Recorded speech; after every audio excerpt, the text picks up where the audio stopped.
right, welcome back to the Ultimate Pool USA Grand Finals. We're here at the USA Juniors, the UPL. This is the Tri-Series final. And what a road it's been to get here. I'm Mike DeMarco from Ship the Cash, and I'm going to be joined by my good friend and colleague, Mr. Tony Holgate, in just a moment. What a great week of events we've had thus far. And we're going to bring you lots of pool action live right here from Cherokee all the way through Saturday night. And a beautiful facility you see in this. Really taking care of us here at Harrah's.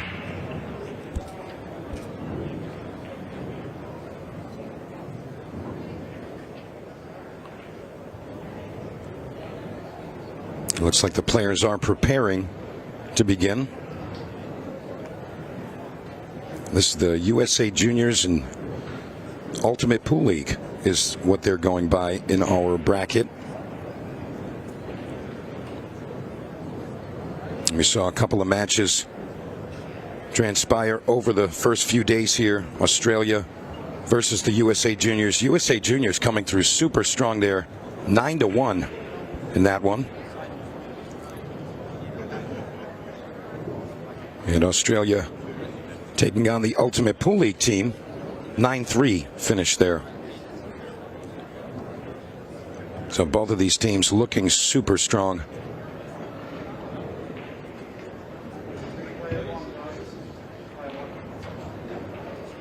And you can also follow along with the events that are happening here.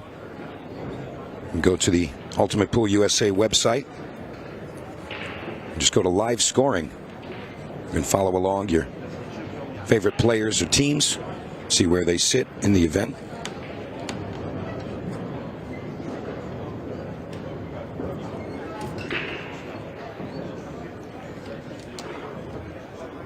You know this young man, Mr. Hayden Ernst, very strong up-and-comer. Really like that aspect of the Ultimate Pool family here. A lot of young juniors getting involved and really taking to the format. Kind of an unofficial crew that follows along the Ultimate Pool road adventures. It looks like our first players are up, ready to begin. Table 59, Robbie Stansel, Ryan Warner, table 59.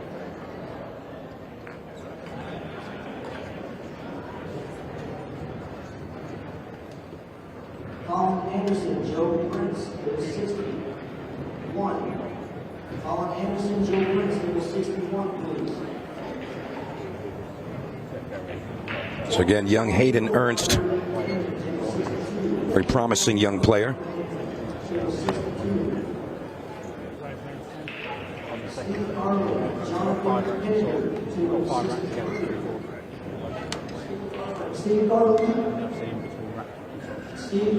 It looks like he's prepared and ready to go.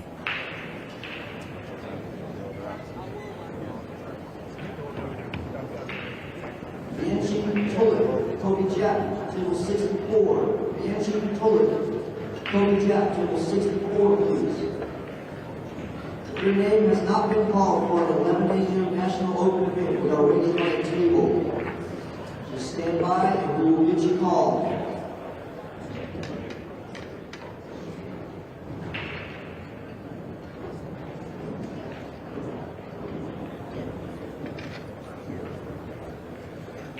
So both of these players were from the Charlotte metro area.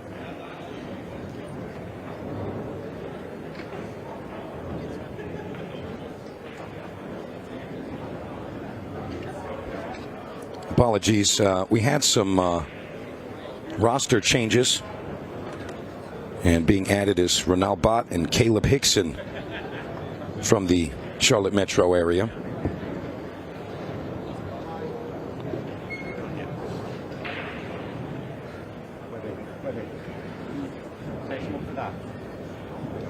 It looks like Our official is just about ready to roll. For the USA Juniors, Savannah Easton, Hayden Ernst, Jordan Helfrey, Caden Herbach, and Skylar Hess. What a squad that is. Very, very strong. Very strong indeed. And for Ultimate Pool League team, Clay Durrell, Michael French, Michael Pickering, and as I specified, Ronald Bott being added, along with Caleb Hickson.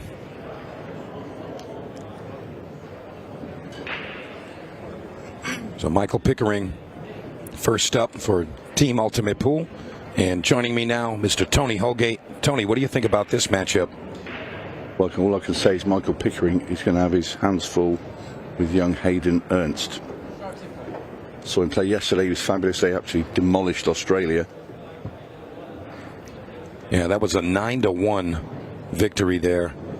I mean, these juniors, unbelievable talent and kind of wide-eyed and fearless.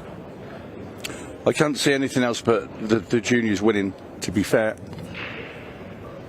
Such a strong side. You've got players, you've got two shootout players in there for a start.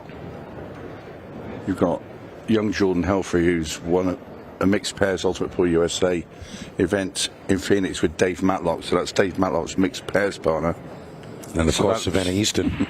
Yeah, probably will be the best female pool player on the planet. She's even in the conversation now. This young fella here, Hayden Ernst, I was really impressed with him yesterday. It's the first time I saw him.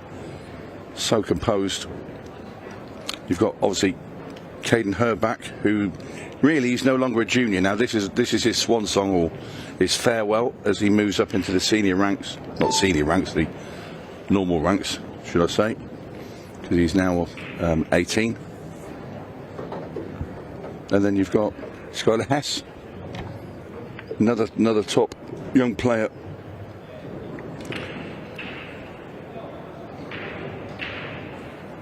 I've got Raoul Bart on the UPL side. If anybody watched the showdown the other night, the team showdown, he was in the victorious Charlotte Metro team. He was the one that pulled off that magnificent, let's say, fluke in the semi-final to get Charlotte Metro into that final. And he's a very good player. So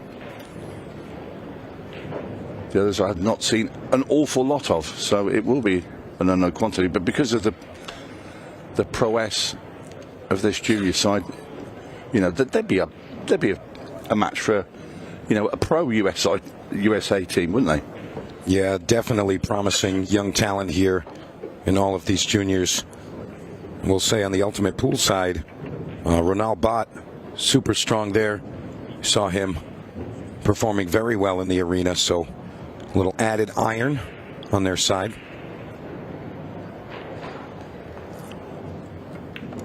Yeah, the UPL team had to make it. Obviously, they've made those two team changes, but one of the players that's come out, Kevin Guimond, and he's like a real top player. I mean, I know you know him very, very well, don't you, Mike? Yeah, Kevin. So that's a big loss for their team.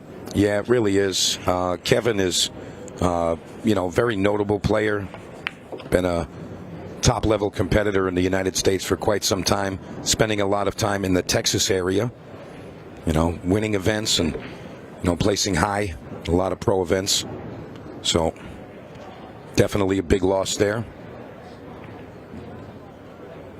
Well, then Hayden here, he's a bit straight on this. He's trying to get up for that 8-ball. Looks like he can get to the bottom rail. Really deceiving. Yeah, plenty of power into this shot. Well, there you see, he tried to manufacture an angle, and he did. It was straight, and he followed straight in. So, got to start with the 9-ball here, Tony. Absolutely, no question. It's kind of going to be run it right down the line. I'd like to see him play the 11 and then the 15 to follow, and then finish up with the 14-13. I preferred leaving the 15 till last, because just have an angle, say you've got the cue ball just above the spot there. It's like to left where you just roll that and then roll up behind the 8. That would be me personally. So I'd have put 9, 11, 14, 13 and left that 15 just to drop up onto the 8. But then it makes no difference as long as you leave yourself the correct angle. But with these two down the bottom, if you leave yourself straight, then you've got to power up, and that's... Yeah, one of the beauties of 8-ball, you can kind of pick which way you'd like to go, and it's not the rotation type formats where you're kind of given the roadmap. Yeah, he's gone for me, went the wrong way. Michael Pickering looking to come float up. That's better. That's recovered the situation with all the spin now on the cue ball. That's a lot better. Still not out of the woods yet. No, there might be a case if he drops this in, he can run into the 11 ball, or he could draw back. Either way, I mean, if he has to come down the table and back again, he has to. But and he's just going to play. Yeah, good weight, slow pace. Perfect. Michael Smith, you're on the clock. I believe he's going to hit this with some bottom right-hand spin, draw off the rail, come back up table. He executes that well.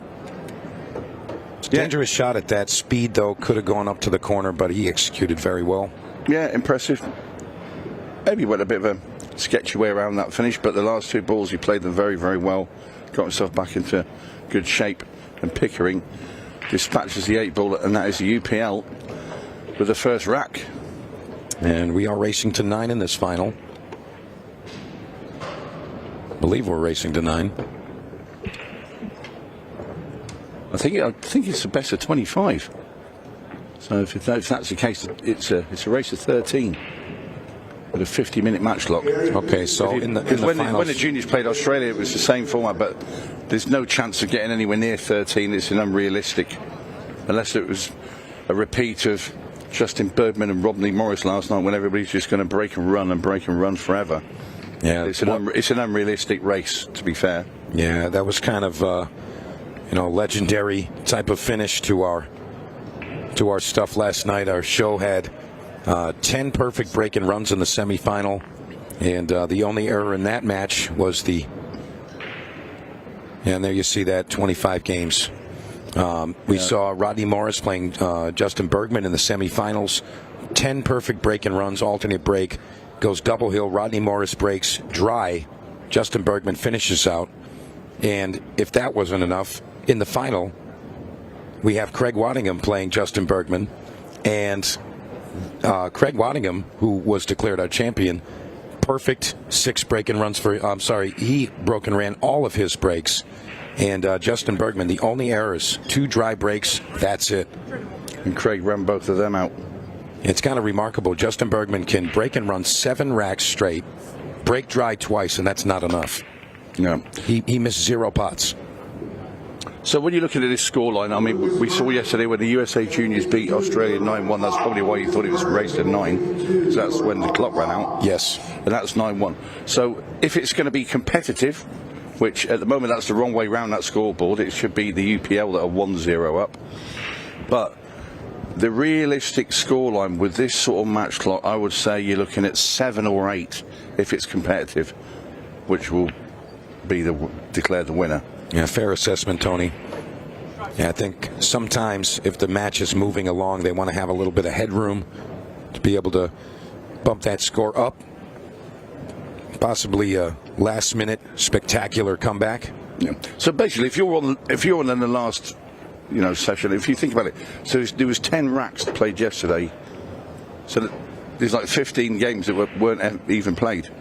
So you look at every player playing 2 or 3 rather than the full 5, because that's what it's down to. It's because it's 5 in a team, so there is 25 games, but never ever going to get there. Not a chance on earth. And here we have a young talent, Miss Savannah Easton. First go at the table. She's always ready to go. Looking okay here. A lot of the players are kind of burning the candle at both ends, playing multiple events, starting early, finishing late. And I think everyone's definitely enjoying their time here. Kind of pool mayhem. mini tournaments, singles, doubles, triples, teams, everything a pool player would look for. And Savannah Easton looking very clean in her first go at it. Looks like it's going to be a perfect run out here, Tony. Yeah. Wonderful player. We can say no more, really. Savannah Easton is the real deal as a pool player. And that was made to look very easy by the young lady from Las Vegas, Nevada. So, USA Juniors are now level with the UPL. And you see the juniors. Here comes the skipper. They made him captain because it is his last game for the USA Juniors. Caden Herback. He's moving on up to the non-junior club. Correct. He's in with the big boys, and that's a big boy right there, yeah. Renal Bott. Renal Bott, there he is. Charlotte metro area. Shout out to Pat Dixon, league operator for Charlotte Metro. Yep, Corey Shemtov as well. He's one of the big guns behind all the pool in Charlotte as well. And they had some party, didn't they? When they won the showdown the other night. I mean, what sort of fashion did they win it as well with that shootout? Yeah, pretty spectacular stuff. Yeah. The fans really enjoyed that, I'm sure. Yeah, that was fabulous. So Caden going to be our breaker here. Tied up at 1 game apiece. Tell you, Renal Bott really impressed me with his combinations. I want to say he had 3 or 4 really difficult combos, and he made every single one of them flawlessly. Then he had that monumental fluke to get onto the 8 ball. I think that was against Dallas, wasn't it? I believe you're right. And it was against Dallas's top player. Is it Rick Stanley, or isn't he just behind Skyler in the rankings in that part of the world? And Renal opens with a combination. You said you liked his combination. He absolutely does. And there's one especially for you, Mike. Yeah, I think the universe wanted to kind of, mock me in a way. But very, very solid player in Renal Bott. And having the opening shot here, Caden's really just got to hope for an error. But Renal's been very solid so far this week.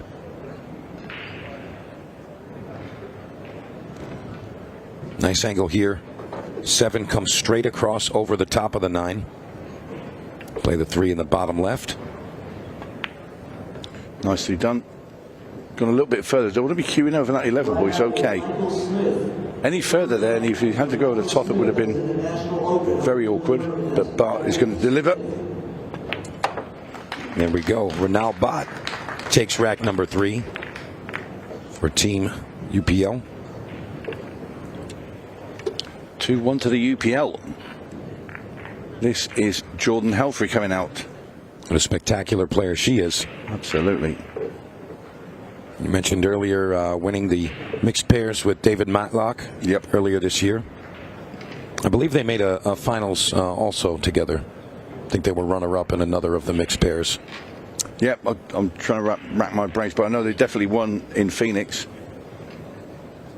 And they are the partnership round here at the moment. I don't know if they've got through, actually, because the matches have been played late last night in the mixed pairs and some early this morning.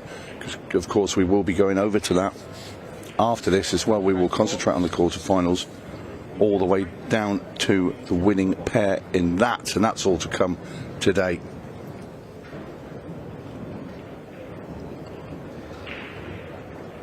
All right, UPL team to break. And finds the ball on the side. Kind of falling at the buzzer there.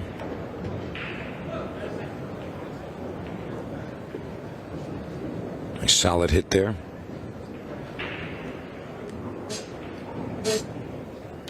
Yeah, it's really crucial to figure out the break early on in any of these matches, Tony. It's been the deciding factor in basically all of our matches. You look at those breaks last night, Mike. I mean, they were just fabulous, weren't they? But some were easy, some were tricky. I remember one in particular with Craig Waddingham, where he hooked himself and played a length of the table kick shot, didn't he, on the 1 ball? Yeah, Craig he really kept the run going. Yes, he did. 0 errors for Craig Waddingham in the finals. And if you're going to choose a time to have that tip-top game, that's when you need it. Finals would be the perfect time for it. It's got your name out there, isn't it? Magic Mike? Yeah, that's the one. I believe this is Michael French from the Ultimate Pool League team.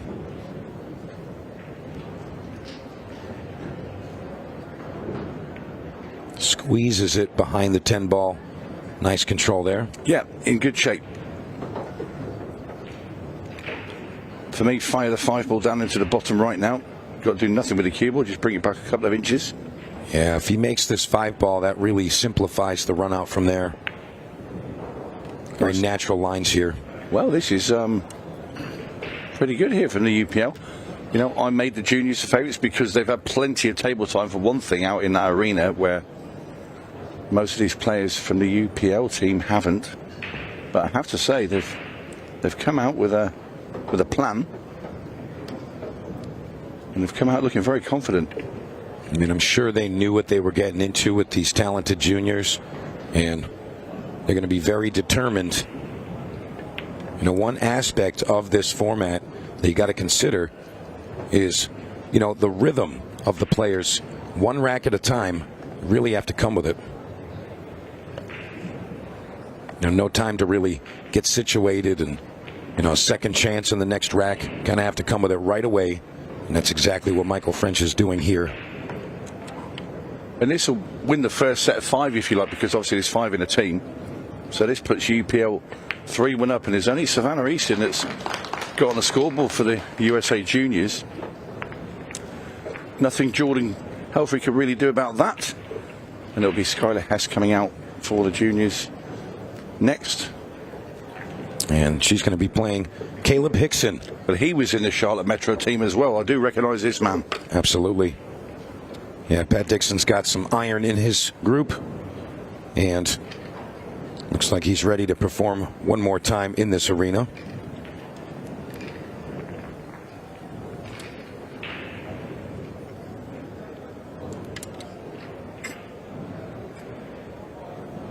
You see, Skylar Hess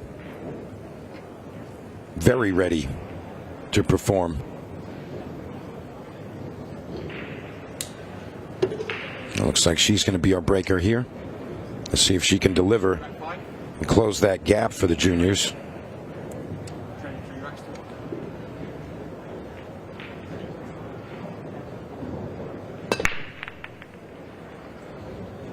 Cue ball avoids the scratch, but doesn't look like she's going to find success. So it's Caleb Hickson with the first go at the table. I remember talking to Caleb, and this must have been back in Kansas City. Only briefly chatting away one evening, and he's a very talented pool player. But he played at a very high level at a lot of other American sports. It's college and school and stuff, with football and baseball as well. Apparently, he could have had a choice of all sorts of sports at a young age. But here he is on the pool table. There's no question there's a lot of talent in our room. Well, we'll take that. Bit of a fluke there from Caleb. Have another look. Tried to make this ball in the bottom right. Nope, but the 2 ball gave it a helping hand into the side pocket. I'm sure Skylar enjoyed to see that go in. Not. I'll tell you, Tony, that's why we have it as the 25-game line there, and I believe we started with 45 minutes on the clock there. You know, there's a lot of space to, you know, kind of climb back in if one of these teams does get ahead. And swing and a miss on the open shot. I'm sure Skylar Hess probably thinks that's justice. He tried to get over to break out that 11 ball, which he did, but too much right-hand spin and threw the ball into the point of the side pocket rather than into the hole. So Skylar Hess going to assess these solids.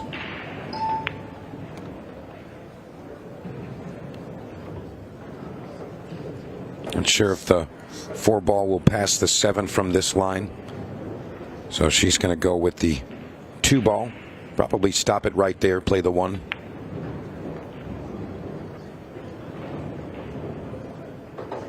Really about that 5 ball. I think that's what she's assessing right now. Trying to figure out how to get above that 5 ball, possibly kick behind that orange 13 stripe. Yeah, just run this in. Sit behind the 5 ball. If you come off the rail and just kick that 13 out the way completely, that'd be nice. So you run the 4 in, rail first, boot that 13 out. No, that's okay. It's cleared the path of it. It's fine. Very nice. It's fine. I don't know if I like her going with this one first. I'd like her to pop the 7 in, just rest right above that 5. Now she can follow forward for the 3 in the 8.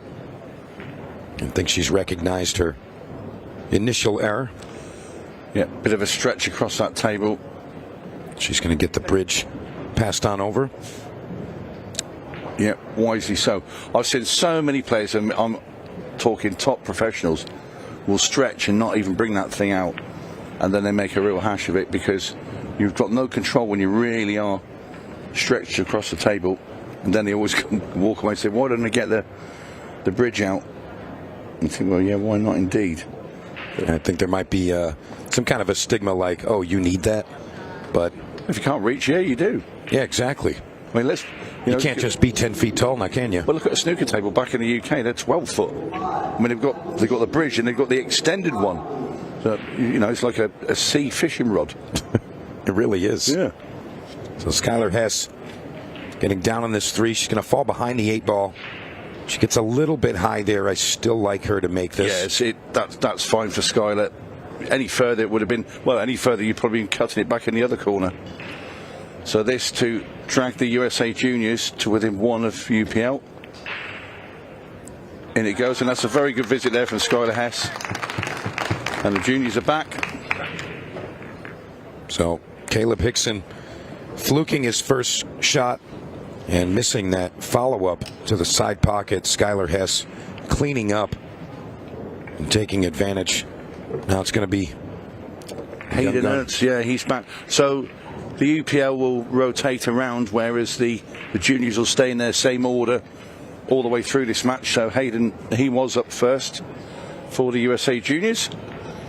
He has returned. He's going to be playing Clay here.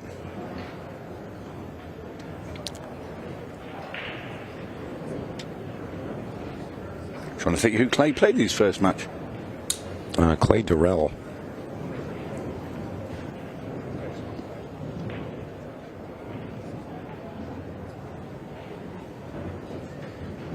And we still have yet to see, I believe, Jeffrey Tonahill, unless that was Savannah Easton's that could have been, victim. Yeah. I was just trying to rack my brains to think who played Savannah, because we didn't see them because Savannah had run out within 14 seconds, about something like that. Yeah. I'm not sure what the referee was. No, I don't know what's suggesting there. Occurring here. No, everything's okay. She's checking the pack.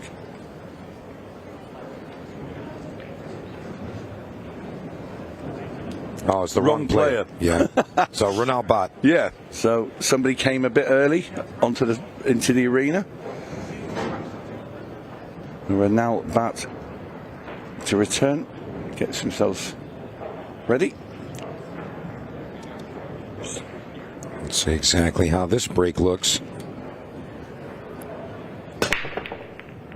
Yeah, well, he had a very good first matchup, did Ronald, but he's broken dry.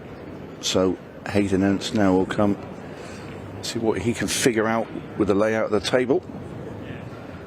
Yeah, it's always a good idea, especially in the 8-ball format, to kind of just take a walk around, go on all sides of the table. A lot of times the lines are deceiving and you don't realize that a ball can pass. Really just got to take a lap. And once you've got your pattern figured out, go ahead and get down to business.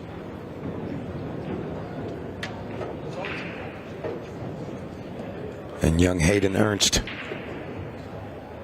again, performing very well this week thus far.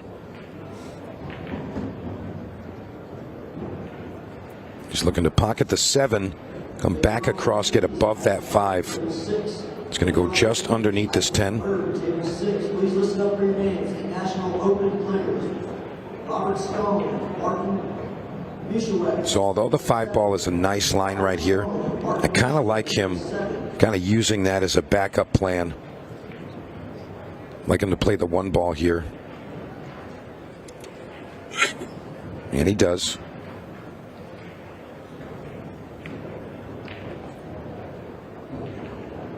And I don't think he's going to play the combination. I'd like to see him play the 2 off the back of the 6, and that's what he's indicating his plan is. Got to manage those secondary balls as they come off that top cushion. And he does not contact the 6 ball.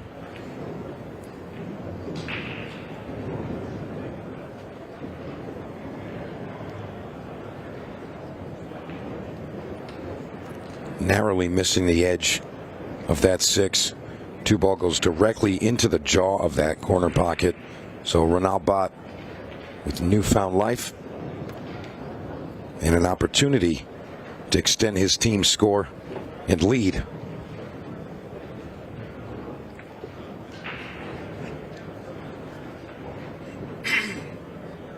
Again, Ronald Bott, Charlotte metro area. We saw him in the triples format earlier this week.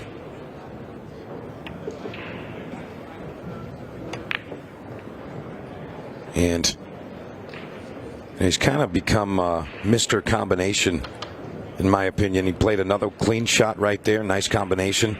His first shot of our opening match today with him opens with a combination. Maybe just showcasing his skill. But he's in a tough predicament here. You know, call me crazy, but I like the kick on the 12. Looks like he's preferring the jack up safety. But he goes right into the pocket. Lost the cue ball there. Did Ronald Bott. So Hayden Ernst with a great opportunity. Yeah, I think get in juniors level.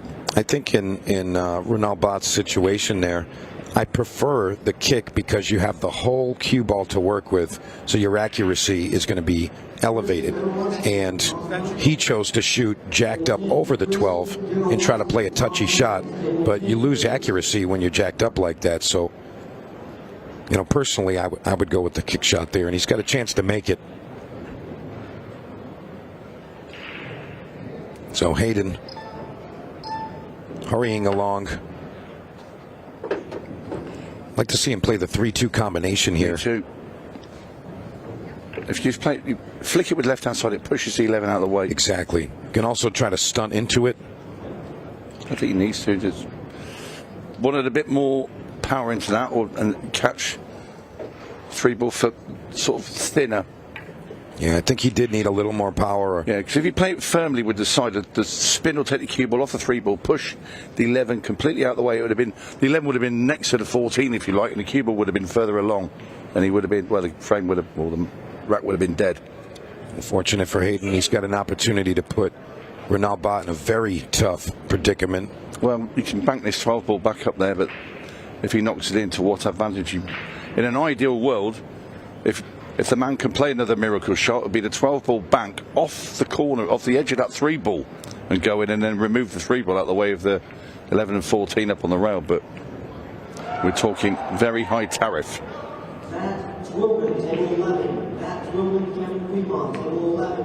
Yeah, and that's not going to help his cause at all.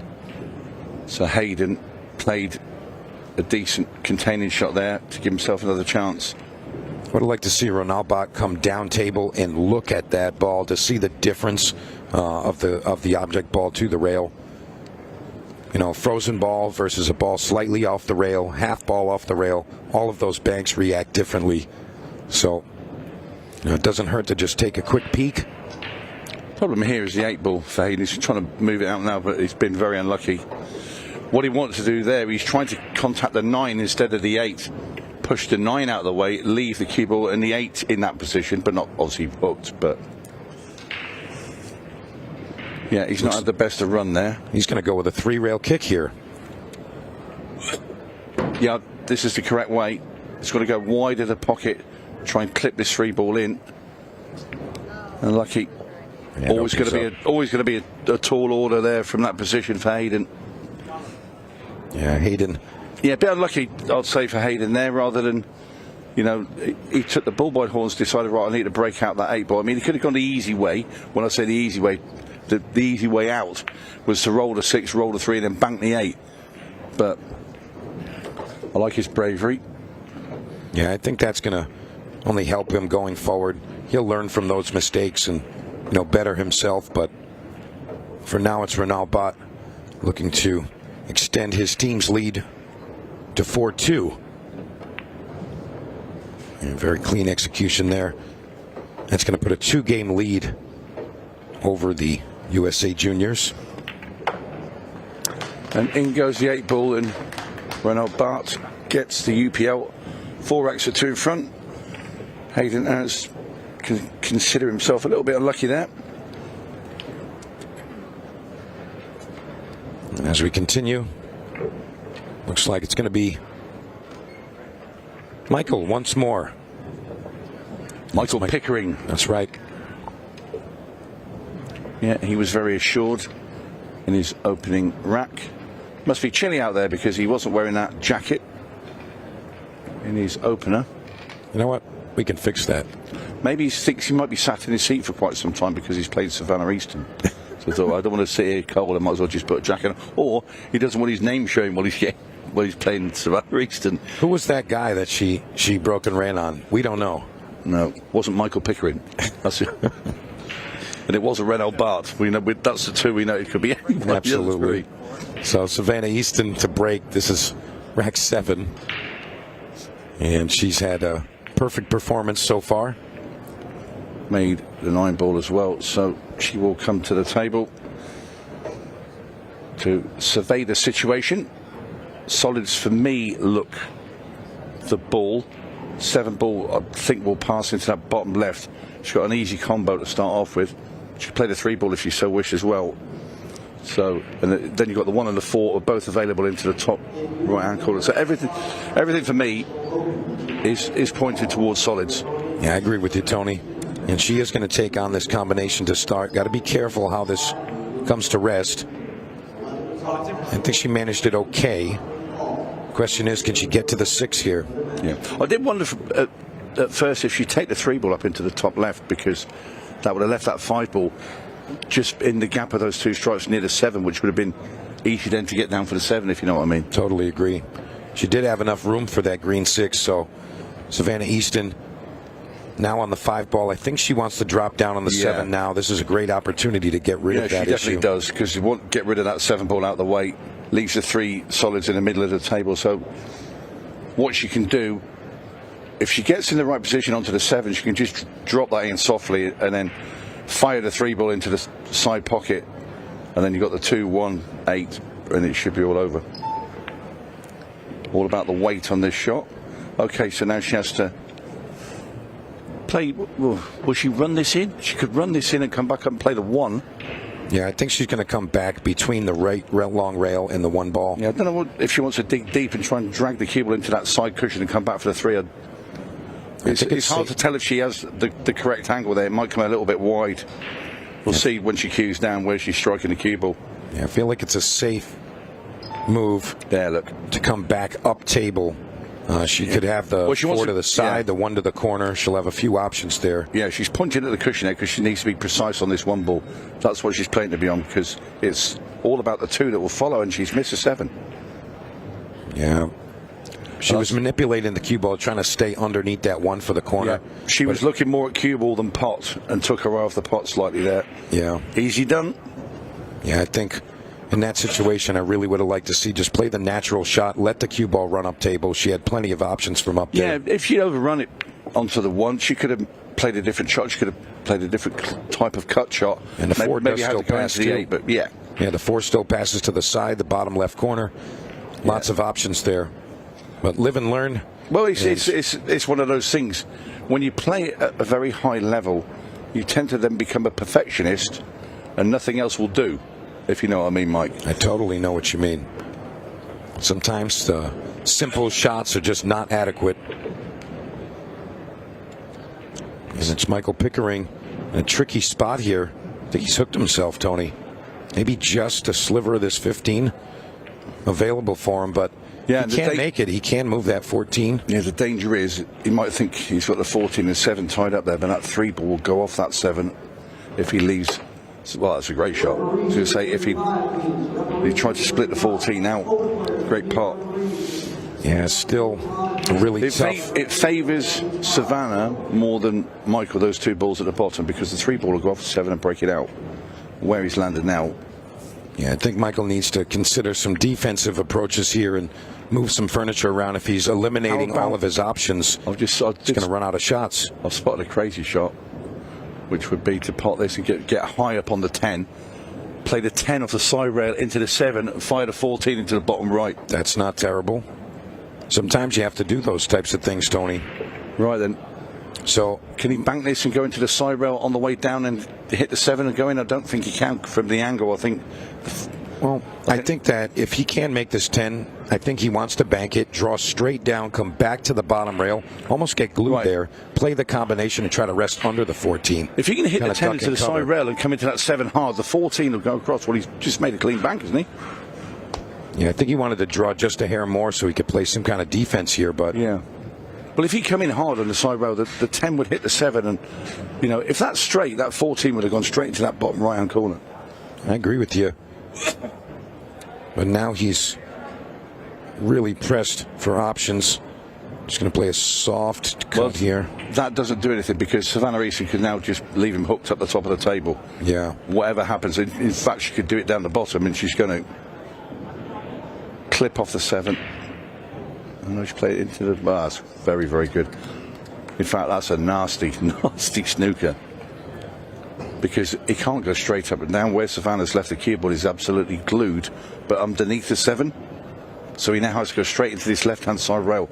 Trying to get down to that 14, you've got that cluster in the middle that's in the way as well. Now, Tony, remind me, is it legal to shoot directly into Savannah's 7? Absolutely. If he shot directly in, there's loss of rack. Okay. Because you've made no attempt to play a legal shot. Right. So that would be shaking hands and off you go. As it happens, I think it'll be shaking hands and off you go anyway, because ball in hand for Savannah Easton normally spells danger. You got that right, Tony. And Savannah starting with the 1. I think she might brush this. Okay, 14 right into the side. 3, 7, 8. Yeah, she's just got everything she needs to bring them one step closer to closing that gap. Yeah, it's just the simple stuff left now for Savannah Easton, and it will be 4-3. It'll be Savannah Easton winning both of her racks. Okay, she's landed a bit straight there. She'll still probably pop this in with a bit of right-hand spin and get up for the 8. Yeah, she's going to be a little below the center here. I don't know if she's going to go straight forward. All right, she had enough. She does have a very similar little idiosyncrasy to Justin Bergman. When before she plays, she put holds the cue in the end, does that, you know, the cue through the fingers before you actually getting down on the table. We're going to see that again. There we go. There. Yep. Yeah, those things are, notable things. Kind of just a. It's getting your cueing arm going before you actually get down and address a shot, and in goes that 8 ball straight in the heart of the pocket. Savannah looks across at that cue ball, but that's nowhere near that side post. Shakes her head because you're ever the perfectionist. She thinks she should have had the job done earlier. Yeah, I'll tell you, that rack definitely burned a lot of that clock. Yeah. But with the USA Juniors trailing by a game, I'd like to see them tie it up here, perhaps. Keep everyone engaged. I'm sure a lot of these young juniors have their family in the crowd and some folks watching. Caden's dad's definitely in the crowd. He's, well, he's definitely here because I've seen him and had a chat with him last couple of days as he wanders about watching Caden play in all these various different events. And it's Clay Durrell for Team Ultimate Pool, and I believe he was Savannah's first victim, I believe. Victim, I like that. Yeah. Yeah, I mean, how else can you call it that? It's like, hey, go sit there and watch them run out and then go sit down again. Yeah. Not really much you can do there. No, why did you bother bringing me out here? Yeah, what am I doing out here? I came to watch. All right, he's going to get a chance to break off here. Good break. And the 13's going to trickle in. 8-ball. Really tricky spot. Going to have to open up with something to play off of that 8-ball. So he's looking like he's going with stripes, but I don't know if I like that, Tony. Well, you're not going to know now because he didn't even make the ball. It's come back out the side pockets of Caden Harrah. And the only reason I was saying that, it looked like there wasn't any stripe, right off the bat. There wasn't any stripes to really get through to that 8-ball. And I think that the solids offer a couple more options. The 4-ball, 2-ball. Even the 7-ball from down table now.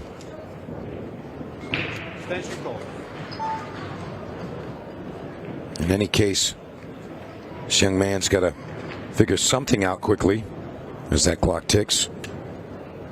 Young Caden. Not thrilled with this layout.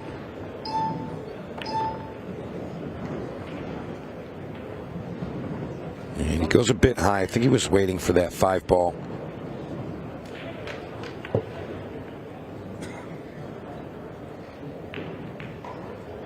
He's looking about how he wants to get on the 7, but he's got the answer right here. Play the 5 on the side, get under the 7, play it off the 8-ball, and you're done. I don't know if you agree with that, Tony, but that seems like a very simple solution.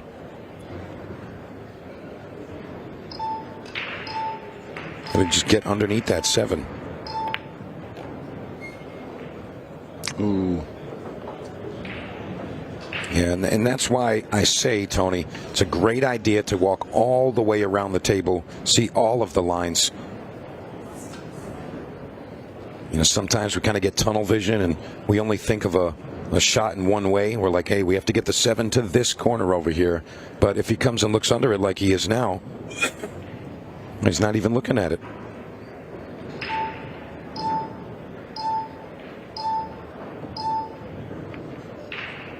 And he's just going to own that 8-ball. Well, the clock is ticking now, and like I said, it was never going to be, anybody getting to 13. No. I mean, it might not even get. I'd said 7 or 8, and it might be like 5 or 6. Could be 6. I think it probably. Well, we'll see anyway. But this is not going to be a quick ending to this just yet. The 4 will go off the 8 and knock the 1 out if Caden gets back to the table. But how does Clay attack these stripes? Because if he knocks them all in, the 8's not available for him. It's completely wedged in that top corner. So Caden has got time on his side here. And he's kind of forced to play that 4 at this point. I mean, he could try that 7-ball into the 4. Well, Clay, I don't know if he's comfortable with it. Clay needs, if he gets back to the table, when he gets back to the table, he needs to do something with that top up there. He needs to pot a stripe, get on another stripe and play it up there and knock the 4-ball in and play the lots of turn. And I don't know why he was playing that to the side pocket. If he played it up to the 4, then it solves all the issues. Do it right now. You've got to get that 12-ball up there, knock that 4-ball in, and put the 12 in front of it. Then it really puts Caden's 1-ball in a very, very bad position. I agree with that. Got to be careful not to open it, though, if you are going to do that. Right, okay. He's got to do it with a 13, but the problem would, if you could have done it with the 10-ball going up there, you would leave the 1 and the 8-ball still stuck. If you play the 13, you're now pushing the 1-ball out. I don't know. Can't understand why he's not doing it. Crazy. Yes, like I said, Tony, I think a lot of times players can get tunnel vision. Okay. Kind of one-track mind. Well, he's just opened it up now for Caden Herback. This should be 4-4. Yeah, I feel like Caden got kind of fortunate with how that transpired there. Well, it's down to Clay. Clay should have manipulated that, got that stripe up there, not the 4-ball in, put Caden in all sorts of trouble. And now he's just got to make this 5-ball. And really the rest should be pretty much a formality up there for Caden Herback. 5's in. Comes out far enough. Played a 7. Johnny Archer, there he is, a Scorpion. Had a birthday yesterday, that man. 57. How about that 8-ball? His thin cut 8-ball. Unbelievable. That was a magical moment yesterday in the shootout, in case you never didn't see. Yeah, I saw some of those. It's on Facebook and YouTube. It's incredible. Yeah, a lot of those, a lot of different people have clipped that and posted it out there. Yeah. Rightfully so. It really was an incredible shot. It was an incredible finish, and he had a couple of others as well. To even get to that point, he had to really work it. He was playing Shane Van Boning as well. Anyway. Yeah, he won that one 6-3, I believe. Yeah. Caden Herback then with his simple 8-ball, and this will pull this match level.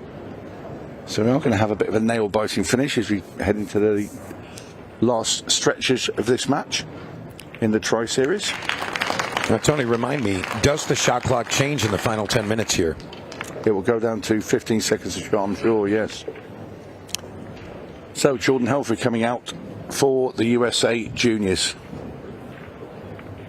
Didn't see her at the table. She unfortunate enough to have a break and run against her. Yeah, she was the victim in that case. Yeah. And I'm sure she's really anxious to get on the table and shoot a ball. And Caleb Hickson for the UPL. Well, they were 4-2 up, but that lead has been evaporated by the USA Juniors. Getting down to the nitty-gritty, as they say. 4-4, about 13 minutes remaining. Well, let's see if Jordan can break here.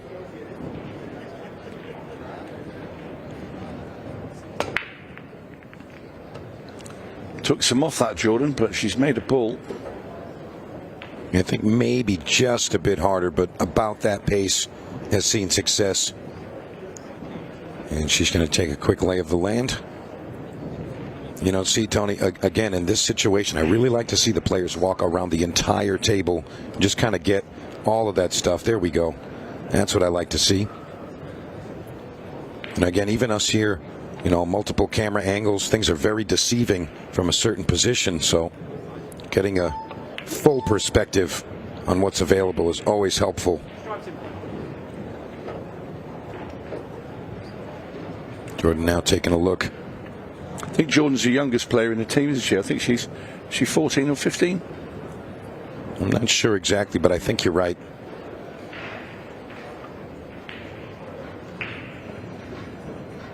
She's going to play the 12 to the top corner. Great shot. Very good cue action as she strikes the ball. You know, stays very still on the cue. I'm curious what she discovered on that 13. We can't really tell if it goes to the side or the corner here. Don't think she's got enough to make it to the bottom corner, but perhaps the left side. So she could run into it here. All right, if she didn't move it, that tells me that it goes. Yeah, I agree. All about that 14 down there.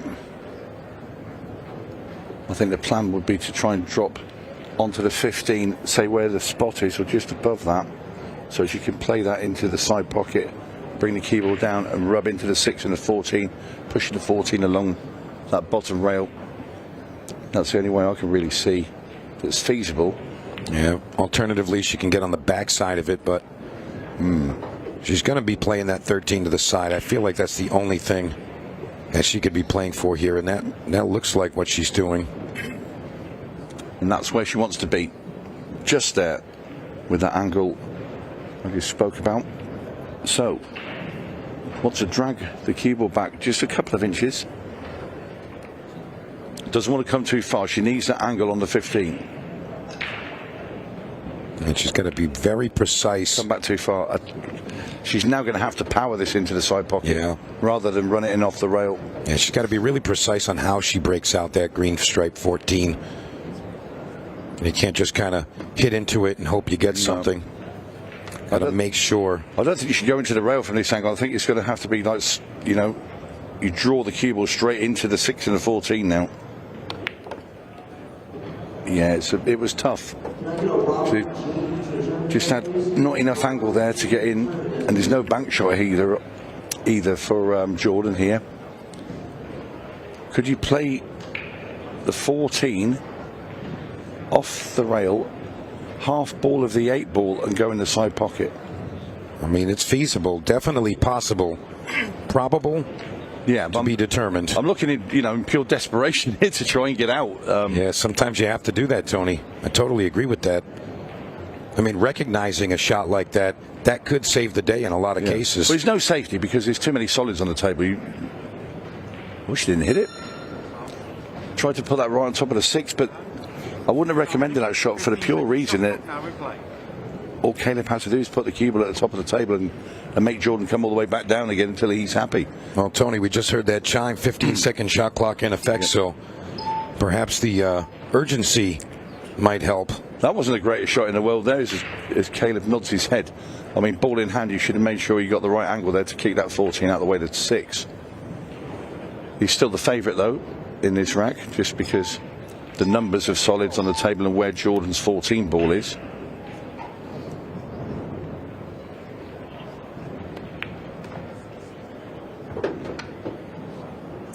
I think he tried to leave himself the angle again on the 1, and he's the wrong side of it.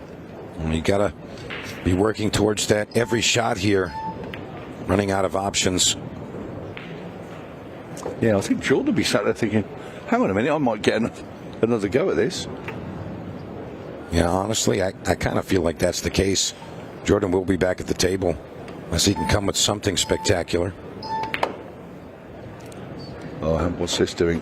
Not enough. Now he's going to have to play safe here. As they say, close but no cigar. Yeah. I'd like to see him knock that 14 ball further away from the 6, because if you've got ball in hand, where'd you put it? Let's just say Jordan missed, didn't hit the 14. Ball in hand, where'd you put it?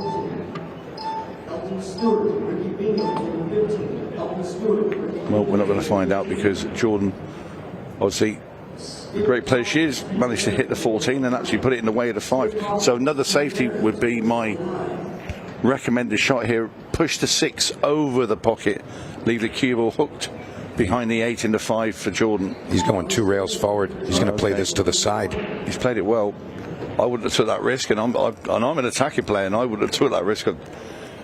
But Caleb did, and he's been rewarded.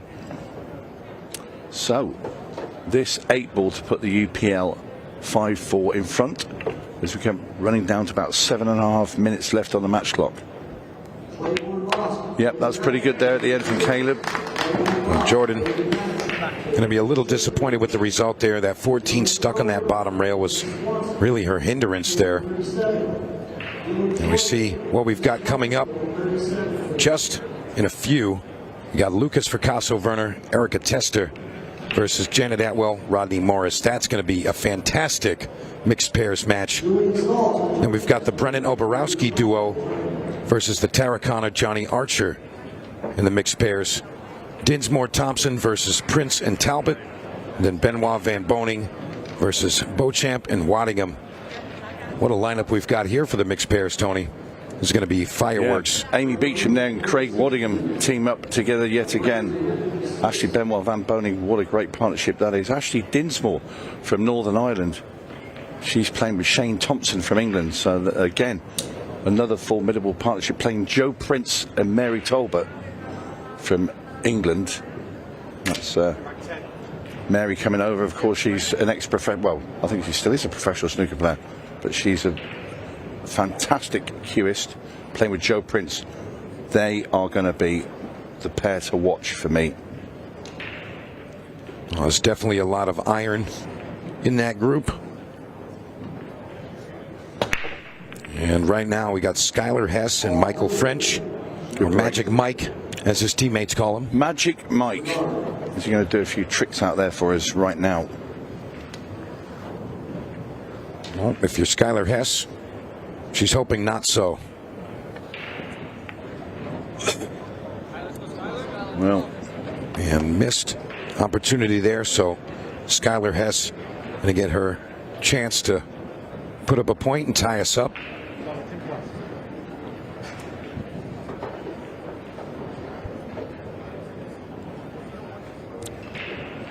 Skylar Hess with an opportunity to saw Magic Mike in half. But the question is, does she put them back together? Well, I don't know. Might be too late in this match, but to have another rack. But then again, they rotate round the UPL, so he might be back out, depending on the time on the match clock. There's only 6.5 minutes left. USA Juniors trail by 1 rack against the UPL. So it is very important here for Skylar. She misses a 6. Yeah, hesitant stroke there. She's trying to keep just hold for that 3 ball, and it was a funny angle. So you kind of play the angle you want, but it's not the angle required to pot the ball. I totally agree with that. Time and time going? again, you see, a player trying to hold a shot versus going a little further trip. But right now, Skylar Hess in a tough situation, looking for a 2-rail kick here on the 6. Ball in hand for Magic Mike. Got to start with this 14 or the other stripe there. I would like to see him start with one of these over here. Yeah, do you know what? I'd like to play the 9 and push 11 out and just land on the rail behind the 14. Yeah, I agree. Get him spread out a bit more, Mike. Yeah. Uh-oh. Not sure I understand this play. I mean, is the sky still blue, Tony? I think so. Not sure what's going on here. I was thinking maybe the 15 to the side and bump these out, or you have to address that little bunch of balls up there. Where are you going to get perfect position on them other than having ball in hand? Well, he's going to shoot at it now. He's playing another safe. Okay. But you're going to be in the same situation you were in last time. Well, maybe he just wants to burn the clock. Maybe. What, 4 minutes 40? Nah. Yeah, there's still plenty of time. Well, she might make a good hit here. Right. I'll And tell you now- what, and that's why you should have gone. Yeah. You can't keep giving good players more opportunities. If you take them out, get them taken out. Yeah, Magic Mike should have definitely addressed that issue immediately. And let's just give a round of applause to Skylar Hess for such a good shot there as well, because, having to come off the 3 rails and hit that, and not only hit it, to hit it at that pace to put the 7 ball in front of Magic Mike's stripes.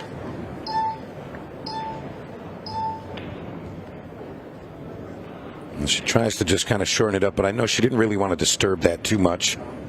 No. He doesn't really have a great opener, No, even with ball in hand. Yeah, she's stuck within the stripes there. She's trying to come off the 2 rails and hit the 3. I mean, you got to play the 15 here. A little bit of an angle, come off the rail and bump into those balls. Yeah, I'm not convinced again. He needed to come into the rail first and come away from the rail. Absolutely. 100% agree. You need to develop them. They're still all sat where they were. And all you've done is basically he's got rid of another ball down the bottom. He's going to safe again. This time there will be some of the ball stuck out. I'll tell you what, there's half a chance here for Skylar. She might even have a bank on the 6 ball. That would give her the win right now. That's the half a chance. Makes that, you can't fail to be on the 7. The 3's open. Oh, very unlucky. That was a great effort. I'll tell you what, if that had gone in, that was the end of the rack. Most definitely. Right now, got Michael French trying to figure something out here. Not going to happen. No. I think he's ended up a bit edgy out there. Yeah, Skylar Hess played the wrong shot twice. did Magic Mike. Yeah, Skylar Hess looking like she's going to seal the deal now. I mean, sometimes I guess you can kind of get confused in your thoughts when you're out there in the arena. And I don't think Michael French has had a lot of time on this table, nor has he been in this predicament. But Skylar Hess excelling here, and she's looking like she's going to tie it up for the USA Juniors. A shot there. You hear the crowd encouraging young Skylar. Yeah, this 8 ball for 5 each, and just look at the time on the clock. And she gets it done. Bit of disappointment for Mike there. Had ball in hand a couple of times there. Couldn't seal it up.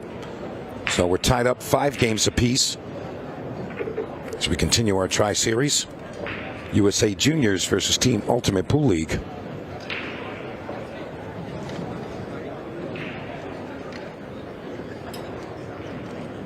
It's going to be Clay Durrell up for Ultimate Pool League. His opponent, Hayden Ernst. Well, if the match stays like this, it will be a 6-ball shootout as well between these two teams in a pairs format. Tell you what, if you're looking at the average match in rack time, it looks like we will be going to a shootout, Tony. Minute 49, unless it's a break and run, I think we're going to a shootout. So Hayden Ernst looking to make this happen for his team of USA Juniors. And here we go. Well, he scratches off the break. So, does he know that he's only got 1 minute 30 and a bit taking this long? He's the only one that's got an opportunity to win this. No. I mean, he should be moving along right now. Yeah, no, it's over. It's a 6-ball shootout. Yeah. It's far too long. You need to run these. I mean, run. No. Yeah, he doesn't realise. Yeah, but then, if you haven't played this format before, if I'm one of his teammates, I'm saying, get a move on. Yeah, there's no chance. Not a chance on earth at this pace. I mean, unless you'd have Chris Melling out there right now. Look at the position of the solids. I mean, they're there as well. They're easy. He can win it right now. Yeah. He's going to end up with about 1 or 2 balls left, and then the clock's going to go, and they're going to say, what happened there? Better start moving. No, he doesn't know. Can't do. You would not be standing there looking at this. He's thinking, yeah, I've just got to run these in. No, you haven't. You've got to run them in inside 37, 36, and that's a bad shot. It's a really bad shot. He's got to kick at the 5 here. Doesn't matter. It's a shootout now. So get yourselves ready. We are going to a 6-ball shootout, regardless of anything that happens here. He's not going to do it. So we are going into shootout. How excited is that, Mike? Well, I'll tell you what. I'm positive that Clay Durrell did not realize the timing of that. And here we hear the final few seconds ticking away. And there it is. All right, 6-ball shootout coming up in just a moment.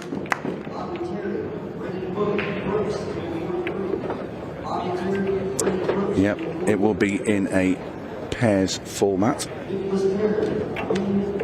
Referee Darrell Hibbard there. Looks like he pointed and said we need 2 players. Yep, pairs. So Scotch doubles, Scotch pairs, if you like, format. So one player plays a shot, then their partner, and go around like that. So they're sending the ladies out. I don't blame them. Looks like that's going to be Savannah Easton and Jordan Helfrey all day long. Get it done. And I'll tell you what, if I'm the skipper, I send those 2 out as well. Yeah, I think I like that duo. Certainly Savannah, because she's the road runner. Yeah, fast. So accurate. It's a lag. Whoever wins a lag gets to decide whether they want to go first or second. That looks like UPL have won that lag. I think it might be the juniors by a nose. Really? Yeah, if we can see that overhead one more time. Yeah, it looks just a tad, but again, very deceiving. And Magic Mike are out in the pairs for the UPL. Surprised they didn't put their Top Gun, Mr. Ronald Bott. I would have. Do you know what? Exactly. He all day long was for me. Yeah, he was a shoo-in, and then anyone else. Then you But he's definitely their top player. Well, here we go. A Roadrunner. Yeah. Savannah Easton. And young Jordan Helfrey. Well, for me, you've got to make these two favourites, but it is a shootout against the clock. Anything can happen. You can run around there and get in the way of each other, and all sorts of different permutations can happen. You said it, Tony. Magic Mike and Mr. Caleb Hickson going to try to defend. Yeah. The girls all smiles. Is that confident smiles? I think it is. You know what I think that is? I think that's carefree. They're enjoying themselves, having a blast. They're definitely feeling like they're going to get the job done. And if it doesn't happen, they're still fine. Here. They're talking tactics, right? I think that they're talking about where they're going to position themselves around the table so they don't get in each other's way. Yeah. I think Savannah's there saying, right, if you go to there, I'm going to break here, you go around to there, and I'm going to leave you this ball. They've already planned these 6 balls, which is amazing, because I've seen a lot of look where she stood. She's ready to shoot. We don't see this in the UK in the pairs. That's incredible. There's no question these ladies are extremely intelligent. Yeah, she can shoot as long as the cue balls stop moving. You can shoot.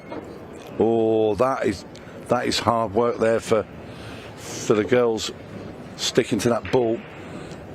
I'll tell you what, the UPL are going to have a good chance here. There's a lot of running the cue ball around here. It was right from the outset. Savannah didn't have the greatest starting shot. Yes, this is not going to be a very good time here.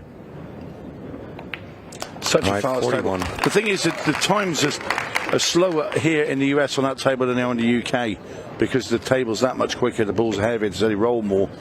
Yeah, you have to stop the white dead. Stop the white dead. That's how you don't want that cue ball moving around so much. No. And when they didn't have the shot there, Jordan sent the cue ball way up table, and it took a few seconds to get to rest.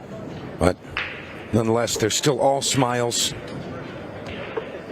enjoying their time out there as we wait for Team Ultimate Pool to take their swing at the 6-ball shootout and possibly the title.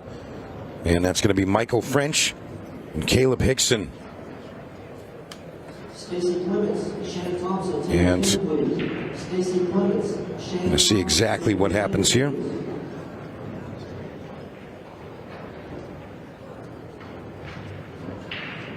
Jack Stoops, Dax Drobinski, table 49. Jack Stoops, Dax Drobinski, table 49, please.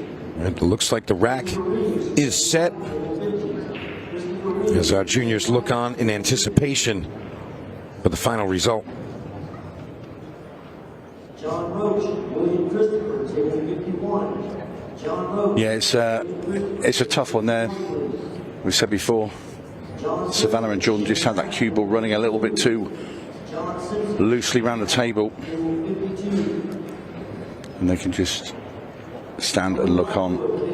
But the other thing, these two guys won't have done very much of this in their pool lifetime, so the same thing can happen. We are waiting for an official time from Easton and Helfrey.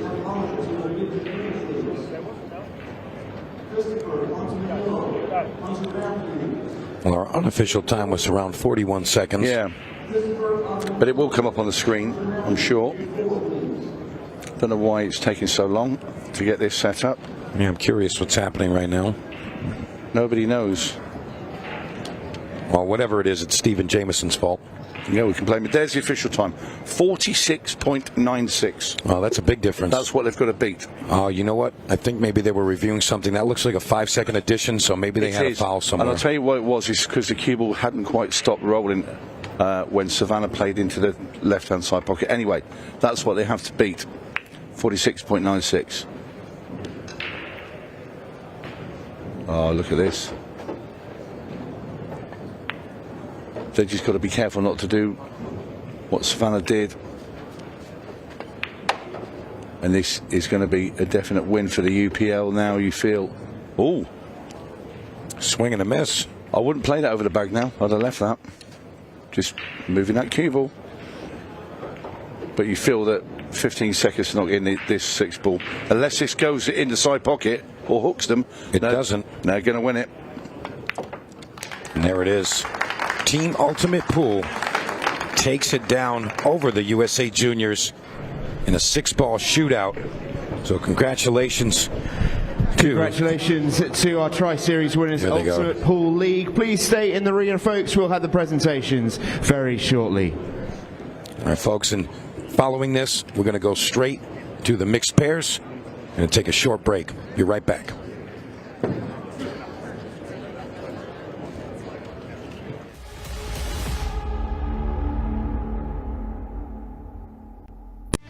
With over 175 years of billiards history, tradition, and expert craftsmanship, Brunswick is a name synonymous with our game, which makes it the perfect partner for Ultimate Pool USA's vision, a fun, fast, and exciting pool for the players all across the United States. Brunswick, Ultimate Pool USA's official table partner.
What a really fun way to start our day here at the Ultimate Pool League Grand Finals. A great showcase of junior talent and indeed league talent as well.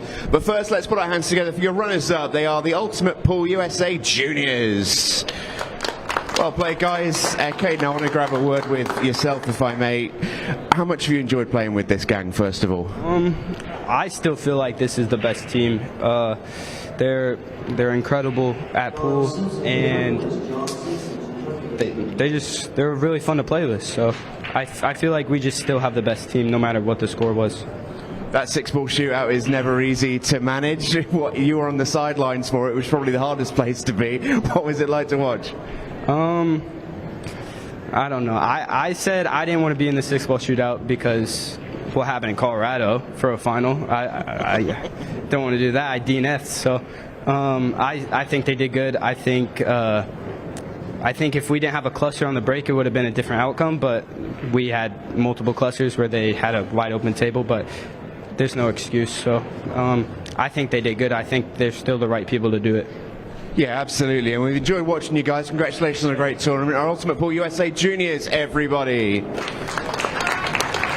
And now for our champions, they are the members of the Ultimate Pool Leagues. Well done, boys.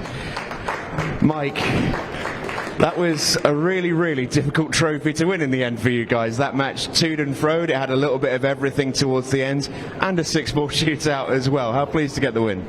Yeah, very pleased to get the win. I think we had the right guys up there to get the job done. I'm actually glad that it went to a 6-ball shootout because I think it brings a lot of excitement to the game and really shows what Ultimate Pool is trying to take this game to a new level. And so, yeah, but really pleased to get the win. Yeah, and you guys are representing Ultimate Pool Leagues. You are league players. For those watching at home who are like, what is this Ultimate Pool League? Why should I play? How much have you enjoyed being a part of it? I think this is one of the best events that I've been to. I think it's really well put together. I think it brings a ton of excitement to the game that we haven't had in a long time. And I think Ultimate Pool is definitely the next big league that's coming into town.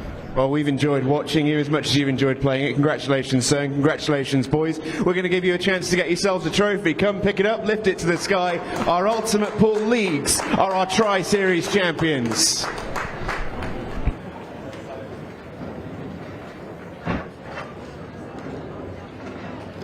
Well, what a great start to the day. One trophy handed out, and it is UPL that take down the USA Juniors.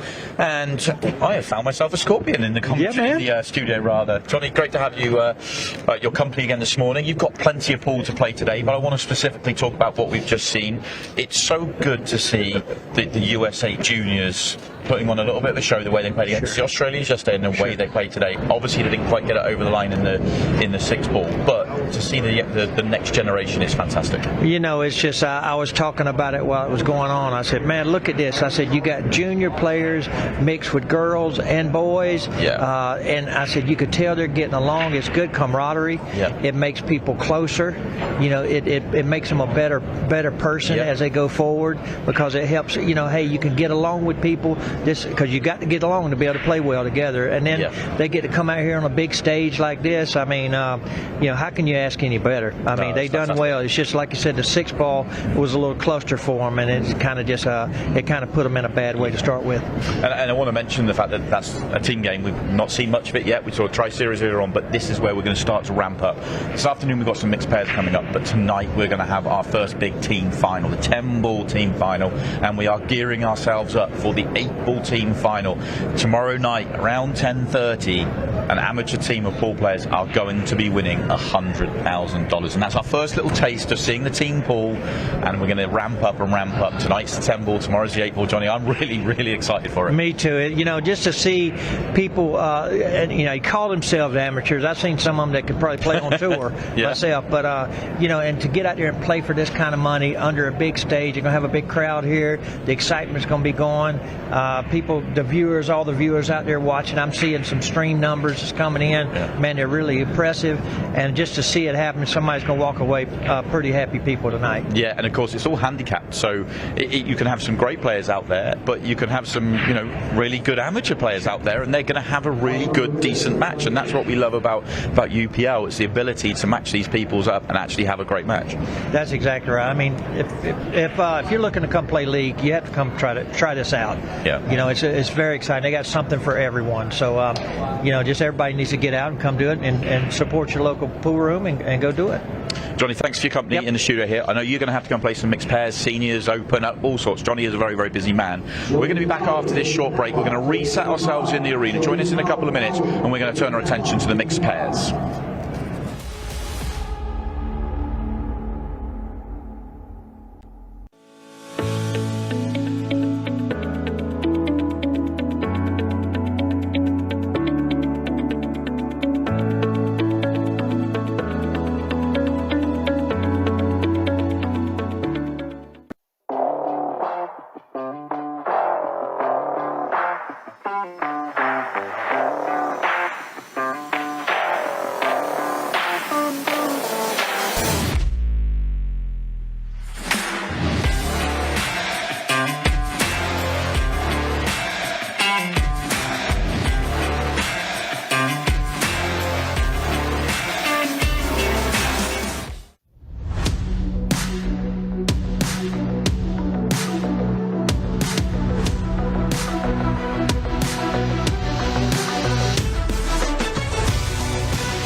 welcome back. We are just about ready to get going with the national mixed pairs.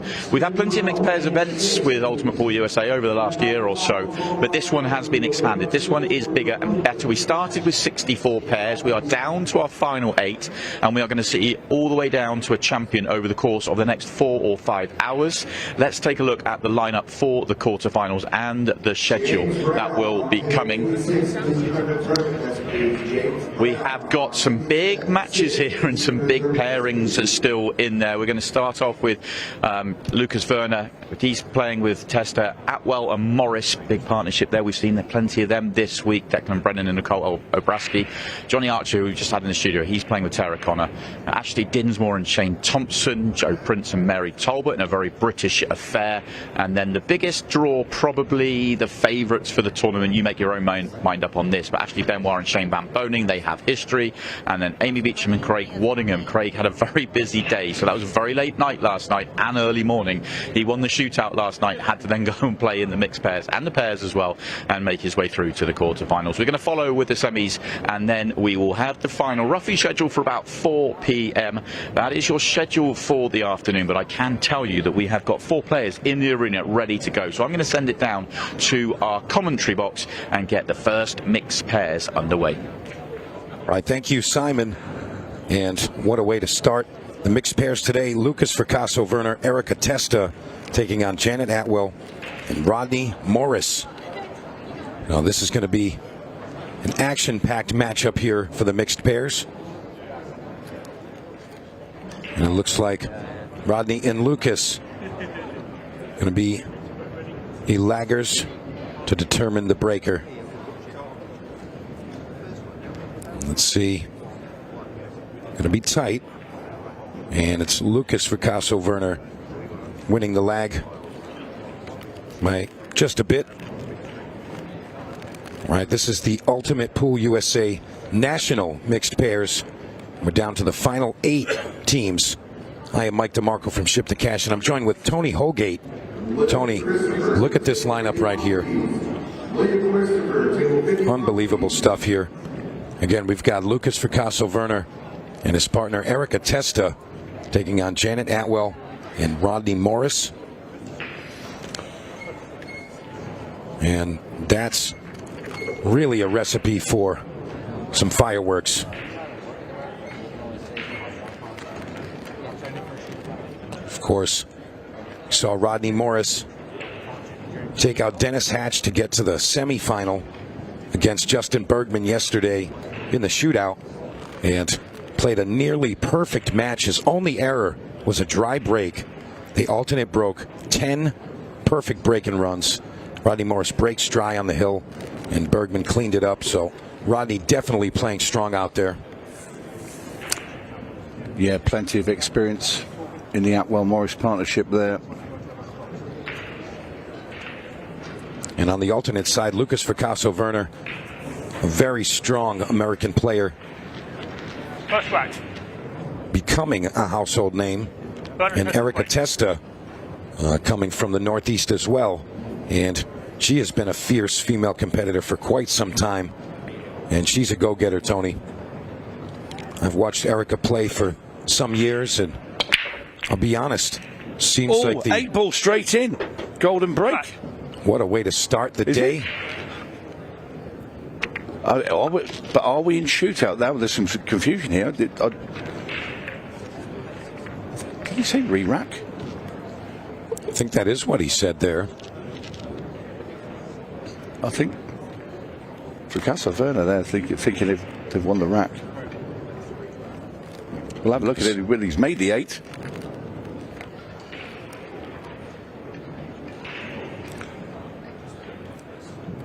It looks like it is going to be a re-rack.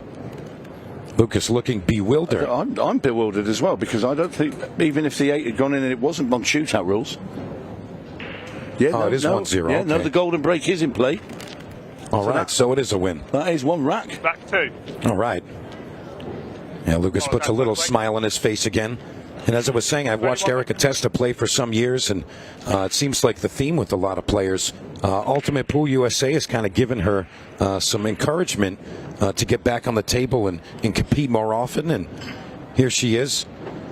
Beautiful Cherokee, North Carolina. And she's definitely enjoying her time here.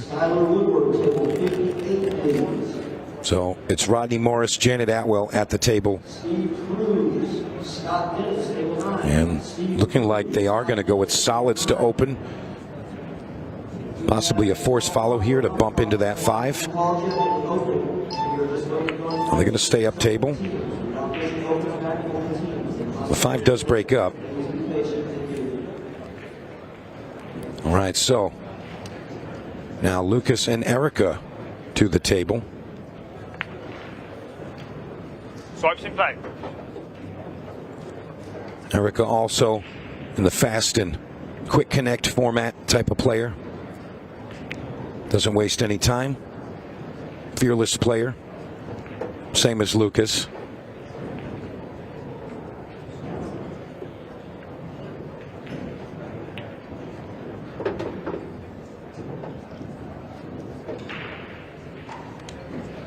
And something that I always have to talk about, Tony, when it comes to, a pairs playing 8-ball, because there are so many options, sometimes there's a disconnect on what the plan is.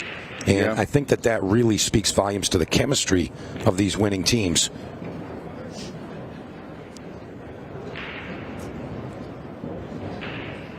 Lucas looks like he's going to try to go forward and hold this.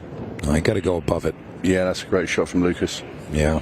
All Erica needs to do now is get the cue ball, left-hand side of that 2 ball.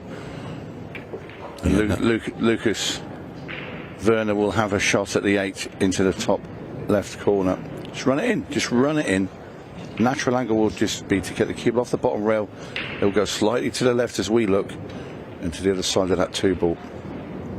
Dean Winter having a good look at how close the clothing was to the 8 ball there. Missed opportunity, but how about the cue ball's position? Yeah, he can make the 2 or the 5 from here, can Rodney. It was just a couple of millimeters away from a terrible situation there. So Lucas going to have to come with a kick shot here. He's going to try to kick this into the side pocket. I'll tell you what, he's a heavy favorite to hit it. And not too much of a dog to make it either. Well, to make it, you've got to hit this quite thin, so you're almost missing it. So he's playing into that line, as you can see. That's where he wants to make contact with the 15. Station called. Very talented young player is Lucas Fracasso Werner, coming from Wallingford, Connecticut.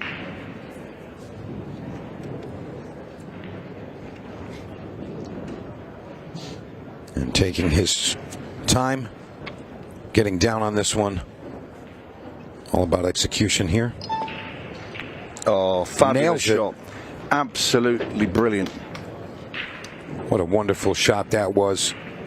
Great recovery for Team Testa Fracasso Werner. And Erica Testa to pocket the 8 ball. She nails it. 2-0 now to the team from the Northeast. Awesome shot there by Lucas. I'm going to shout out Ultimate Pool League New England. George Kotarakis and Mike Fahey doing a great job rallying the players and all of the kind of community up in that area. I've worked with those gentlemen for quite a while now, coming up on just about a year. And they are wonderful humans and do a great job getting Ultimate Pool delivered to all of the rooms and the players. Northeast definitely representing here at the National Grand Finals. And Erica Testa going to be coming up to break here. They're up 2-0. And again, racing to 6, 26 minutes remain.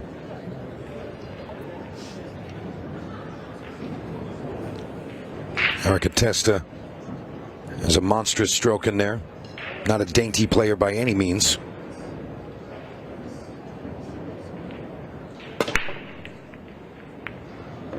she's going to find success. Nice break. And Tony, kind of tricky with those missed match setups there. There's a stripe solid and a solid stripe to the bottom two corners. So for me, it's kind of 50-50 here. It's all about where you can find a breakout. And Lucas may opt to do something a little unorthodox here. Maybe bank the 10 out and a little inside spin, get up onto the 7. Almost making that in the side. So throws a little caution to the wind and says, Janet, you figure it out.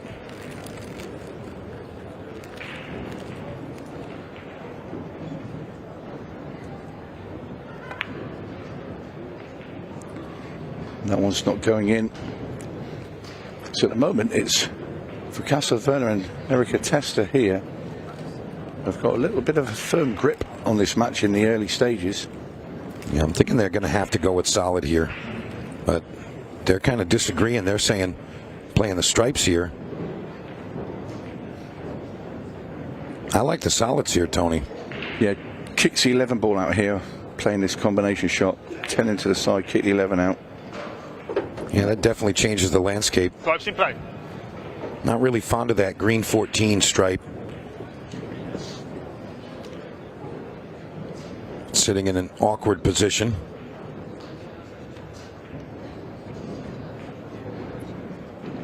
But the accurate positioning from Lucas should be able to help us out. Narrowly missing that 9. He wanted to just rub that just a hair, kick it out.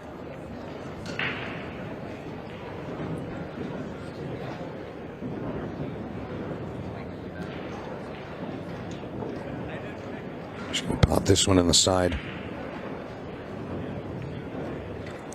Yeah, leaves an angle now.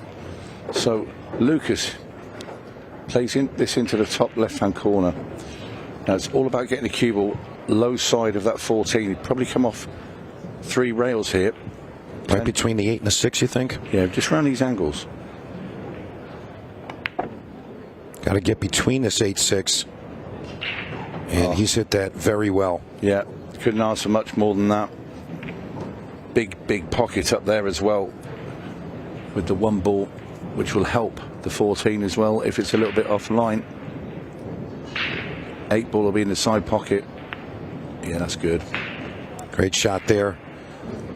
Simple 8 ball for Fracassa-Werner. And this will put them up 3-0 in our opening mixed pairs match. Remember, we're down to the final 8 teams in the mixed pairs. Yeah, it's a very strong start from Lucas, Fracassa-Werner and Erika Testa. They really did well there. That wasn't easy. Again, we've got a lot of great matchups coming up for you. And there you see the bracket right there. Got Benoit Van Boning and Beauchamp Waddingham. And they're on the same side as Fracassa-Werner, Testa, and Rodney Morris, Janet Atwell. The opposite side, we've got Brennan, Oborowski, Archer, Connor. And then from across the pond, Dinsmore, Thompson, and Prince and Talbot. So, again, down to the final 8 teams. And got a lot of pool action coming your way on this lovely Thursday afternoon. Yeah, and if you didn't notice that, just in the bottom, that right-hand corner bracket there, Joe Prince and Mary Talbot, I told you they're the ones to watch. They put out Skylar Woodward and Savannah Easton 6-4 in the round before. Well, that's a huge victory right there. So yeah, we'll see a lot of players won't know Mary Talbot, but I'm telling you, one of the top female players from the UK. She plays all sorts of disciplines, comes from snooker originally, so you can understand that she does not miss very many balls.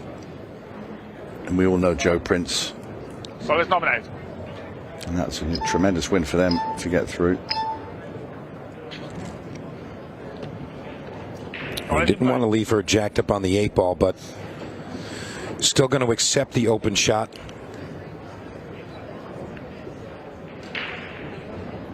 I'll tell you, if the 9 ball wasn't there, you might be able to get that 2 ball to the top left corner.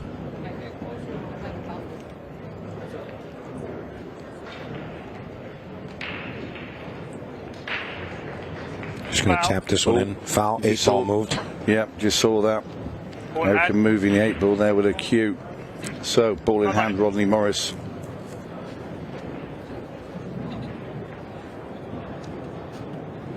Rodney looking to play the 14 and bump that 10 ball out. Yep, nicely done. Puts Janet in a nice position here. Those 2 balls at the top are a direct combo as well. And Janet hasn't had the simplest of opening shots here, but I think she's going to do just well from this position. Yeah, very good cue, this is Janet.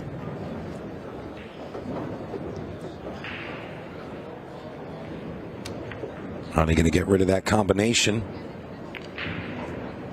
I think he learned that one from Ronald Blott. Ronald Blott. Mr. Combination this week. Janet for the 9 on the side. She's going to roll forward here just a bit. Nothing fancy. Doesn't want to get too far over there. I think she's left him just enough to make this 13.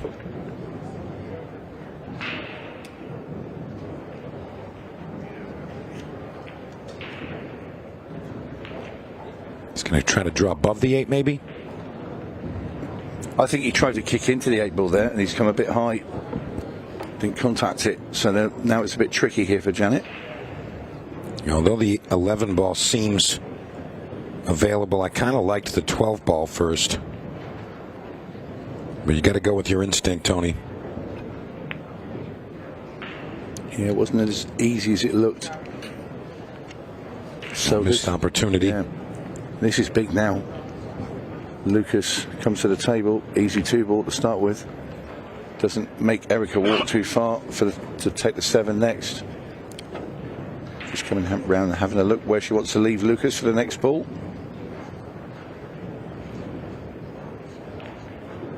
Well, all those options up there, Tony, anywhere would be great. Yeah, it's just make the pot here now for Lucas because all the other 3 solids are begging to be potted up there. Not going to do too much with the cue ball. That's perfect. Very well struck cue ball there. Let's run this in. Wherever Erica leaves the cue ball will be fine for Lucas. He can manipulate the 6 ball will be next. And he'll leave Erica with a nice easy 1 ball. And all she'll have to do is get the cue ball anywhere in the middle of the table. And Lucas will have clear line of sight at the 8. Left it a bit straight, but again, Erica's got a stroke. Yeah, it's a bit of a stretch as well. Left the cue ball quite high there, did Lucas, but should be okay for Erica.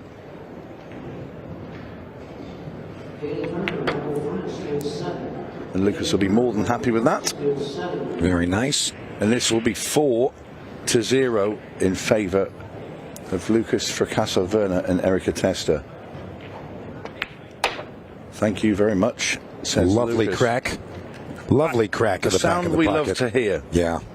On this Brunswick Tournament Elite table. If only we could bottle that up and sell it, Tony. Indeed. Well, these 2 be quietly confident now of holding out. Fancy a rest or an extension? I'll have an extension, please. Rodney there chatting to Janet, and yeah, they've got much to do now in this match. Janet coming from Bristol, Tennessee. Borderline Billiards is her room. And if you didn't know that stuff, you've been living under a rock. I've been living under a rock then because I didn't know it was Borderline Billiards. Well, now you do. Well, I do now. I'm out from my rock. Well, to be fair, I've been just, kind of introduced to the Southeastern and Midwest pool world. Getting all of those particulars, so you're not too far behind me, Tony. Did fall back to nil? About 4 foot.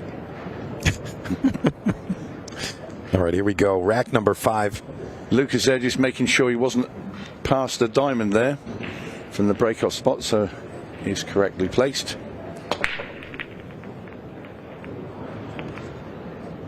Oh, the 7 ball just creeping into the side. Again, the apology hand. I never get that. You're trying to make a ball, you make a ball. Yeah. You make the shot that you're trying to make. You can't apologize. Well, if you smashed a break in a ball, you went straight into sorry, I'm the good. pocket. But yeah. Sorry, I did what I wanted. Yeah. Yeah, don't get it. It's all right. That's just me. I know, everyone's been very, very nice at the table. Yeah. Station call. All right, here we Put go. it this way, I wouldn't be offended if he didn't put his hand up and he'd made the ball against me. Right. All right, here we go. Eric is going to try to get Lucas to the right side of that 2 ball. Doesn't really go far enough, but he's got options here. And when you've got a partner like Lucas Fracasso-Werner, you can kind of, lean on him just a bit. Lovely sound. These Brunswick tables, so beautiful. Really just a nice piece of furniture in its own right. Yeah. Going to start selling the inserts to go on top and eat dinner. Get rid of your kitchen table, clear out the living room, put a Brunswick in there.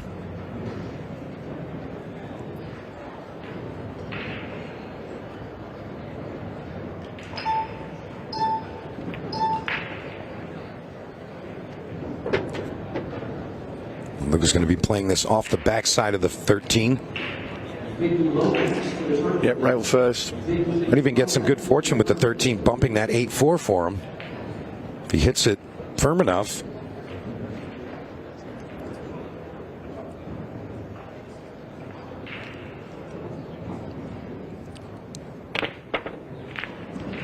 Well, he does get the breakout. Pace kept it out.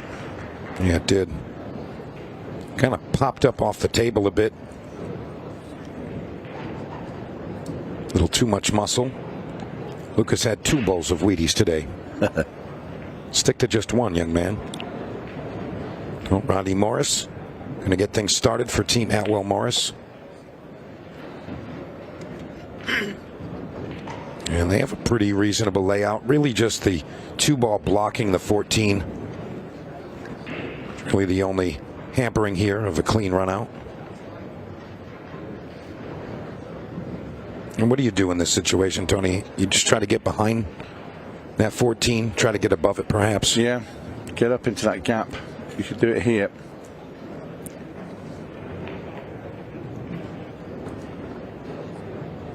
And Rodney elects to delay that just a bit. Maybe 1 rail or 2 rails come back above the 14 here. Rodney's indicating somewhere in that zone would be ideal.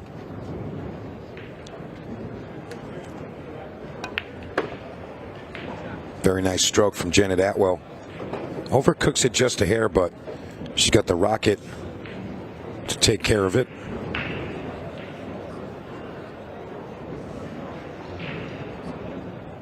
I think he's just going to kind of float to the right long rail and come out. As long as that 9 ball passes the 15, I think that's the shot here, but really tough to tell. Oh, no, it didn't pass, so really nice control. Gets Janet back on the opposite side of the 9.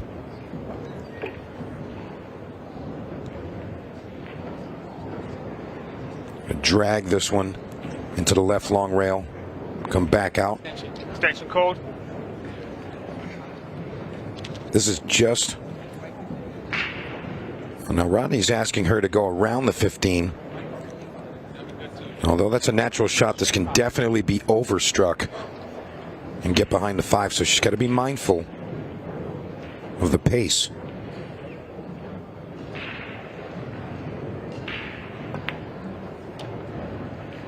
And she does well. Look out, 8 ball. Rodney's going to have to come with something magical here. 3 rails behind the 8 coming up. High inside. Okay, players, if you are here for your 1 o'clock match, just a reminder, you do not have to come to the tournament desk and change. He elects to play it right into that right side pocket. And it will populate on the website for you. You do not have to. Nice finish there. Back. So the missed carom shot from Lucas Fracasso-Werner puts up a point. on the opponent's side. And there you see the insignia right there, Borderline Billiards, over in Bristol, Tennessee.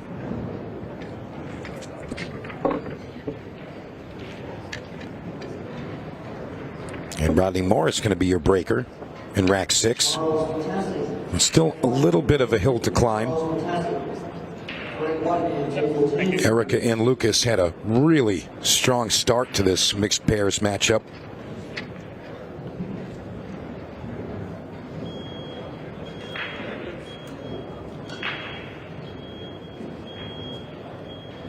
And here we go, Rodney Morris approaching the table, about to wreak havoc on that head ball. And again, he was so solid on this arena table yesterday. Had a near perfect set with Justin Bergman, but one dry break. Yeah. One dry break. Morris has tried a break. Trying to pull back to what?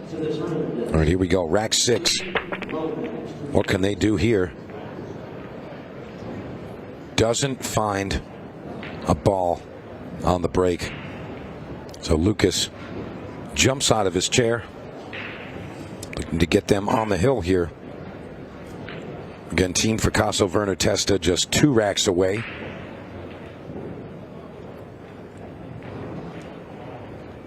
Lucas focused on, and you hear him declaring solids.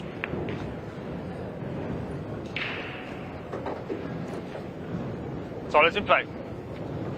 I think we want to see this cue ball very lightly between the 3 and the 5. And Lucas says it's okay, just stay above the 5, cut it back and forth, try to leave the 3 to the bottom right corner.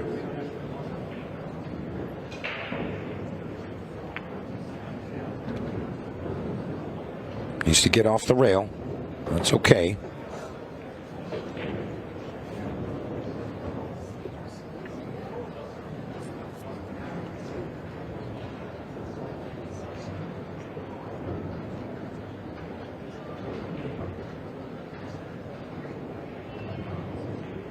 Now let's see what Lucas has come up with. He's going to call for his extension here. I think he was kind of between thoughts there, so doesn't want to get too hasty right off the bat.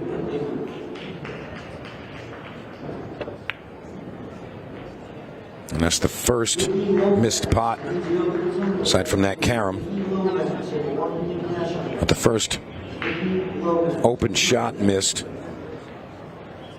I was kind of surprised the way he went at that shot.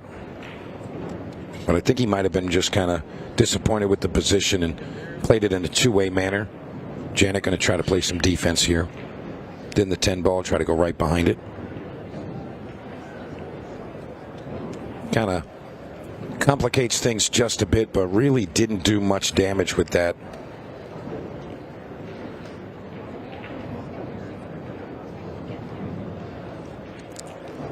All right, 5 going to the side pocket. A bit of a back cut. More than likely going to stay up table for that 3.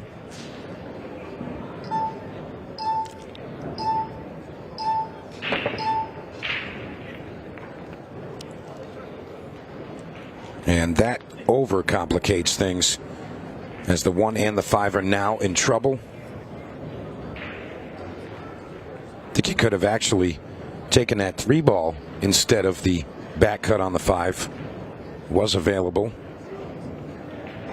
What do you think here, Tony? I said they need to make something happen on the quicker side as well with 4-1 down. Okay, it's 10 minutes left, but don't want to leave it all very late. Approaching the 15-second shot clock as well. Yeah, just about 15 seconds away. That was close.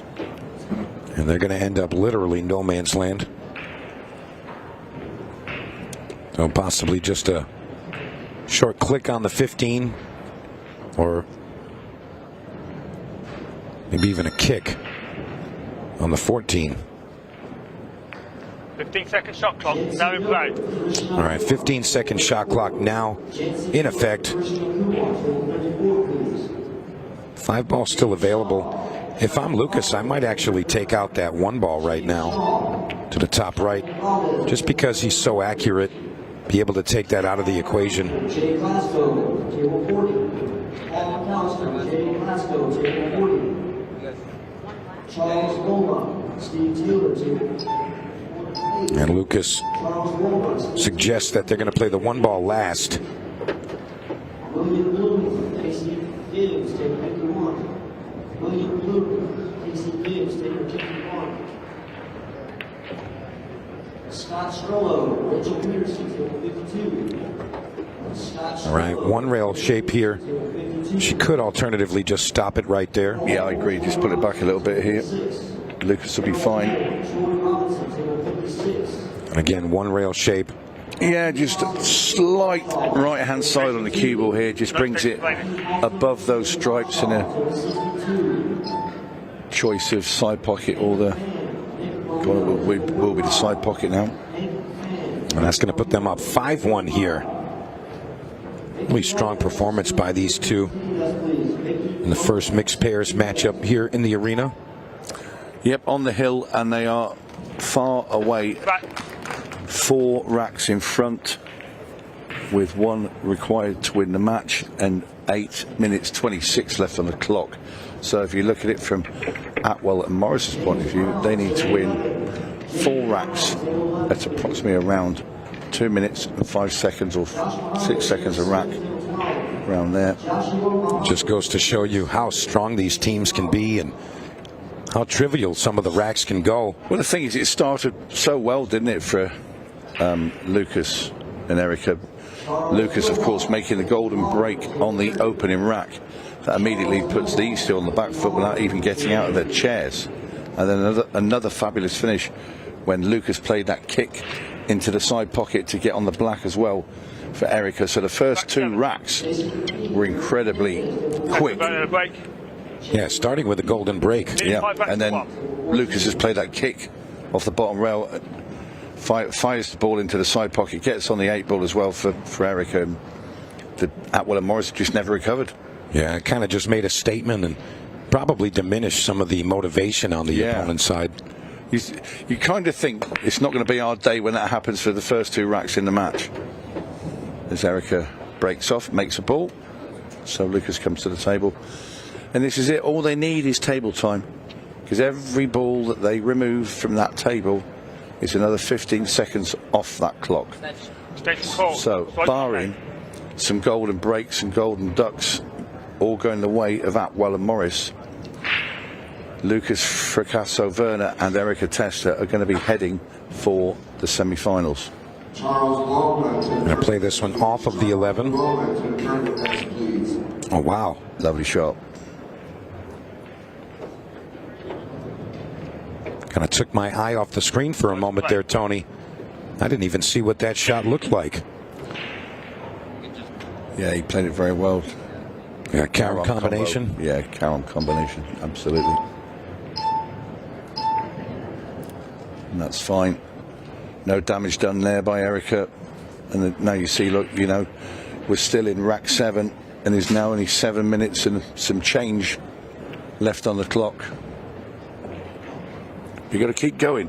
You never know.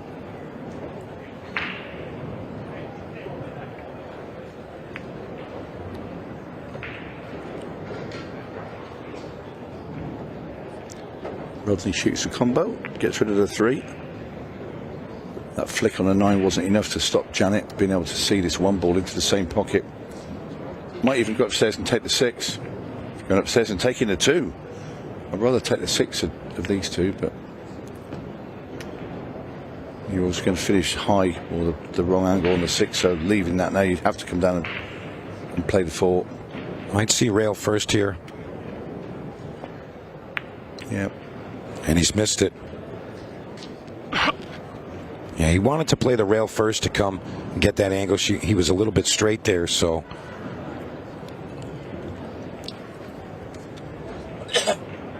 Now Lucas and Erica in position to win the match outright. Well, they just need to clean up these stripes. Yeah, take the 13 now. He's asked her to kind of draw it down table. Doesn't want to stick to it. Funky predicament. He's going to play the combination. Low backs. If anyone knows the low backs, please come help me. And he's left it awkward. Yeah, that's not a bad shot at all there from Lucas. I mean, what has Janet got? A really tough 6-ball, bank on the 5. You played a bank on the 5 and the cue ball's going towards that bottom right hand. I think she's just going to send the 1 into the group. Well, 5, the 1, sorry. Oh boy. Misses the bank, ball in hand, so they are going to play a little bit of one pocket here, Tony. You know, that's my favorite part of these 8-ball racks. Yeah, just pops his 10-ball in, stops the cue ball dead. And this will be the end of the match, pretty much. Played it off the 9. Won't make any difference. Lucas will be quite happy with this. You pump this off that bottom rail. Center ball.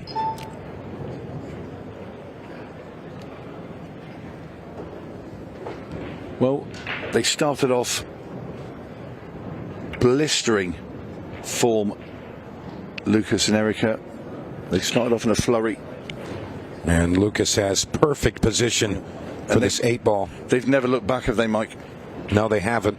Very, very solid team here. Erica Testa, Lucas Fracasso-Werner takes out Janet Atwell and Rodney Morris. Folks, we're going to be back with another one of these mixed pairs. And that's Team Brennan Oborowski versus Archer and Connor. You don't want to miss that. More mixed pairs action coming at you shortly. Don't go too far.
Well, welcome back into the studio. Quick shuffle around as these two have made their way from winning the match. Erica, Lucas, congratulations. That was very good. A very good performance, in fact. How was that for you?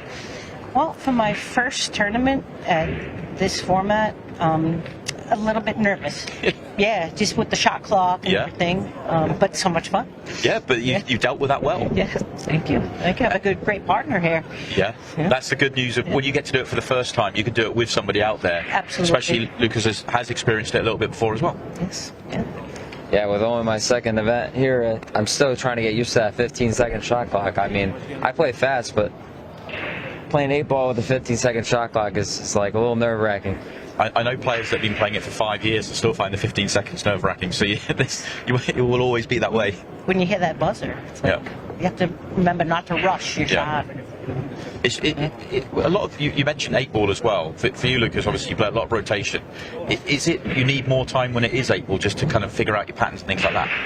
It's only if like the table has like, you know, I'd say like maybe 2 or more clusters. That's when it's like, all right, maybe I need like to use my extension early or wait for later, or just kind of play the clock. It all depends on the score, really, and there's a lot of factors into it. Yeah, absolutely. Tell me about the partnership, Harrah. How did it come together, and have you been playing together long? I originally wanted to just play the women's. Yeah. And then I found out I could do the open as well. Yeah. And then I was like, you know what, I'm going to be there. Maybe I'll do some partners. And then I think Lucas was looking for a partner. I wasn't quite sure. No, actually, Benoit kind of hooked us up. So that's how this came. And of course, she's playing a little bit later on. Maybe you two could be. Well, I think the way the draw set up, you could meet them in the semi-finals if they were to win. Maybe. Yeah, which would be fun. That'd be cool. You're obviously a tournament director's nightmare then, because you're now playing in lots of events and running deep as well. Yes. That's a good thing. You said this is your first Ultimate Pool USA event. Yes. So obviously the mixed pairs getting to the semi-finals now. You're going to be in the Open, and you're going to have the women starting tonight at 6 o'clock, I think it is. So this is a nice start for you to sort of ease into the week as the group stages continue. Correct. I think, you know what, this is probably the hardest part, and now I think the round robin with the women's will be a little bit easier for me. I you've had to look at this, Well, to be determined. So. And for you, Lucas, got the Open to look forward to as well as this. How things started? Have you played your first match, or are you? Yeah, actually, I did play my first match. It was a little hectic. Yeah, it's scheduling nightmare, isn't it? No, it was just I actually ended up running late. I thought somebody told me I was playing at 12, so I set my alarm for 10:30. Yeah.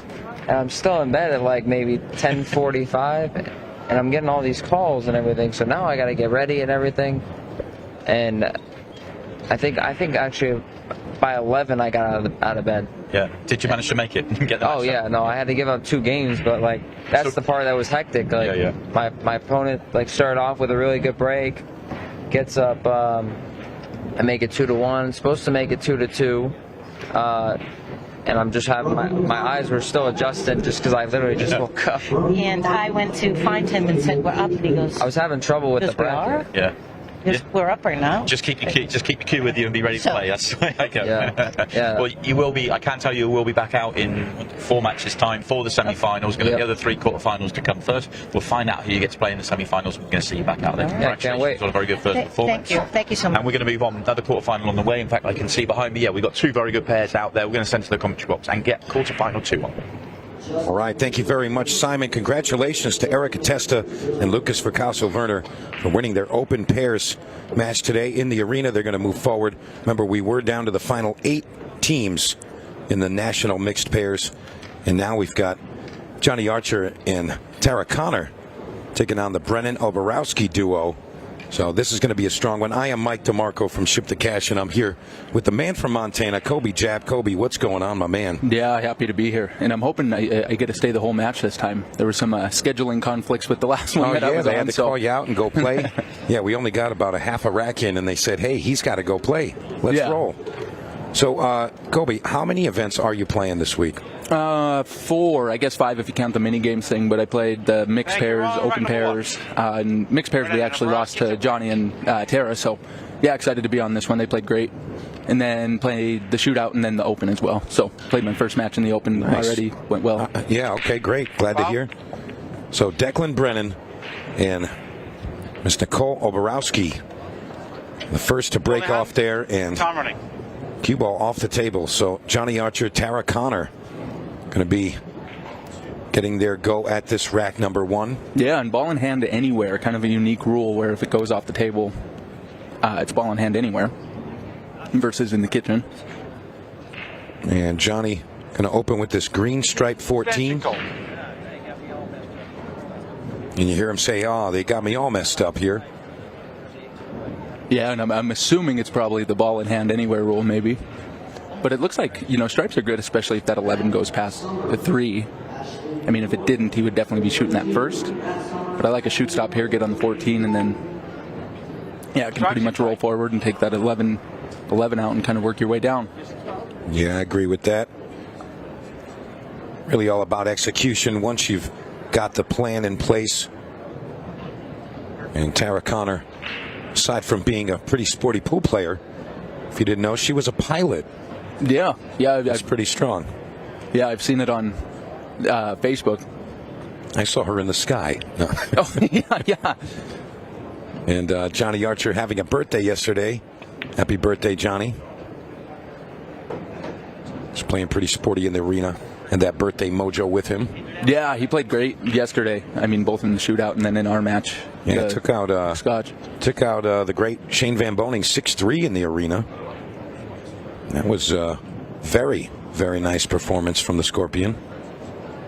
Tara Connor missing that 10 ball. So it's Brennan Oborowski to the table, and Nicole going to be the first shooter here. Looks like the 3 ball might still be available. She doesn't really like the back cut. A little bit of a tough first look, really. I mean, even if she can make the 3, you're really just kind of trying to play into the 11. So she might be shooting, I would think, either the 4 or the 5. Well, she's going to go with the 7 here. So we're all off. Yeah. Colby. Great opening shot there. Shot. That's a good one to build confidence and cue ball lands perfectly on the spot. We said they should put a little, progressive pot. If you can win a match and the cue ball ends on the spot, you get a payout. I like that. I like any of the carnival games or any of the side bets. They're always. Yeah, we like that. It's like I won and I won. We love that stuff. Yeah, when I first played the mini games, all he said was it's $25 and you get to spin a wheel, and I was sold. I didn't know that pool was involved. Yeah, that's good. Yeah, I'll take it.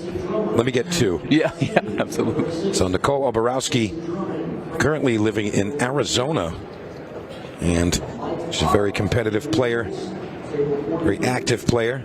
Yeah, and she's been playing a lot. She has improved definitely since the first time that I met her in Arizona. Yeah, she seems like she's definitely on board with the Ultimate Pool USA family, and we'll likely see her at all of the events. Same with that gentleman as her partner, Mr. Declan Brennan. Yeah, I was talking to him before this match, and he mentioned he doesn't really like to travel a lot. I asked him if he played hayball, and he said, no, I really just like coming to the States, so he likes coming here. Ooh, rolls down in. Good thing that 3 ball was in that position. Still gets it to fall, so short draw stroke here. Get right back under the 1. And one more simple pot here. And Brennan Oborowski are going to take rack number 1. Yep, that's just fine. So yeah, really excited to see all of these events kind of play out.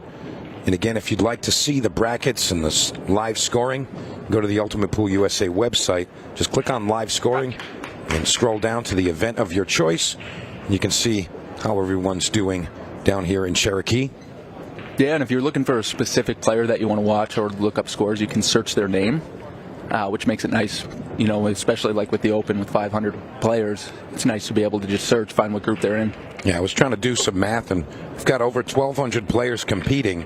But if you count all of the events that they play, multiple events, it's probably 4,500 seeds playing this week. That's pretty insane. Yeah. Pretty insane. Yeah, and the setup's wonderful. Yeah. I mean, you really can't beat it. Yeah, and I mean, think about it. There's 40 tables upstairs for players to just play pool. Yeah. I mean, that's a big thing, and I think that's kind of a testament to what Ultimate Pool USA stands for, allowing players to come to an event of this scale and just play pool. A lot of the times you go to a larger event, all the tables are taken for tournament stuff, and you literally just have to wait to get on a table. And in this case, they've got you covered. Yeah, I played like 6 minis over the last couple days. Yeah, the players were coming in, and they're like, hey, where can I play pool? And they're like, hey, there's a whole room for that upstairs. Go ahead. Those beautiful Brunswick tables. What do you think of the equipment out here, Colby? Yeah, I like it. I mean, it's definitely, you don't play on it, typically like at a normal pool hall that you'd see, that's very slick and fast, but everything plays great. Pockets play pretty favorable, but I mean, I haven't seen a table really roll off too bad. Right, it's definitely a consistent roll. Had the man, Mr. Josh Thiel, setting up all the tables. He did a great job, and Nick from Brunswick providing these beautiful tables. Yeah, I actually played Josh in the open pairs our first match. And you guys won that match? We did, yep. Did you apologize? No, because immediately after we played Shane Van Boning and Tom Cousins, so there wasn't much to apologize for. Gotcha there. All right, Tara Connor. A little back cut here. That one ball is definitely going to be the big ball to get back to. And hangs that one up. There's definitely issues on, both sides. Yeah, totally agree. Sometimes, missing and hanging a ball, similar to strategy in, say, one pocket, sometimes that gets the job done more so than making the balls. I look at 8-ball a lot of the time as like a team sport, and, you kind of have to keep your men on the field and in good position to be able to win it.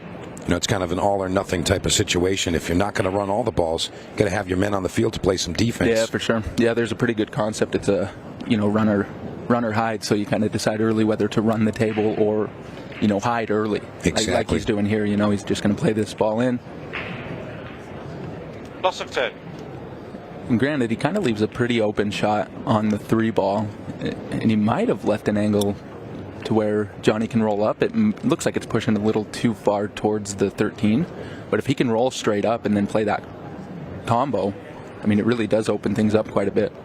Yeah, you got to be aware of that 8-ball. Looks like there may be enough to squeak it into the side pocket on the right side. Not sure if it passes to the bottom left. 12-ball might be blocking. Yeah, and he was straight enough to be able. Yeah, and if he plays this, or if Tara plays this 1-ball, holds it up in there, he could try and play down and break into it. I wouldn't think he would. If he gets on the 5-ball, then of course he would play that. And yeah, got to be careful with the speed on this one. Got to hit this one very easy. Don't want to make both of them. And that is going to make both of them. It is going to make both. Well, fortunately, I think there is still an avenue to get to the 5. I don't know if it's maybe makeable. Could play a bit of a swerve shot to pocket it. Right. But I don't think there's enough to cut it. And if he does swerve, make it, there is a pretty good line to go actually underneath the 14, go 2 rails into the 8. Fair assessment, Kobe. And Johnny takes a good swing at it. Yep, and just hit it a little bit thick. So it's Nicole Oborowski to the table. That is the one thing with these Brunswick and the slick cloth. It's really, really easy if balls are hanging to make both of them if you're comboing. Most definitely. Oh, and if that 12 goes, this is really good open look. Really deceiving. It looked like it was stuck to the 8-ball, but there was definitely a gap there.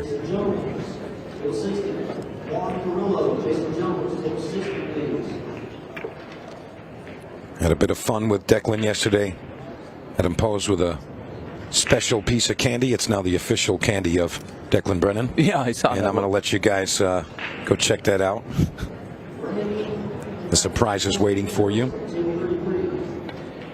There's one thing at these events, there's definitely a lot of candy that trades hands. It seems absolutely. It seems like the most common commodity. Yeah, it really is. Probably a close second, the greenbacks. Yeah, for sure. Dollar bills. Nicole Oborowski looking pretty strong out there. Had some nice shots so far. And maybe a touch of an awkward angle, so you'll either see him roll all the way up and play the 14 or just slow roll it and play that 13 in the right-hand side. Stalls the cue ball. Yeah, very nicely there. Angle. Very natural. She can really just slide it towards that foot spot just a hair. I like popping this in and running into the 5. It leaves a very nice angle here. 1 rail shape back above the 8. And he looks a little thin. He might end up going 3 rails here. But either way, it's still. Yeah, if there's ever a question, go the long route. Yeah, it lets you open up your stroke where you're not trying to. There's no chance of decelerating. I've seen a lot of that happen with the really fast tables. You think you have to hit it slow, but then you decelerate and you miss more balls even though pockets are bigger. Totally agree with that, Kobe. And Nicole fires it in 2-0 now for Brennan Oborowski. And they're looking pretty solid, Kobe. This is a good team. Yeah, and I mean, Nicole's looking solid too. I mean, just stroke looks good, getting through the ball well. Yeah, both players. This team looks very strong. And you see the bracket right here. Just saw Lucas Fracasso-Werner and Erica Testa moving forward. They're going to play the winner of the Benoit Van Boning, Beauchamp, and Waddingham match. And on the opposite side of the bracket, you see where we are. Got a lot of good matches coming your way. Again, this was the final 8 starting the day. And we will conclude this today. So lots of national mixed pairs action coming your way. Is there any of the open pairs that'll be on? I don't believe that'll be today. Don't believe that'll be today. And we have basically just the national mixed pairs coming straight through our first session. If that does come into play, that will be the afternoon session. The evening session, I should say. Going with the head ball break. And helps a couple of those maroon balls to fall. Cue ball tried to hang up. Kitchen. You know, and I've seen that break work really well if you're breaking head ball. Just a nice soft pop. It really has been more conducive, really, than hammering it. I mean, you watch Shane; he broke 800 miles an hour, and yeah, I've said it time and time again all week. The best break and the most successful break I've seen is a second ball break with medium pace. You know, not super hard, maybe like 55% speed, something like that. Yeah, not super hard. Second ball break right off that the side rail and back into the pack. Cue ball usually ends up somewhere center table or slightly below. That's the one that seems the most consistent. Yeah, I'd agree. It's making the bottom right ball in the corner very often, or whatever side you're breaking from. Yeah, a lot of times, and Kobe. A big miss from Johnny there. Yeah, a lot of times, Kobe, you'll see the opposite second ball cross side off that second ball break, and that's something that seems to be repeated. And we're going to see Johnny doesn't look like he's really aligned on that one. No, and kind of he was trying to maybe pinch it a little bit just so he could draw it straight back versus, drawing down the rail. He was anticipating maybe a bit more squirt with the cue ball, but as the days go by, this table will tighten up a bit and have a little more friction than original. Oh, and a great shot there. What a great pot. Declan Brennan. Yeah, another pretty wide open look. If that 3 ball goes, it would be a good one to shoot now. Just that 3-6 is kind of a little weird. Yeah, I'm not sure. Yeah, it's going to be the 2 ball for Nicole. Yeah, and I like this. I think if she can run straight up and back. And she hit that a little thin, and that's where it picked up a little more speed. But still, if he's on the 3 ball here, definitely a good look. If he can draw, nice soft draw into the 6 and almost stop and be able to play the 5. I mean, I think he's going to play the cue ball off the 6 maybe. Yeah, Not sure if and then he's got enough. Can roll forward and outplayed it right off the 6. Great shot.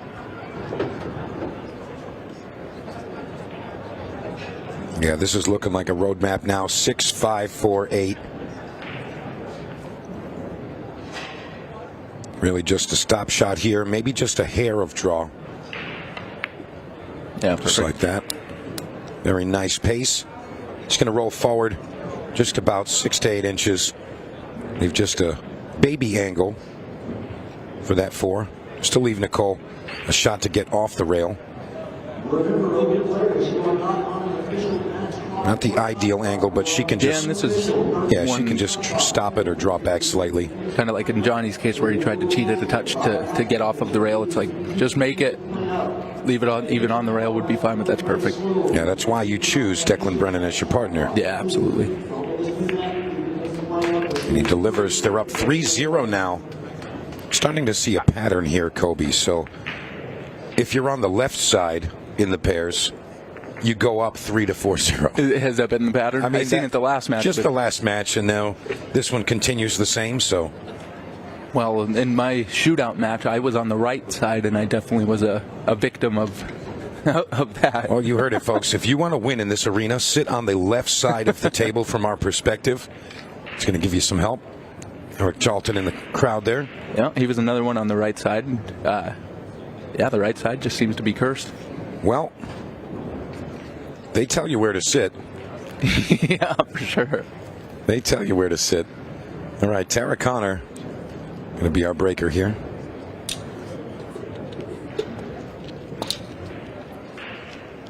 Thank you, rack 4. Connor and Arch to break. Looking at the head ball break. 3 racks to 0. Firm hit. Cue ball avoids the scratch. But it's that nice little pop that if you are going to head ball break, it seems more conducive than. I mean, it just gives the opportunity for like the 11 and 2 to go in the side a lot more. Yeah, and like we were saying, like most of the time, I still like the second ball break. But if you are going to break the head ball, again, take something off of it on this arena table. Seems like it's just going to make the balls. Yeah, and I mean, it's the same outside tables that I've seen too. Same thing out there, yeah. So, I mean, again, I'm trying to give you guys the inside scoop. If you're going to be competing, I'm trying to give you guys the cheat code. Always want you all to have all of the information. Stripes nominated. And here we go, Johnny Archer looking for the 15 ball. Doesn't make it happen. It's an uncharacteristic miss. That's 2 in a row for the Scorpion. Yeah, and I mean, it was tight there. I'm unsure why he didn't take solids, I guess. I guess a 7 ball might be a little tricky. No, I don't think that was it. I think he just kind of saw what was in front of him and said, hey, I'm just going to make a choice. He was probably, it's 50-50, both ways. Yeah. I mean, the 7's pretty open. Only one of the pockets blocked for it, but nonetheless, Borowski and Brennan going to move forward. And looks like he's going to take on this combination.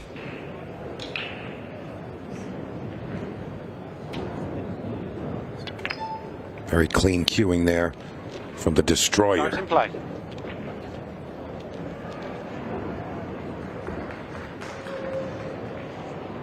All right, 12 ball it is. Like to see 2 rail shape. Kind of have an avenue between that green 6 and the yellow 1. Yeah, and this table does slide a touch, so there is a chance. Ooh. Yeah, missed opportunity there, but Nicole's going to shake that one off.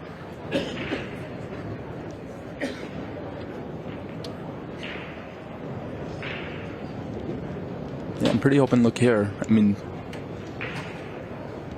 I can't shoot the 1 here. I almost would. I like getting to it now, but I mean the 2 feeds to it in the side, but you got to kind of get the 6 out of the way first. Yeah, I think she was kind of between ideas and couldn't really make up her mind and kind of rushed into that 3 ball. That's why I say, even if we're still in the full 30-second shot clock range, you kind of have to have some pace around the table and stay engaged and take a walk around the table, look at the lay of the land, make a decision, a definitive decision, and then just go. Just go. Yeah, and I mean, on the outside tables where there's no shot clock, you do have more time, to be able to walk through the strategy and, kind of look at a lot more things. Right. And I will say that, it's good practice to continue to keep that, that steady pace and not get comfortable taking too long, on your shots.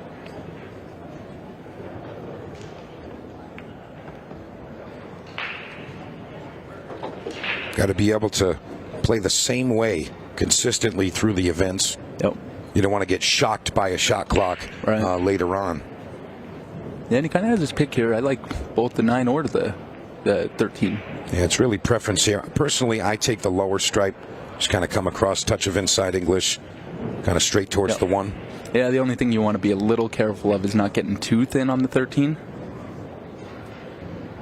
Yeah, and that's about perfect. I almost just roll it in, let him take the long ball. She might even draw this between the 6-1. Yeah, and it is feeding a touch to the left. I'll say that Declan has instructed her to go to the rail, but she might not be comfortable with that. It looks like she did okay. The only worry, and it does, if the 8 passes by the 5, which it does look like from this angle, it does. It's definitely a lot easier. Yeah, and when if it didn't, you just don't want this angle to like have to run back and forth or anything. But yeah, that's fair. But you got a killer on your team. Yeah. You got to expect them to do their job if you do yours. So you leave them an open shot. They're not against the rail or jacked up. You got to expect them to make the ball. Yeah, absolutely. Yeah, and 8 goes. Just got to be careful here. So Nicole Oborowski to put her team up 4-0. And again, it looks like it's the left chair omen. You sit on the left side, you're in action. Ooh. And she looked to play it off of the 5 ball. Yeah, and with that 5 being like on the rail, that makes that like to carry them off of it. No, I mean it's just going to double kiss it and run right back into it. Yeah, there's no give. And in the right side of the pocket was actually quite a bit bigger. I'd say Archer Connor have to pick up the pace. They're down 3-0 right now, and in just a minute and a half, we're going to get down to the 15-second shot clock portion of the match. So they're going to have to move it along. So let's pick up the pace, boys and girls. Yeah, and that's my favorite part of the pairs is when you see it get down to that 15 seconds where there really isn't time to discuss it as a team. You just kind of got to pick your spot and get down, fire. Get down and fire. One of my favorite things that I got to witness this week so far, aside from that incredible break and run, craziness last night. Yeah. I don't know if you saw that, but Chris Melling, he lost his match in the shootout, and I just want to say, like, he had a small chance to climb back into the match, and it was really like he was getting down and no practice stroke. Get down, shot. Yep. Get down, shot. And he had to do that for a short period. And that's one of my favorite types of pool to watch. An unbelievable talent like Chris Melling. And he's forced to do something a little unorthodox. And you just see the schematics of his type of play. Really cool stuff. Yeah, and he's one of the best at it to do it. Really is. Another big miss there. Tara. Well, and sometimes he'll use it as like as a move almost, if he's playing someone and they miss an out that they should get. He'll do it early in the match just to kind of make a statement. Right. Really. It's like, do you know how easy this game is for me? Exactly. Do you realize how good I am? Watch this. All right, Declan Brennan picks up that 8 ball after the missed opportunity from Tara Connor.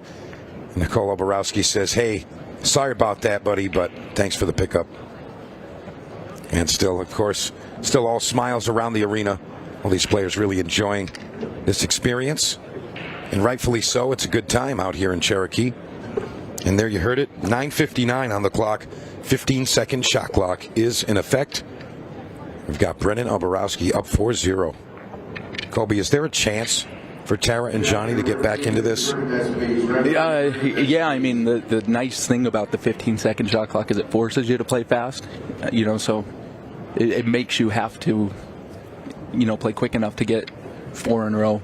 Yeah. The breaks have been kind of fickle both ways, so. Got to be using the second ball break here, though, because the golden break is in play. You have to take a swing at that. The second ball break, it really. 15-second shot clock now in play. Rack 5. Here we go, Declan Brennan. Rack 5. Leading 4-0. Second ball break, possible third ball. Can't really see his line.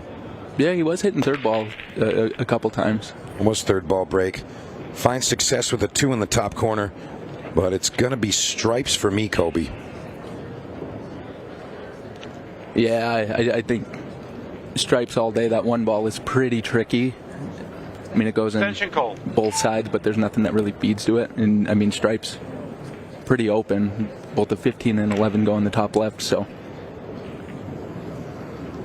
Nice opener there. Got to get rid of that 12 ball at some point. Possible 13 in the corner. Kind of float right into the 1 ball.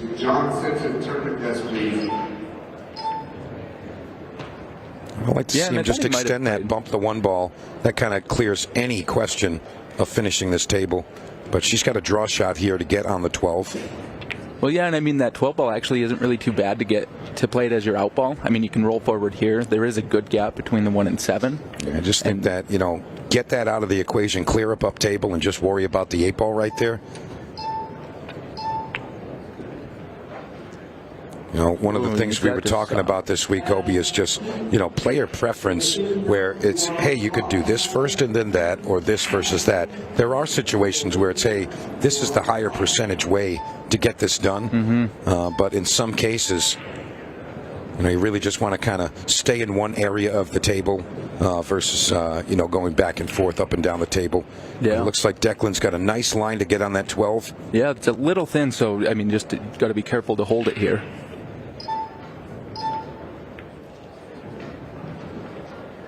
And trying to hold it up. Yeah, that's all about the pace there. If he was able to, you know, kind of stroke that in, I don't think he would have had the miss. Let's see, got to deal with that 3 ball. So it looks like there's the angle to get on it here. Yeah, and I mean, it wouldn't be bad just to roll that in and then play the loss of turn. Just play the 3 into the 11, play loss of turn, which, I mean, that's a great shot there. And that'll work. Yeah, you might as well take a swing at it. You're always going to have that loss of turn available if it doesn't work out. Sure, why not? And this is the opportunity they needed. They definitely have to get a move on, though. This one she's going to need to punch out, so just got to make sure hit it center pocket.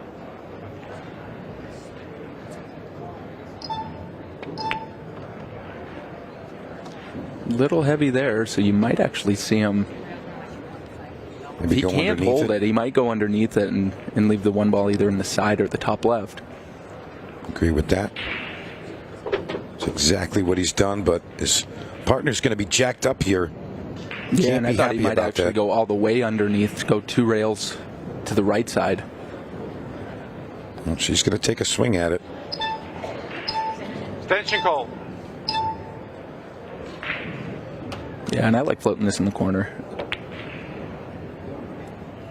Not going to get the job done, and the 12 ball is still open.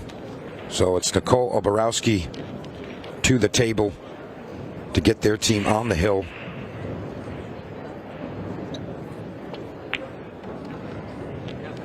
Yeah, bumps the 8 ball to the opposite side. Yeah, Declan Brennan, simple stuff for the destroyer.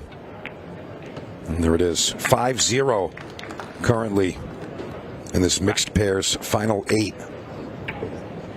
So looks like it's going to be Brennan Oborowski moving forward in our mixed pairs. And don't forget, coming up next, Dinsmore Thompson versus Prince Talbot. Those are 2 strong teams, both coming from across the pond. And then we follow up with another super strong matchup, Benoit Van Boning and Beauchamp Waddingham. Excited about for that one. I'm excited for all of them for sure. Yeah. I mean, this is my other favorite event. I like the mixed pairs and I like the shootout. Those are my favorite. Yeah, the pairs is my favorite to watch for sure. It's just like it's a cool dynamic, and you know, it's not the same old same. You know, right? And you get a big mix of teams that you wouldn't normally see them play together. Yeah, and you get to see some of the strong females playing with the top men, and it's really just nice to see how it unfolds. Yeah, and the open pairs is great too. You know, you get a lot of these players, including myself, have met people through the Ultimate Pool stuff. So a lot of the teams like Joe Prince and Jovan Bustamante pairing up together. Yeah, now that's one I haven't actually gotten to see any of that. Yeah, I'm pretty sure this is the first time we've had this. So I don't really have any experience with that. Have we seen this before? I mean, just the open pairs. Yeah. No, I know they do it overseas for sure, but we haven't seen it here in the States yet. Yeah, well, that's definitely going to be on my list of top favorite events, but, I mean, how can you dislike any of them? Right. I mean, it's really about the format and the players that we have here. Really nice group from all over the world. Got to talk with some of the folks from Australia. 38-hour trek to get here. Yeah, that's non-stop travel. So if you're out there complaining about the 3-hour car ride or the 4-hour plane ride, get off it. All right, Tara Connor.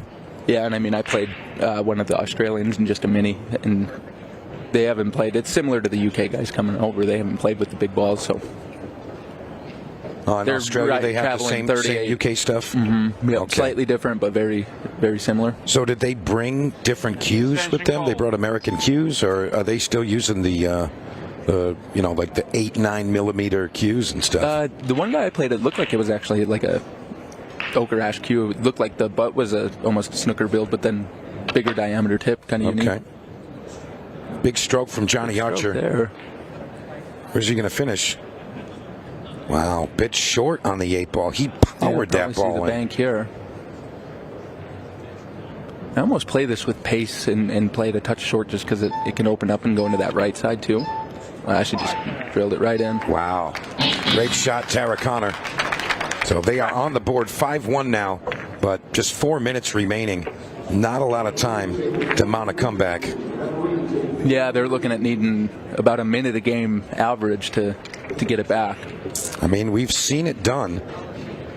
Tony Holgate was mentioning that Chris Melling was able to win 3 racks in under 3 minutes. Yeah. So there you go. That happens. Yeah, and this is just a case where if I'm Declan and Nicole, where I'm going to be second ball breaking for sure, and I'm going to be hitting it pretty soft. Most definitely. Most definitely. Looking like they're ready to go. Nicole approaches the table. Their team's on the hill. This is rack number 7. Remember, we're racing to 6, just 4 minutes left. Let's see what Nicole can come with. Leading 5 racks to 1. There is a 3-point rule for a legal break, right? Do 3 balls have to get past the head string or to the side? No, I'm not positive on that, but I'm sure we can get confirmation. And yeah, I agree with you, Colby. They should be breaking second ball and just kind of hitting it easy. The 8-ball is in play. They could win on that one shot. Might as well go for it. Yeah, and second ball break does have a better tendency to leave things kind of messy too. So you just have a chance to burn time. Plus, you got win a chance with one to win. shot. Exactly. Yeah, exactly. And like we were saying, not really crushing the break. You don't want the cue ball wild. Yeah. Solids in play. Because of course you got the golden duck opportunity there. So you don't want to give away a point in one shot either, but we're approaching that 3-minute mark, and it's going to be tough action trying to make something happen from here. All right, Declan, 14 ball looks like the recipe here. Extension call. Yeah, it looks really tight. And geez, you might see him play the 11-13 combo and roll up in between the 7 and 2. Yeah, the 11-9 looks pretty good. Or is that the 9? Yeah, 9 ball, sorry. And we're all colorblind, Kobe. It's a pool ball, right? Yeah. Shoot it in. And he almost makes the second one after it. But it's going to be the 15 ball. And Declan says, leave me dead center table, please. Yep, just roll this one in. Likely follow up with the combination and then the 10. Not terrible. No, not at all. Can roll this one in and get on the 10, try and play it where that 14 is going to stay in the hole as well. You got to be careful not to follow this one in. And he's done okay with that. I believe he left the 10 available. Gonna play rail probably first. Have to go rail first. You want to hit this one with top too, just so it rolls past the 2 ball. If it did bump it, it's another case where, great shot there. Almost got a little too much out of it, but pretty good just to roll straight down the table, play the 13 in the bottom right. Yeah, great call, Kobe. And Nicole Borowski looking really strong out there, Kobe. She's been super solid. Yeah, she's held up great. Not sure what Declan's idea was there. He spun the ball. I figured that was just a center high, maybe a touch of inside. Yeah, and I think he just caught it a little bit thick, so that's been, caught it pretty heavy. Nonetheless, it's still there. Yeah, she can still see this. Owen tried to play it off of it. And the cue ball's going to fall. Ball in hand. Time running. It's the second time one of her shots is the cue ball tried to hold up and fell at the last minute. Did it on the break and a few racks ago. All right, Johnny's going to make a run for it, but we're down to just 1 minute time. So it is pretty much virtually impossible for these guys to make a comeback. So it's going to be Brennan Borowski moving forward. David Morley, control deck. Joe Lynch, Dave Sherburne. As you hear some of those announcements coming through. Lots of matches to call, lots of players to get out there. Yeah, and the amount of events that they're, scheduling around is pretty wild. Yeah, and there's like Ashley Benoit's playing 7-8 events. She's playing 8 events, 8 events over 6 days. Pretty sick. But yeah, I'm excited. We just got leagues in Montana. We just got a league operator, so that'll be firing up there.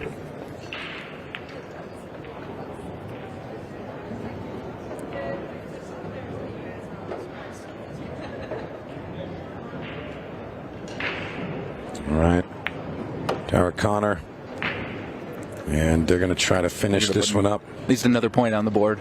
Yeah, put a point up. Right. Match conceded, your winners. Match conceded. There you go. Nicole Borowski. All right, folks, we're going to be back with more mixed pairs action in just a few, so don't go too far. Coming up next, Dinsmore Thompson and Prince Talbot. It's going to be fireworks. Don't go anywhere. Be right back.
Well, welcome back. Let's get a few words with our latest winners. Nicole, congratulations. Come to you first. That was a very, very good performance and nicely into the semi-finals. Oh, thank you, sir. It's such a pleasure to be here. It's been so much fun, this venue, and just playing. It's been a very different mixed pairs than what we've had before because we've very much deeper 64 pairs and you have a bit more time to kind of get the partnership gelled up and working before you get into the final 8 on the TV. Is that how it sort of played out for you, kind of getting to grips with how you each play? Yeah, I think we've just got stronger each match has went on. Our results show that, and I think with a tough game against Joey Gray and his partner. But apart from that, we've won pretty much convincingly in every game, so I think we've played very well. Yeah. How did the partnership come together? Just randomly, Declan decided to ask me to play, and I'm more than pleased to be able to be here and have the opportunity. We've become good friends in Kansas, like myself and Danny and Nicole and that, and hang out and have a few drinks and have a laugh together. And obviously, I didn't really know many of the girls, and then obviously I knew Nicole fancied could do all right in this year, so I said, why not? Pretty good partner to call on, though. He's going well in the individual events, and obviously going very well in the UK. And seems like you certainly hit the ground running together. Yes, absolutely. It's been wonderful to be able to not only watch you shoot, to be able to help myself stay in stroke. It's just been a wonderful learning experience. And what's the difference for you guys going out into the arena as opposed to playing out in the back room where there's no clock? Did you have to change the dynamic at all? No, I think actually Nicole looked pretty stronger out there than our previous matches. Like, she looked strong all week, but I think she looked more relaxed. I think sometimes the clock can do somebody the world of good. I think 30 seconds and 15 sort of makes your mind up for you. You sort of see the right shot and you just commit to playing it. Obviously, the very first shot, she knocked in a great 7 ball in the very first frame. It was a pressure shot. I just says go for it, knocked it in, and that sort of set us up. Sucks you down a little bit, making you drop that, absolutely. And, you know, when it comes to the sort of shot clock and the match clock and everything like that, obviously Declan's got an awful lot of experience there. So have you found the same thing, that when you're playing out there with the match clock and the shot clock, it just makes you commit to what you're trying to do rather than taking time or maybe overthinking things? Absolutely, and it's been very helpful to play in the league back at home in Arizona because you get more experience with that shot clock, and I've found that, you know, in developing my game and everything, the shot clock has really proven to help improve things. Just commit to that. We've teed it up beautifully to talk about the league, which I like, which we absolutely love talking about the league here. There's definitely a big thing, I think, from the sort of lower ranked amateur players. I think the shot clock hurts them. They're like, oh, I don't know if I can play under that. But the experience from everybody that's played in the league and in the environment here is that it does make you just commit to what you're doing, and you're more decisive. I completely agree. I've seen such an improvement in my game over the last couple of sessions just being in it, and I would highly recommend anybody that's even thinking about it just to give it a shot, because you can see grand improvement in your abilities, and you get more confident. There you go. Get involved in the league. We heard it here, so that's what we want to hear. Into the semi-finals.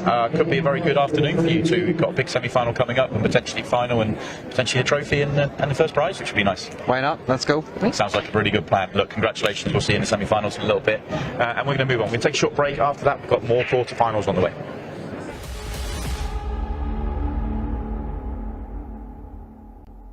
At APD Studios, we don't just design pool rooms. We build experiences around the game that we all know and love. I'm Adam Pfeiffer, a licensed architect for 10 years and a nearly 25-year pool player. I bring nearly 2 decades of real-world experience designing, setting up, and optimizing pool rooms and tournaments, both locally and nationally. Whether you're upgrading your pool room to host larger tournaments, planning a full-scale event, or just looking to perfect your home playing space, I design with purpose. From traffic flow and lighting to vendor zones and spectator comfort, every detail is considered, making it efficient for staff, welcoming for players and spectators alike, and compliant with local building codes. For residential spaces, I bring the same precision, crafting rooms that feel luxurious, play beautifully, and reflect a true passion for the game. At APD Studios, we design for more than just gameplay. We design for the future of your room.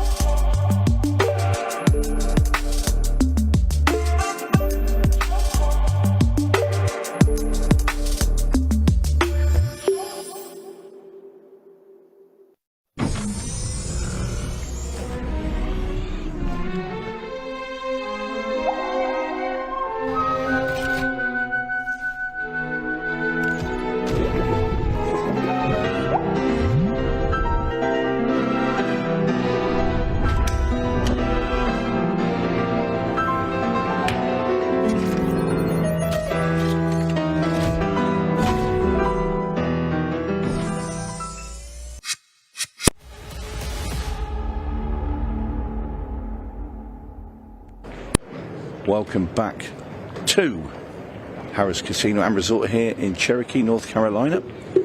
We've got our third quarter-final in the mixed pairs. An all-British encounter.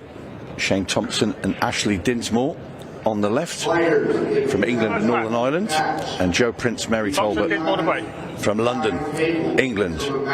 Race of 6, match clock 30 minutes. Shane Thompson about to break off.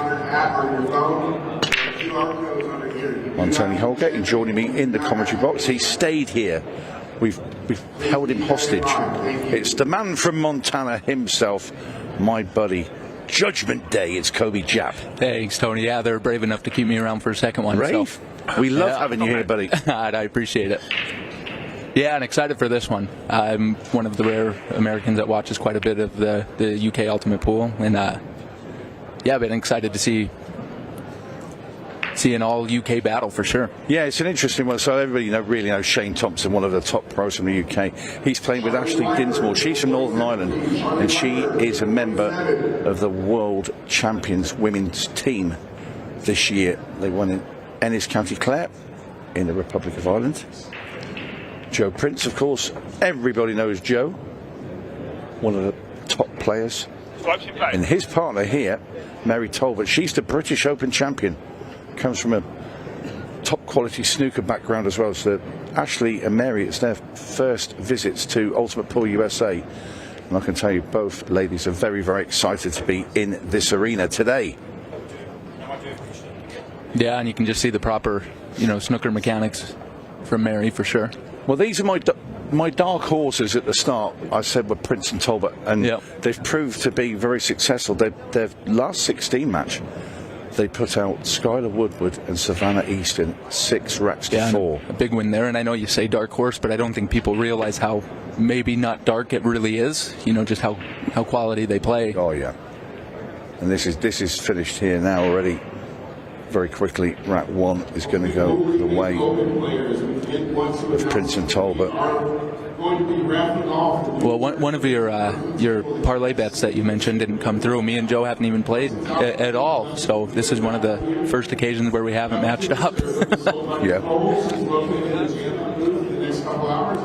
Very tidy start indeed for Prince and Talbot. 1 rack to 0. Yeah, and Shane made a ball on the break, and there was a big open miss, first shot from Dinsmore. Yeah. Might be a little bit of nerves out there, and because Ashley's very used to obviously playing with a smaller ball, smaller pocket table, but she's a very, very good player. Yeah, and this event is nice here. The outside tables, they're still Brunswick's very slick and fast, so the speed is a little bit more complementary than some of the other events where you're going from either valleys or diamonds onto the TV table. So again, it's the first one for Mary and for Ashley to be playing on this table as well. Yeah, obviously Joe and Shane, no stranger, especially Joe. Yep. How are you gotten on anyway? Because they've started the main open now, haven't they? Yep, I played my first open match, won the first one, so don't play again until 5 p.m. Eastern. But yeah, it felt good.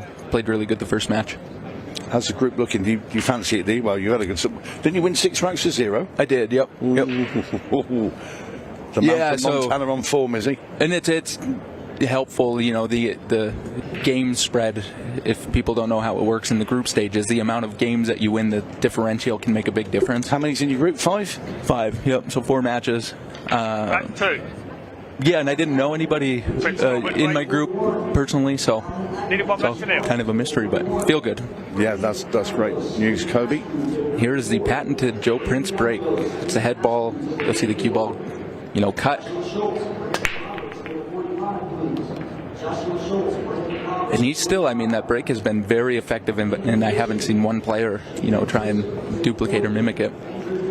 No. He just really has a really good chance to make the 5 or 1 in the side, and then if they miss, they're banking up in that top left corner. Yeah, he calls it his hybrid break. And if it's successful, why change it? Just wouldn't. Yeah, I would say maybe the only and somewhat downside is it leaves some messes in the middle, towards the spot. It doesn't break them quite as wide open. There's just a lot of cases where that's more beneficial, though.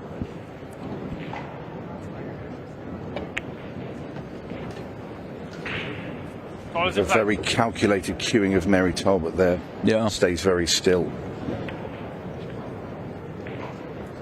Yeah, and I wonder if that 6 goes in the bottom left. It does. So, yeah, it looks like that's what he was playing for there. And if Mary's on it good, he might be able to shoot, stop, and play that 2 right away, and that's what they're looking at now. Yeah, the gap looks to be big enough, doesn't it? Yeah, and almost a perfect angle.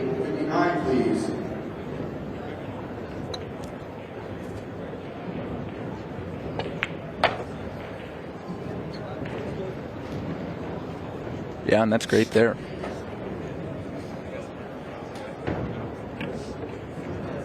Now, kind of a couple choices here. I was about to say, where did you go from the 2 ball then? Man, I think you almost just shoot barely nudge into the 8 ball and play that 3 in the top right. Bit more angle than she would have liked here, Mary. Yeah, but to try and draw back and get on that ball on the side, it's really easy to get awkward, wrong angle running down table. So kind of the first big strokes, he's going to have to follow forward and kind of go 2 rails, it looks like, in between. Oh, great shot there. Yeah, lovely shot. There you see how talented a player she is. Joe just points, put it there. And Mary obliges. Yeah, and would have liked it another couple inches for sure to be a little straighter on the 4. But I think he can just barely nudge into the 11 ball. Yeah, I missed it entirely. Great shot. Cue ball on a string. Well, in commentating the last match, there was the curse of being in the right seat, and it is proving to be opposite this one. So, yeah, curse might have been broken. Yeah, that was great out there. Yeah, super start from these two, faultless.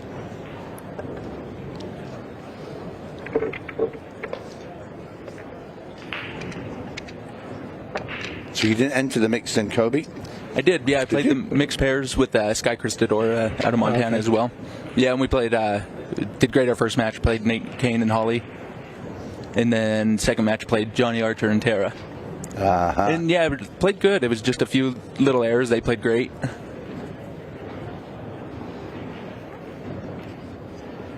Yeah, it's a tough format.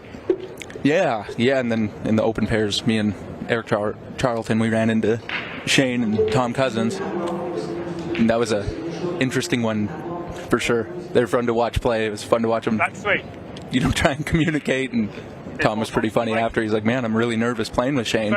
Really? Be very nervous because everything he does, I would do different. And yeah.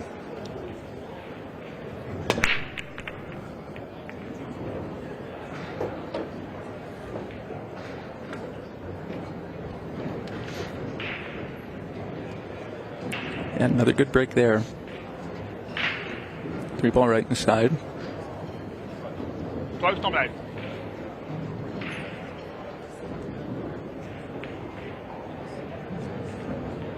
Yeah, I'd really like this to hit off at the 6 and then break in. Yep, just like that, break into the 11. Size in play. Didn't really want to push that one ball down too far towards the 15.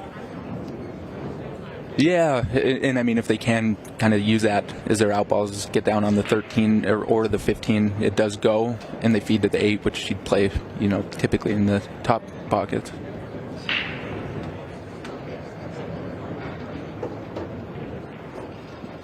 See, that maybe looked a little bit nervy there. Ran a little farther than she would have wanted. It's a very quick table, this Brunswick tournament elite. Chris Menon said he couldn't believe how fast it was, and also Justin Bergman both commented how quick that cloth is. Yeah, and that's what I played Bergman, and he absolutely shredded me, of course. But he just picked up the speed. There's nothing you could do with that. Extremely fast. I mean, he was playing perfect speed, and of course, the adrenaline and nerves. I hit a few balls, just overhit him. The 2 opportunities I did have. But yeah, I was just surprised that he picked up the speed. There were small gaps that he had to hit. You know what he said to me? He said after he played you, he said, I thought I played the balls quite short when I hit them.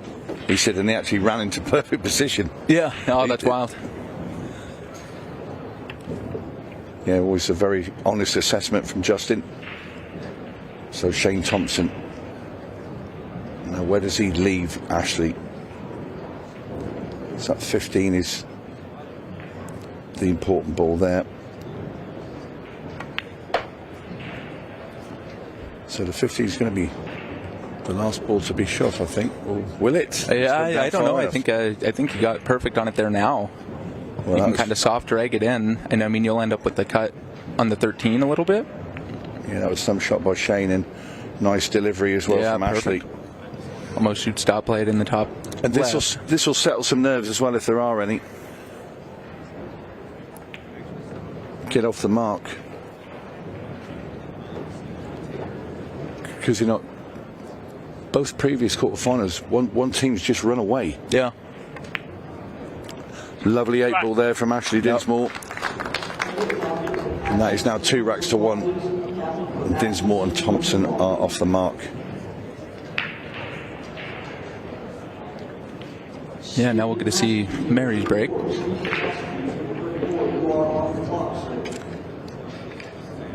Yeah, she had an issue with her break back in the UK a while ago. She wasn't happy with it. And she asked me to help her out, actually, funny enough, with it, and got it going a little bit. And there's I think she's made a few tweaks to it now as well.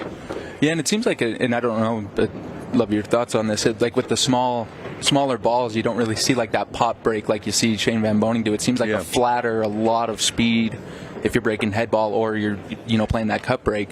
But it seems like it's a lot flatter cueing. That's right. Open bridge, flatter cueing, just a lot of pace. Yeah, the only people I've seen this week with the pop break, obviously Shane, as you just mentioned, Rodney Morris. He has a bit of a bouncing cue ball sometimes. Yeah. And then Jovan Bustamante when he cues down because he comes so steep into the ball. Yeah, he's starting off at like a 45-degree angle almost. It's an incredible break he's got. Four. So, Mary Talbot moving to a cut break. But I just haven't seen that big pop, the big hammer break win you any awards. I'm not seeing it be very successful. No.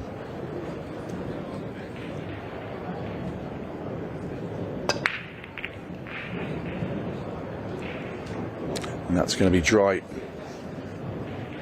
So Thompson and Dinsmore get out of their chairs. Another look. Yeah, and that has been successful. Looked like it caught the head ball, the one ball just a touch. Yeah, the thing with Mary and the break shot is because she's brought up playing snooker. Yeah. And the basis of a good cue action stance, snooker, is to stay very, very still. So on a break, as well as I do that when you really want to burst those balls up, you want to sort of bring your body back, so you get a bit of momentum and throw weight into it. Whereas Mary's very concentrated to stay completely still and just move the arm with nothing else, and that sometimes then doesn't get the greatest break. Another big miss. Yeah, disappointing one there from Ashley. She looks around in disgust. So Prince and Talbot. Table. Looks like the 11's going to save him. Almost got away with the miss there. I mean, would have the 14, I guess, in the side, but really another pretty open look.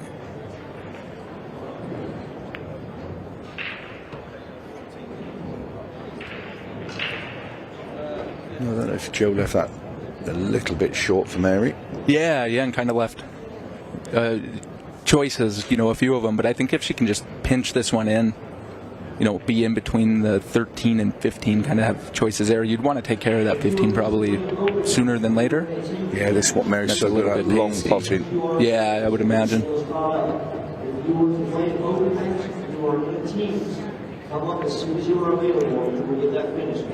There is Jeremy's voice in the background. I mean, just big hats off to the crew running it. It's an amazing event and very often a thankless act. And the amount of work that they put in and to be able to schedule around all these different events, it's pretty incredible. Yeah, they've got a very good team out there. That's Jeremy Hundley and got Nate Kane and Holly Maxson out there, Jamie Clark,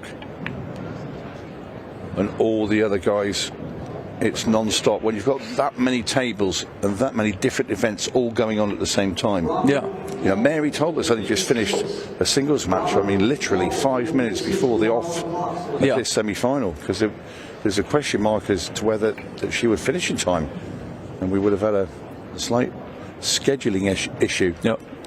But she's here, and this will go straight in the middle. Yep, dead center. Just look how straight her cueing is. It's just immaculate. Joe Prince. Now with this 15 ball, it's great for Joe because he can just leave Mary anywhere on the table if it's a long way away, because again, and you just watch how straight and still this cue action is. She doesn't move. Yeah, and one thing Joe does really well that I don't know if it necessarily gets overlooked, but something I've really noticed, his patterns are just really quality. Hits small, just tries to move the cue ball very little if he can.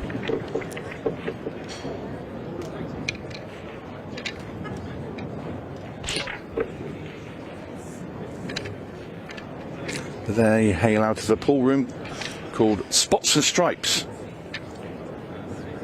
Yeah, and London. He manages one of them, right? Well, there's two of them there actually, and they each play in the other one, which is quite fun. Yeah. But they're only down the road; they're not very far away. Yeah.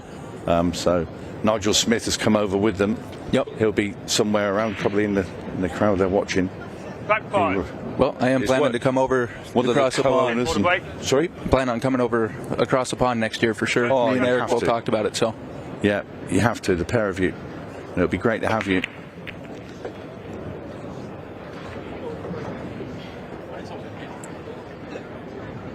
Shane makes the ball, but I don't know how much of a selection they've got for Ashley. He caught that a touch thin, but still. Yeah, not much selection at all. So what you no, look. As I said, you make the 7 and maybe playing a loss of turn. Just a safety, or just a safety. Yeah. I'm always a bit. I don't like handing the table over if I don't have to. Yeah, and I think it might be trying to force them into taking solids. Because I mean that 7 ball is definitely open, and it looks like might be able to even break into the 5 now. So I don't know. I guess I'm unsure what the plan was there. Yeah, the 2 and the 4 are a bit sketchy over on the right hand side. That combo might go, especially if they're frozen. You can definitely throw it in. What you could do is roll into the 2 ball very gently. Nudge, he's off the side of that's here. what he's looking at now. Stick the cue ball glued to it, and it does 2 things in one. Absolutely, and everything's blocked for sure. Yeah, and that's perfect. That's a good shot. Now he does have a pretty good shot to play a nice soft kick behind the 10 ball. I mean, granted, you're risking opening it up, but I don't think you win any awards kicking into like the 9 or anywhere there. And you really do have kind of a big area where you can kick soft behind the 10 and freeze behind it. There's just not many balls to really break the 10 out anyways. I guess you can combo it. Yeah. Yeah, I didn't think Shane would entertain the thought of even nudging into that 10. He doesn't want to break that 5 out for Prince and Talbot. So and I just think there's too many balls that you can use to break into it with solids where, I don't know.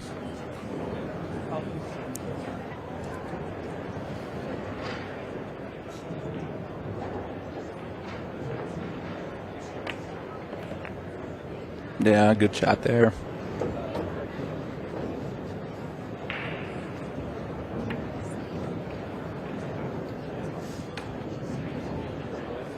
Pretty thin cut on the 3 ball. I kind of really like the bank on the 5 if it does go past the 1 in the side.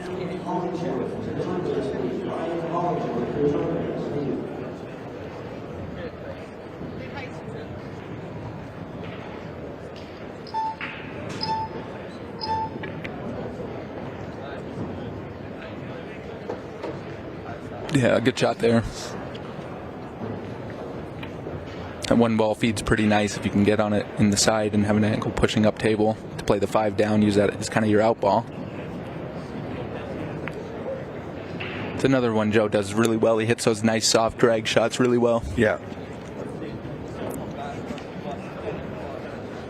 Yeah, so it's drop the 2 in, leave a slight angle on the 1 ball to roll in, and that will leave the cue ball behind the 5 to shoot down into the bottom left. Ooh. Now, did not expect that there. It was quite tight. It was, yeah. I mean, I liked it more in the corner a little bit. They're just, granted, I mean... Well, it's the cut of the pocket over here, the side pocket especially, on these tables, that's a little bit different from what Mary's used to playing. She's used to playing the far jaw, and they sort of pushed them in. Yeah, right. Because if you hit the narrow angle there, then you just see what happened. It came back out. Yeah, where that. Yeah. It looks like, and I haven't played on them yet. I'm really excited to, but the rounded, sides they are a little bit deeper, so you have that farther. You can come in from a very narrow angle. Yeah. Them.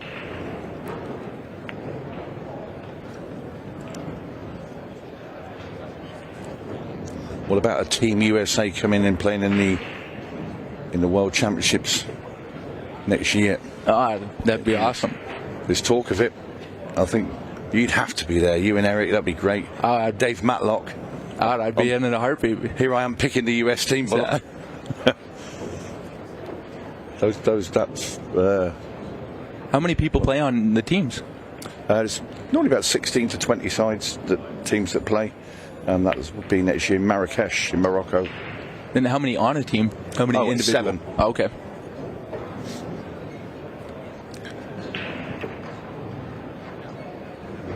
Oh, say when and I'll be there. That's great to hear.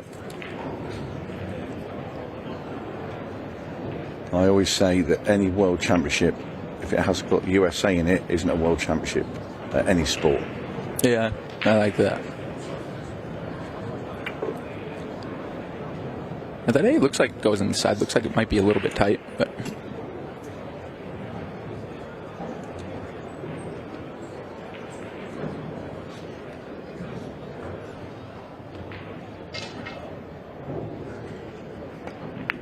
Say that was really well. Yeah, good shot. But where's the cue ball going? Is it going to be a bit sticky?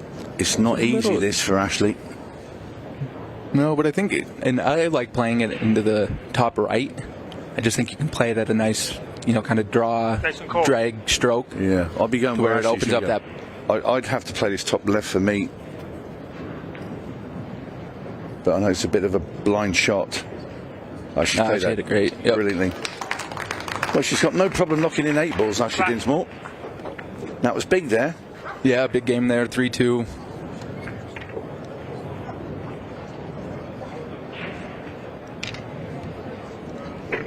Well, they're hanging on in there. They're not going to let Prince Talbot get too far away from them. Whoever wins this match will play the winner or winners of our last quarter-final, which will be coming up right after this. And that's a real blockbuster of an encounter. Ashley Benoit and Shane Van Boning, and they will be taking on Amy Beecham and her partner, the shootout king of last night, Craig Waddingham. Yeah. So that is a really big clash. Black 6. Prince top of the plate. Lynn's 3 backs to 2. So Prince breaking off.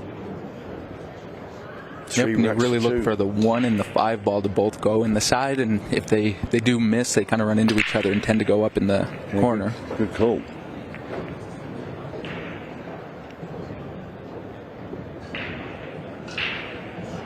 Yeah, and I mean, it's really common, in American pool where you're racking the head ball on the spot.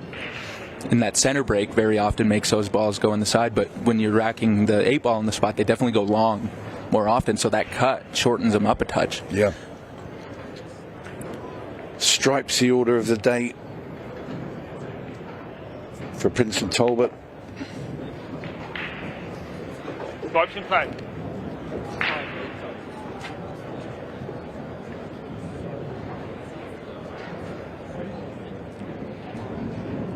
So they're going to take these 3 at the top first and then come down. It's about the 12 ball must slide past that 8 ball into that bottom right. Yeah, you just want to make sure and get the right angle or be straight on it, where your shoot stop.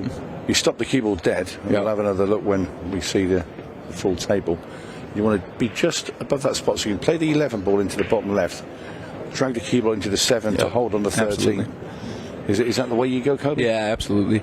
And I mean, another thing you could do is play this ball and get on the 11 now, if there is any concern that the 10 ball, I believe that's a 10, if it doesn't go past it, which now, I mean, you're forced to have to shoot it, but you could have played down first to the 11 and then played the 10 in the top right. But yeah, and I think it's got plenty of room, and that's about the proper angle. The only thing she doesn't want to do when you're overcutting this to the left of the pocket is to, end up on the rail.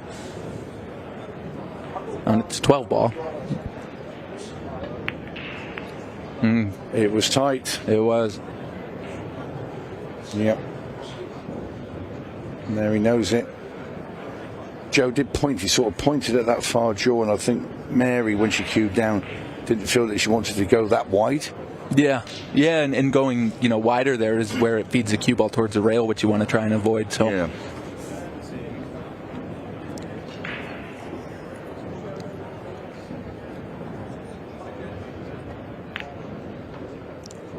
Nice combo there, but he's blocked off the 3 with that 11 ball.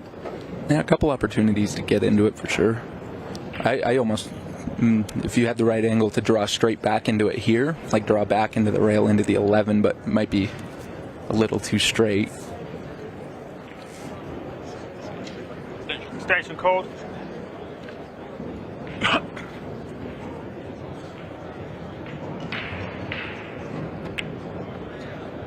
Cheated it just enough.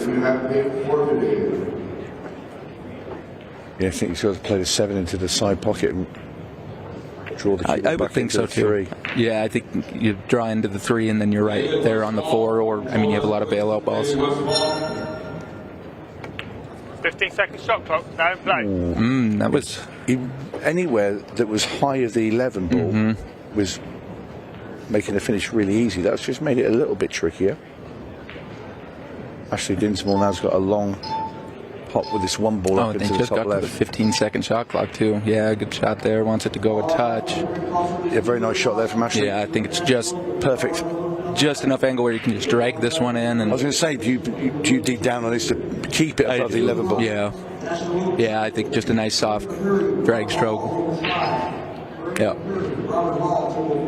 Yeah, nicely done by Shane. William Reynolds, Jason Brennan, table 31. William Reynolds, Jason Brennan, table 31. Stanley Rowe. This has been a strong performance now from Thompson and Dinsmore because they were 3-1 down.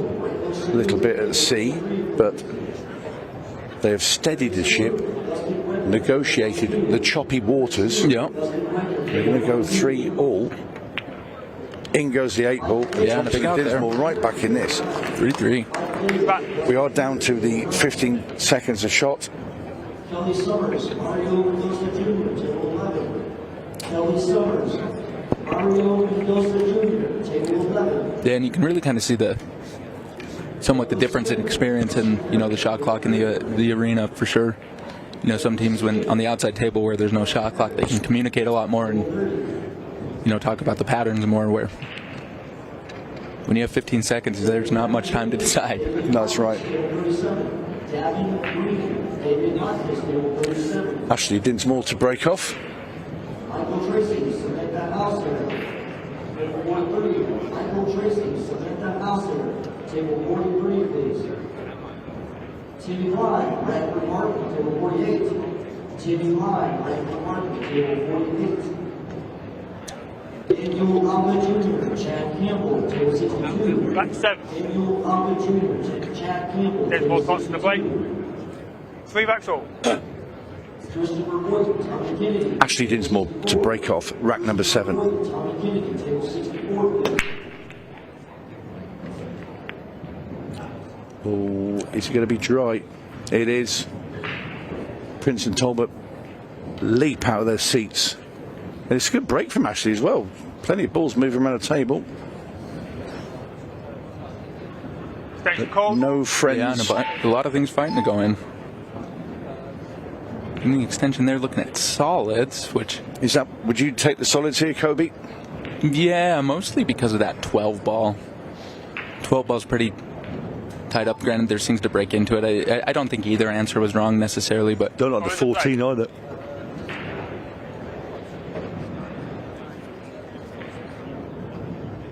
Yeah, and I think he wanted maybe a touch more angle to maybe develop that 3 ball, which it does go in a couple pockets, but just kind of tight. Yeah, and if it goes in the bottom right, then absolutely like shooting it now.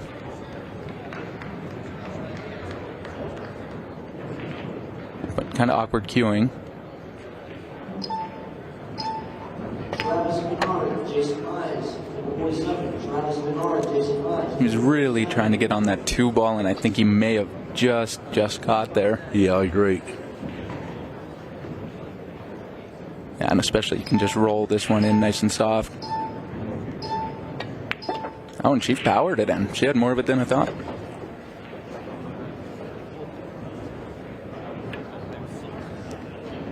Look here. I mean, the 4 ball does go either in the bottom right or top right. It looks like what they would be playing it for.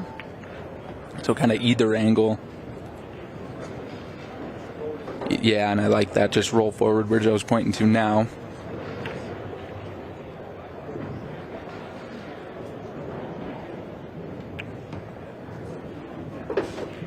Yeah, and that's ideal.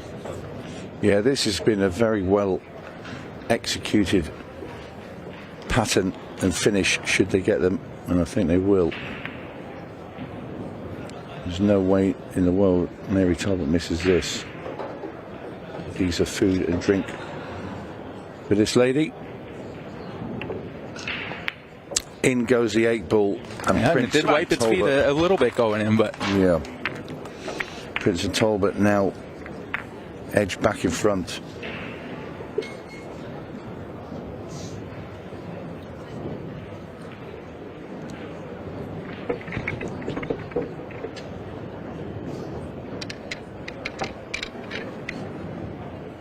Yeah, we'll see if Mary switches up her break at all.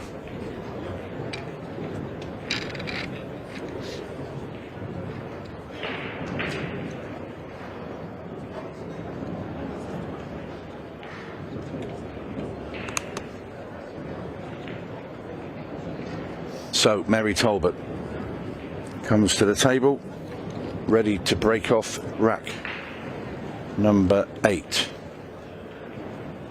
Very important now for Mary. If she can make a ball or two, get her partner Joe to the table. Back 8. Talbot Prince to break.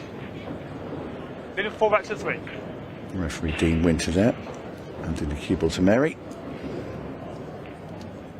She was dry last time she broke.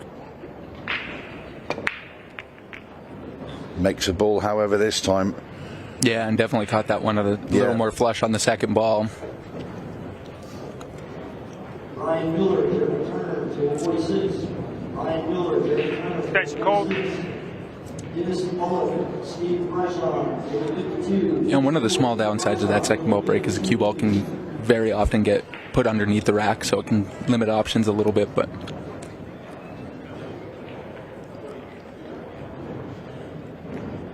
opposite-handed there. Yeah, you can see the wobble, but he got the ball in. I've seen quite a few players playing the other hand. I could never do it.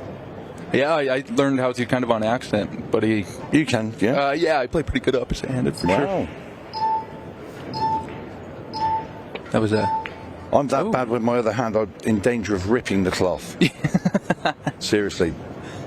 I had a buddy, he said the only way he'd play me is if we both played opposite-handed. So I hit a couple balls good and then decided to learn how to do it. Yeah. I mean, it just comes, it's very, very beneficial to be able to do it for sure. Well, especially when there's funny stretching shots, and also to avoid having to get the bridge out. Yeah. Ashley has just not got past that 8 ball. She wanted to come clean past it. Yeah, rubbed into the 8 rather than coming clean past it. Do you maybe try and play a loss of turn here? Try and carry him off the 4 and make the 12? It looks like the 12 ball might be too far up for that. Or if you can do it, I mean, you're going to have to like kind of draw into it where it pulls it back. No, you've called that perfectly there, Kobe.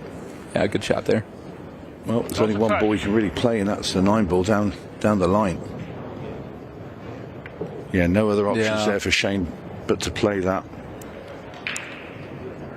Big shot here. It's gone for safety. Yeah, and a good one at that. That's a good shot. Now it almost looks like there might be a gap in between. Might have to elevate and swerve it just a touch, but the combo really has a good chance of going. Combination with a 5, yeah. And there's Joe just there. They can't believe they left it, Joe. Yeah, full in the face, because that's listen. I mean, that's huge. I mean, if they could have got 5-3.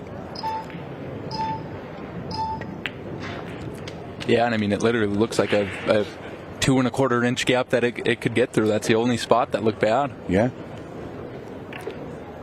Ashley's only got to run this in. Shane will just drop this in very softly, this 2 ball. Yeah, and looking like the 8 on the other side. Nicely done. And this simple 8 ball for Ashley Dinsmore, and that levels us up again, 4-4. 4-4, a big. Yeah. They're having a giggle there. Joe and Mary were laughing, but it was a critical mistake to leave. Yeah, that's more of a laughing on the outside. I don't know how it would be on the inside.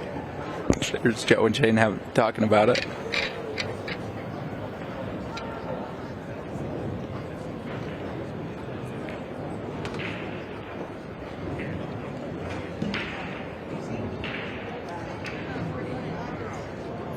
So So with those, you know, like the small gap there, because there's, like, the cue ball can't necessarily leave the table.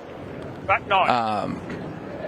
If you, like, would a ref look at it just to see how clear it is? Because if you elevate, you could in turn, you know, jump it a little bit. Yeah. I mean, is it just kind of a discernment thing? Foul. Oh dear. Shane Thompson scratches off the break. Yeah, and just saw him. If you lip read, I'm sure he just said sorry. Extension call. And just caught it a little bit thin.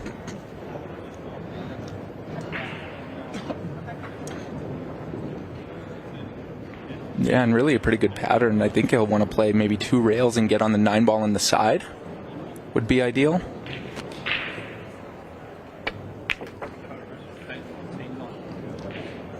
Yeah, and that's about perfect.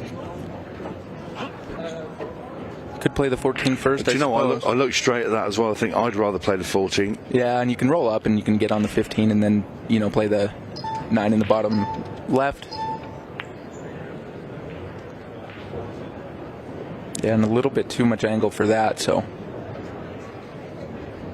you might see him just barely nudge the 9 ball. I don't think you really want to hit just the 1 here.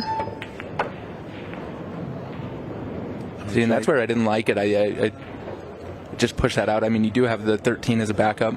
But you ideally wanted to leave the 13 to get on the 8, didn't you? Yeah, for sure. Yeah, and you wanted to move that 9 ball so you'd be on the 12. A very good shot there. Might have to play this and run into the 12 and push it down towards, or he's looking at just going in between the 7 and 12, which I'd like to run into. Just a lot of bad angles that you can get here. That being one of them for sure. Yeah, this is going to take a big, big shot. Yeah, I'm with you. I prefer to run into that. You see what he's telling Mary to do, which is it's looking like going in between the 3-1, going 2 rails. Yep, that's a great shot. If that's got the right weight, that's incredible, and it has. Yeah, I mean that's. Give Mary Talbot an absolute round of applause. Yeah, that was big smile. Just to get them on the hill. He's going to run a bit of clock down here as well, is Joe. Fabulous finish. Big out there, and I do believe that it's Joe's break, which his last couple have been, you know, pretty ideal. So this positional shot from Mary Talbot. Yeah, and just perfect pace. It's so easy to overhit that, underhit it.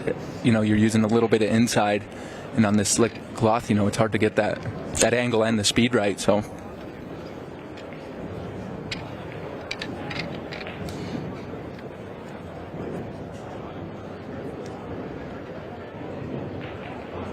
Well, they're on the hill.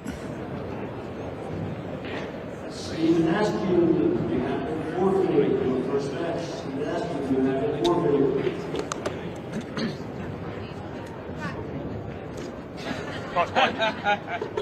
Just turn it one rotation.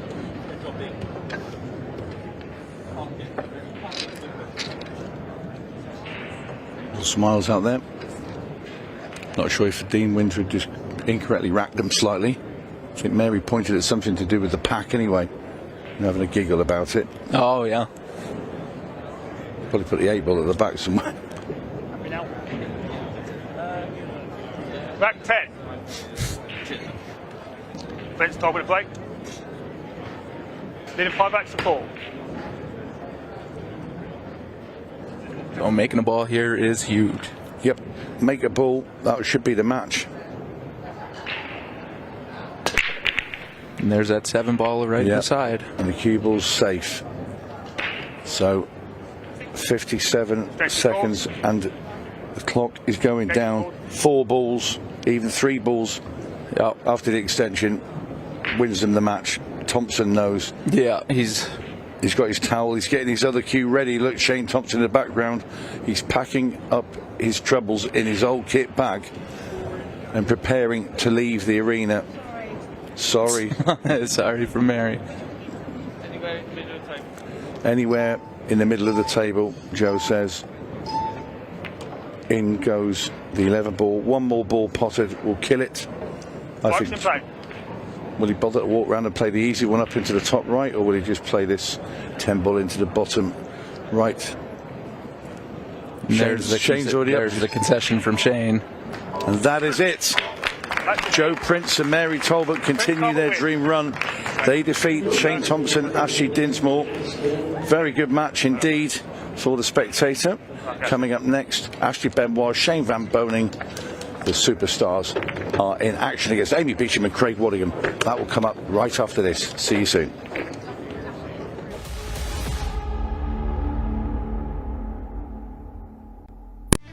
With over 175 years of billiards history, tradition, and expert craftsmanship, Brunswick is a name synonymous with our game, which makes it the perfect partner for Ultimate Pool USA's vision, a fun, fast, and exciting pool for the players all across the United States. Brunswick, Ultimate Pool USA's official table partner.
Right, welcome back to the studio. I found another couple of mixed pairs semi-finalists. Mary Jo, congratulations. Thank you. Thank you. Great to see you out there playing in the mix together. And first time we've seen you over here as well, Mary. How have you experienced it so far? How much have you enjoyed it so far? Oh my God, I'm loving every moment of it. What you guys have done over here is just phenomenal. And yeah, well done. Take a bow. Thank you. Yeah, no, thank you. I mean, it's great that you've come over. Obviously, I know full well from working with you and commentating on you in the UK how well you go. But obviously, you're now going to get to show it over here as well. Yeah, it's really good, and I love it in the arena. And partnering with Joe, I mean, just yeah, it's brilliant. Just having so much fun. Yeah, Joe, obviously another experience in the arena for you. You've had plenty of them, plenty of finals, but into another semi-final this time in the mixed. Yeah, and to be fair, what a partner I've got as well. Yeah. I'm very lucky to have her. She's so good, and you can tell with her cue ball and her striking just how confident she is in the game. And her transition is just—it's so good. It's great watching her play, and I can leave her any shot with so much confidence that she's actually going to execute whatever I ask her to do with ease. I'll pay you later. Yeah.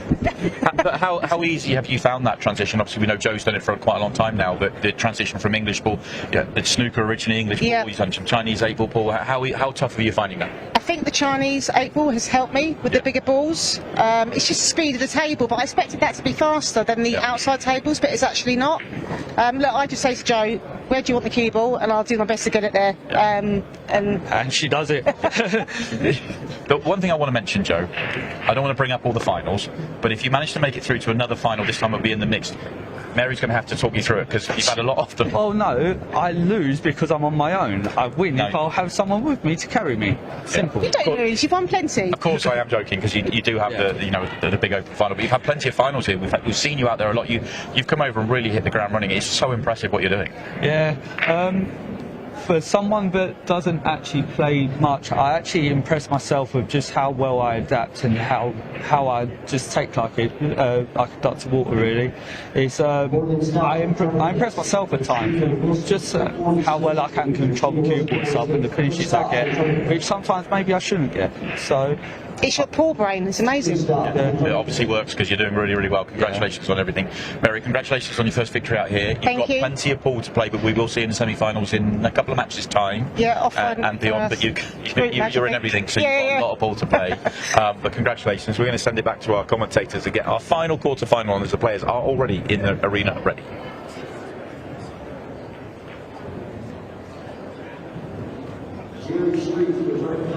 All right, we are back for more mixed pairs action.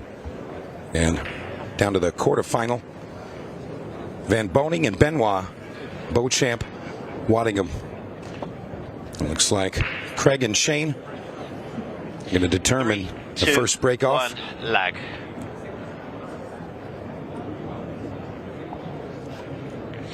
Again, we began today with the final 8 teams. And we're moving along nicely. And we just saw the Prince Talbot duo putting on wonderful display. And remember, the winner of this match here is going to play Lucas Fracasso-Werner and Erica Testa. And I am Mike DeMarco from Ship to Cash, and I'm joined by my good friend, Mr. Tony Holgate. Tony, what do you think here? Well, I think this is going to be an absolute belter. You've got Craig Waddingham sat there with Amy Beecham. Craig obviously took down the shootout last night in fine style, and they're up against monster player. First rack. Oh, sorry, monster players. Ashley Benoit and Shane Van Boning.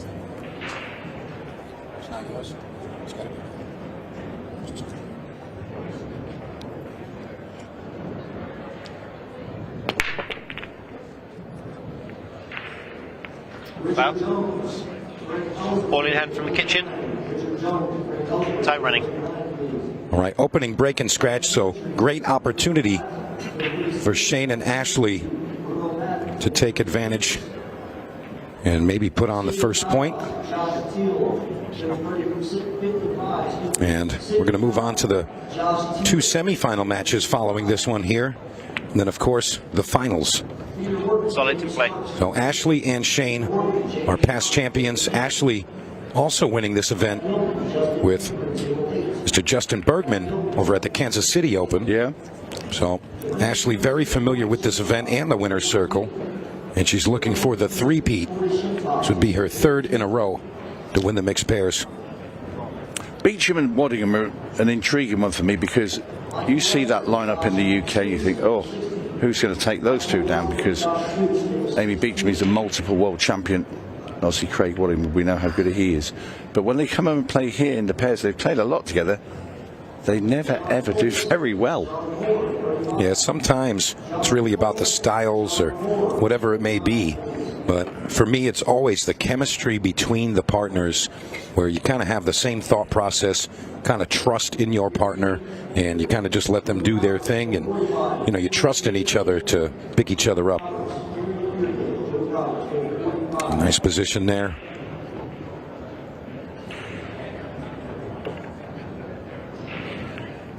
And the Americans are starting very strongly here indeed. Benoit and Van Boning. First rack to USA. And they're going to follow up with the break here. So, chance to compound that first win and double it to 2.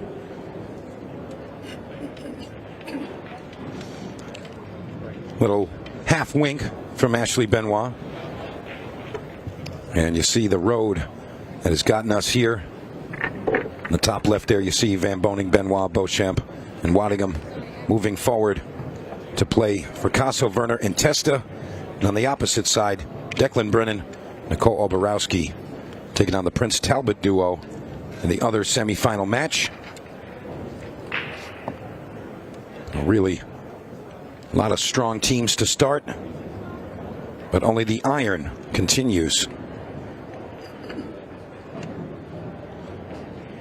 Now we saw Shane little struggle with the break, arguably the best breaker in the business, and going to see if he's made his adjustments and Speed 1 rack to 0. come with something right here in rack 2. Monstrous break, finds the mark, and at first glance looks like it's going to be the solids for me. Tony, what are you thinking? Yeah, I'm with you. Solids certainly look the better option. It's really about that 4-ball. Everything else really has a home in a very direct pocket.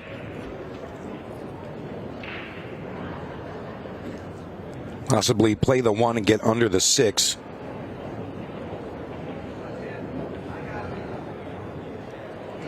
That would give a nice opportunity.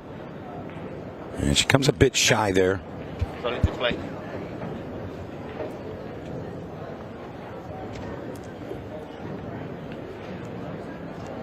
So again, both Ashley and Shane, a repeat partners team in the mixed pairs.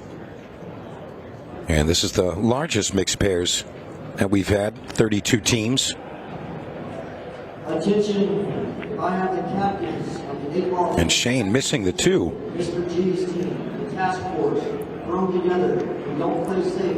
Chases baggage, 8-footer southbound and Billboard. I need the captains for you. So Amy Beecham and Craig Waddingham get to the table. Action Central, Mr. G's team, the task force, thrown together, we don't play safe. Chases baggage, 8-footer southbound and Billboard. I need one person from this team to interpret this, please. Thank you. Extension called. All right, you heard it. Extension called. Let's see what they come with here. Looking for the bank on the 11 cross side. Finds the mark and the breakout on the 14. Nice shot from Craig Waddingham. Shootout champion right there. Unbelievable performance in the final. Flawless, quite literally.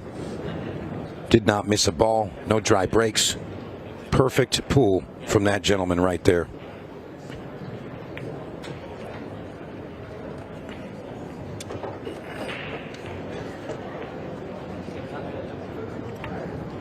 Well, now they're trying to figure out how to get the rest of these stripes cleaned up.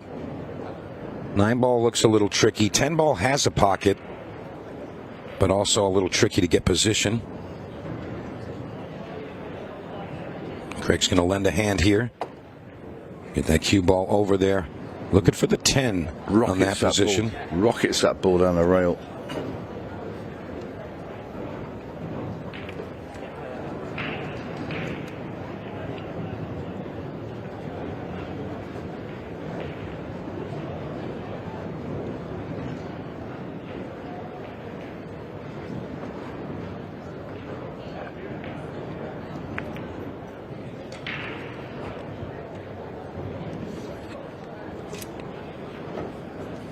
All right, nice shot there from Amy. It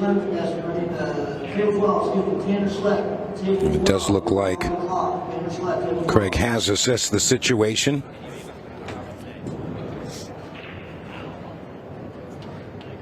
So 9-ball to the corner it is. Going to come out 2 rails here. Just rubbed into the 7 a little bit as well, didn't it? That 9, but it still went in. Just a tad. Need to get the cue ball just about where it is now. Pocket that 8-ball in the bottom left, so Amy going to be playing 1 rail position. Ooh. Missed opportunity there, and Shane springs out of his chair. And he pulled up off that one.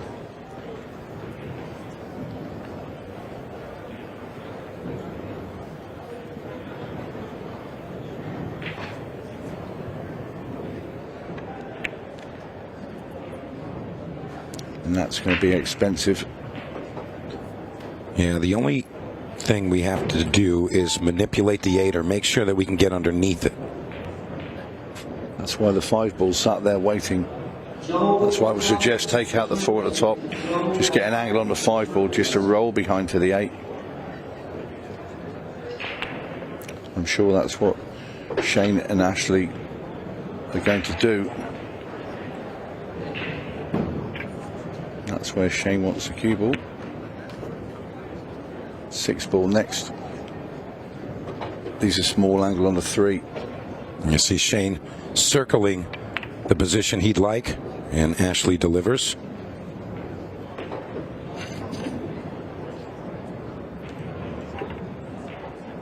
Yeah, he might have played a bit straighter than he probably would have liked, but he can just draw the cue ball back behind the 8 from here.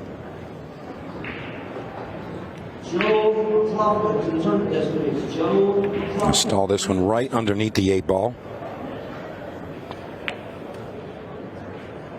And he's done that flawlessly. Benoit on the 8 ball to make it 2-0.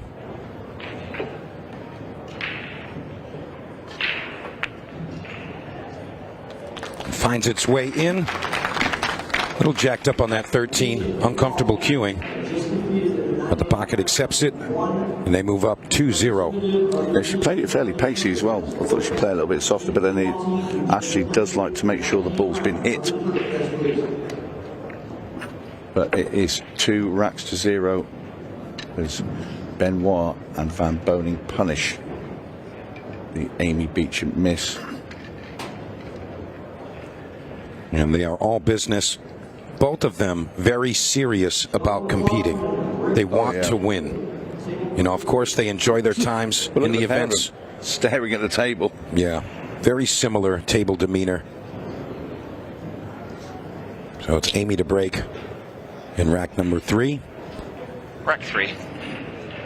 Beecham Williams break, trailing 2 racks to 0. Let's see what this one looks like.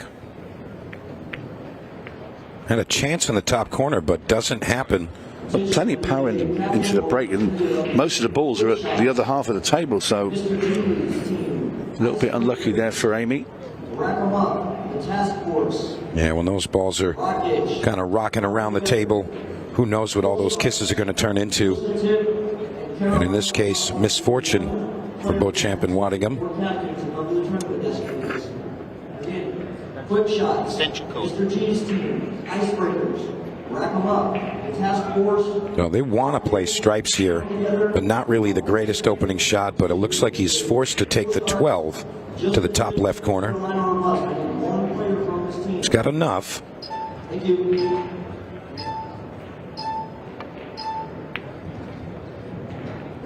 And he does that very well. Looking for the 10 ball to follow this.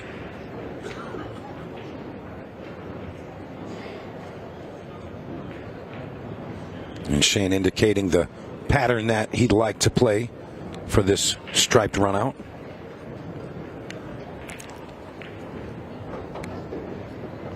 Shane going to go forward here right between the 7 and the 8.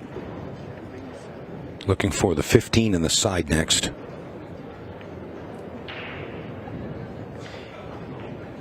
And the 9 ball doesn't make it to the pocket. That's the second miss from Captain America.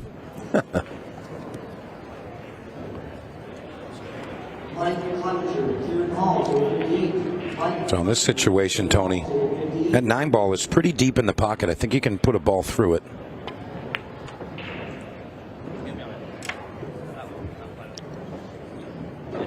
You see Craig suggesting to roll forward on this 6 ball. Yeah, he's going to do something with the 5 in that 9 ball. I think he wants to play the 1 ball is what he said, but now he's going to play the 5 ball right through it, as you said, Tony.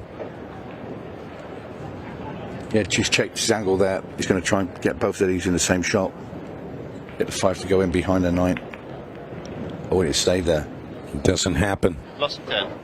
Still some maneuvering to get through here. Yeah, he's got second prize, but he'd rather still been at the table with Amy. If Shane can get above that 15, that'd be all right, but not sure if the 11 passes the 15, so have to take the 14. Timeout. Timeout. Timeout's been called. Oh no, there's as they played out a turn. Yeah, it looks like they did. Yeah, that was Ashley's shot. Because Shane missed, didn't he? Yeah, he did. That's why the referees just called a timeout to double check. But we think Benoit and Boning might well have played out of turn. Yeah, that is the case. Shane missed the 2 to the side. The 9 to the top right corner. Previously, the 2 to the side. But he did miss that 9 ball, which is how it arrived in that corner. So, it did play out of turn. Yeah, it should have been Ashley Benoit's shot at the table.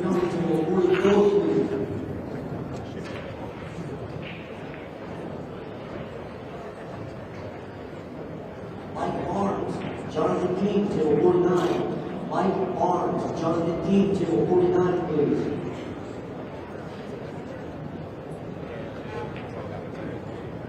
So they're just confirming that.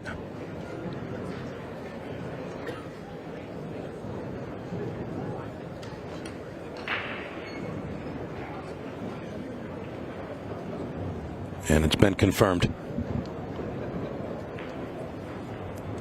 Yeah, we have got confirmation. Shane Van Boning did. He missed a 9 ball. Played out of turn. And then it should have been Ashley Benoit's Ball in hand. shot at the table. So ball in hand now for Amy and Craig. Make sure you get the right player. Most definitely need to make sure of that. And you got to make sure that covering all bases here.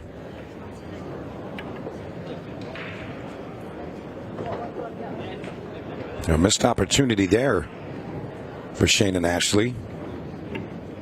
But, time and time again, we know even just missing a simple shot, you get tunnel vision sometimes out on the arena table.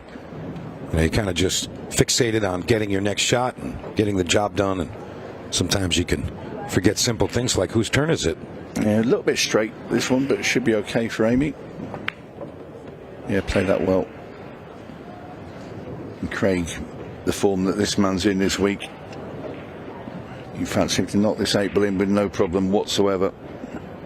Well, he made the same ball earlier yesterday, kicking at it. So you'd like him to make it if he can see the ball outright.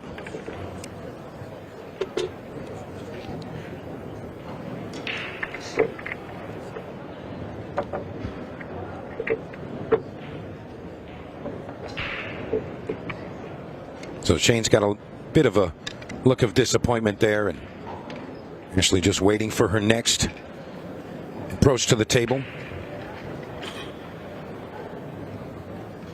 Now here's the question. Now because Shane played out of turn, it's still Ashley's turn? Got me. I think so, yeah.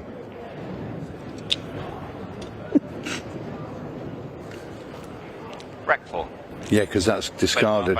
Yeah, because obviously it wasn't supposed to happen. Yeah, it's a nil shot.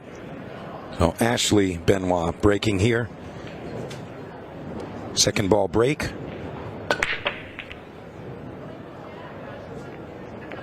And she finds the mark. Pretty consistent breaker, Ashley.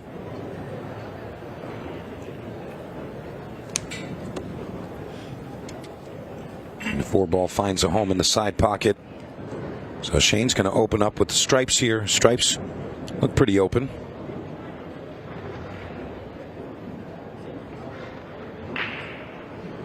Right, to play. Yeah, team Benoit and SVB will want to quickly erase the memory of that last rack.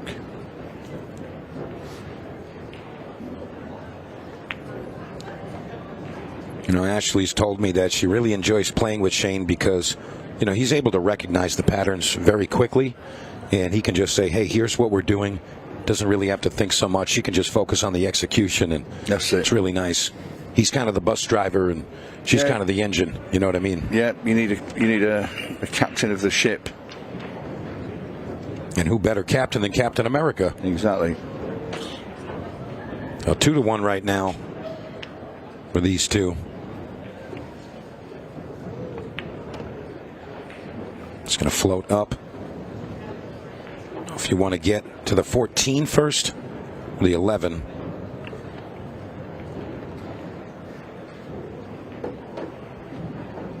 And that'll do okay either way.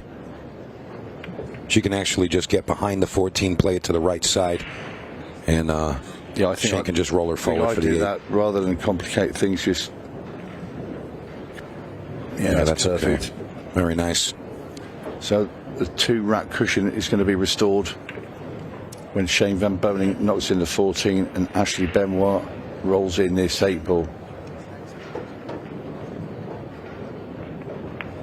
3 racks to 1. Benoit, Van Boning. 31 on the board. And remember, following this match, we are going to get into our first mixed pairs semifinal, followed by the other semifinal, and then right on into the final matchup out of these 32 teams of mixed pairs grand finals.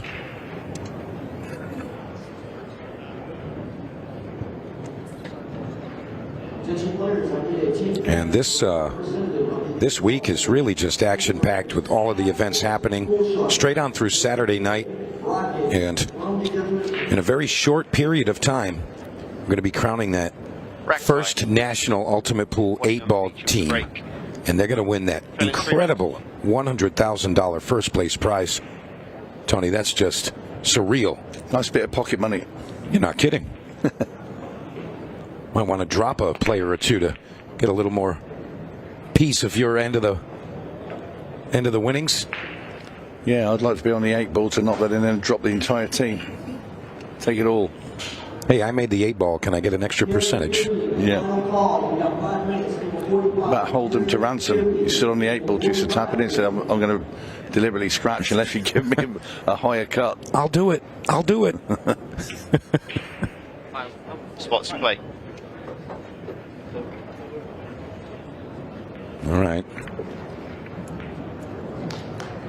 Craig looking for the bottom corner here. Just a stop and roll here.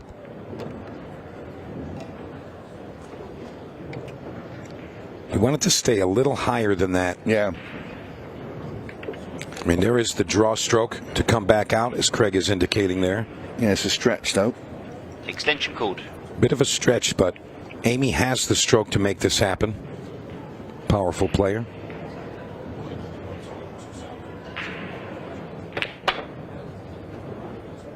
It looked like because of the stretch, she came up a bit on the queuing. Yeah. I think she was going to get the bridge out and then decided that because of where I think that 10 ball is, where the shaft of the bridge thing would, the rest would be in. I think she decided against it. So the stretch has put Craig into a sticky position here.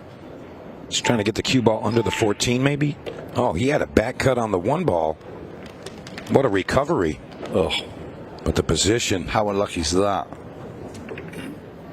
Yeah, sometimes the balls just roll like that. And it's Amy's had so many shots that have been awkward to cue, and they don't come more awkward than this. Play that well. Just tap in. Craig looking for the 8 ball in the top left. Should be no issue for this man. Of course, our National Shootout champion, Craig Waddingham, delivers 3-2 now, with Van Boning coming to break.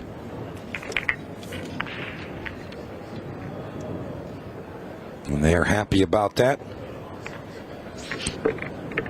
Good fight. And that scoreline skewed slightly by the out of turn foul from that man right there. I can guarantee you they're not going to do that again, Tony. Lesson learned. No, indeed.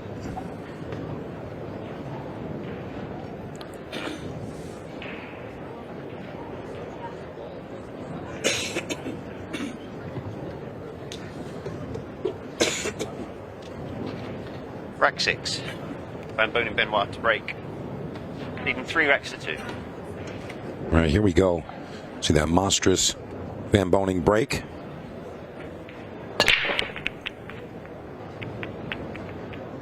Nice try. And nothing going to fall there. Big difference. And you hate to tell a player like that, hey, can we try something different? I mean, he's practiced that break probably 6 hours a day at sometimes. You know, he's talked about his, previous break regimen and workout schedule, and there are times where he's only broken. Really just practiced that. But this arena table doesn't accept.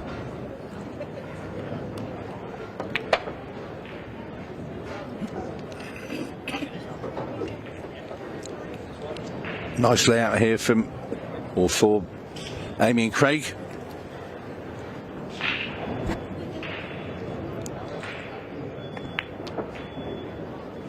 Yeah, this is pretty open here. Gonna roll forward for the 2 and the 5. And that'll do. And Craig letting Amy know, hey, just give me a bit of an angle here so I can get off the rail. Or vice versa. He's going to leave her the angle. Oh, that didn't go according to plan. He kind of overstruck that a bit. She's going to be okay here. John K. Brown, James Bentley, table 9. John K. Brown, James Bentley, table 9. And one more one rail position here. Wants to get about center table ideally. Extension cord. Extension cord. Greg asking for the extension. Not going to need it later. Great shot by William. Really good shot. Narrowly avoiding that side pocket. That was a little close for comfort, in my opinion. But they complete the task after the dry break from Van Boning.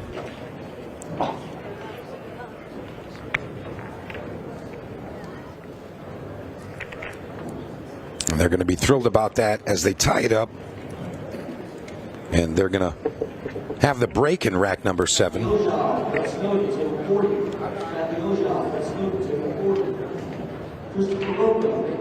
Looking a bit glum over there at the moment, these two. 3-1 up to 3-all. Shane not happy with that dry break. They've got to wipe that off of the slate and clear the memory banks. They've got a job to do. Right now, it's up to these two. Well, they're looking a more buoyant pair. Rack 7. Beach quad against break. 3 racks.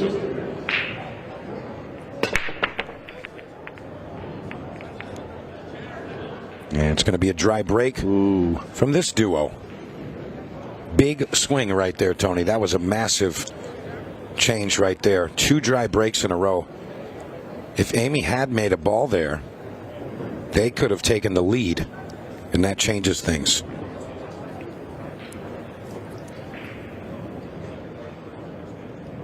Looking like the 12 to the side, maybe. I mean, the solids are pretty good, but it's that 5 ball kind of troublesome.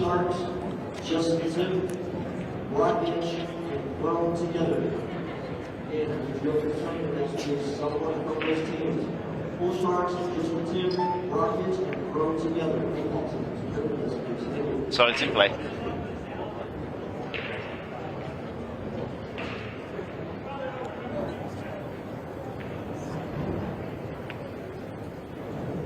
Trying to get on the backside of the 5, and I believe she's gotten there. She's going to kind of just move the 9 down table a bit, open up the shot on the 4.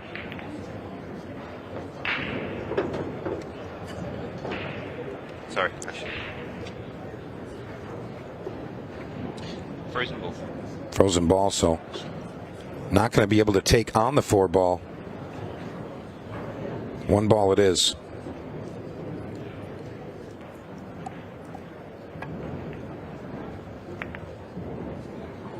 Oh, and it's hung.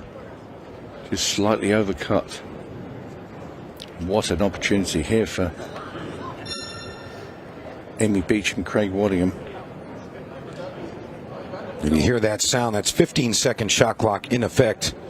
Don't think we're going to get to 6, Tony. 15-second shot clock in play. Been burning the clock a little bit here. 2/3 of that match clock have expired.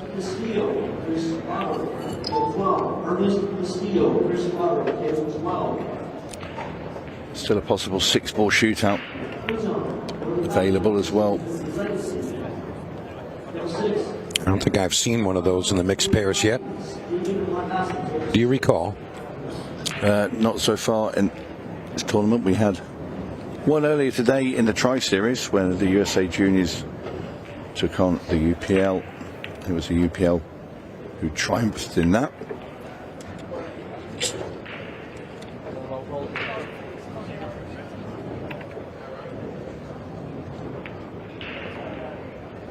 Slightly awkward here. Still think he's okay. Yeah, Craig. Just going to float it out to the center table. It's not too bad for him here. She gets the cue ball past the 4. And this 8-ball for Amy Beecham to put the English duo one in front for the first time in this match. And it's Benoit to break here. And they've come back from 3-1 down to 4-3 up.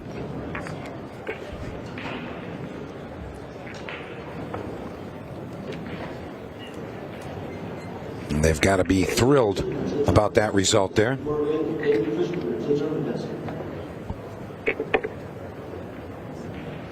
Amy getting prepared for her next inning at the table. A bit of chapstick. A lip balm. These two. I'd say it looks very downbeat in that corner at the moment. Really unfortunate with that frozen ball right there. Shane leaving it right on the 4. I mean, even a millimeter would have changed things. That 4 was very available. That was the intended next ball.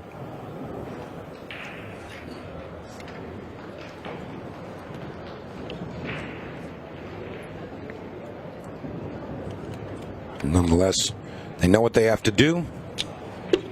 We're looking for the break. Racking. Rack number 8. Benoit Van Boning to break. Trailing 4x to 3. Right, here it is. Rack number 8.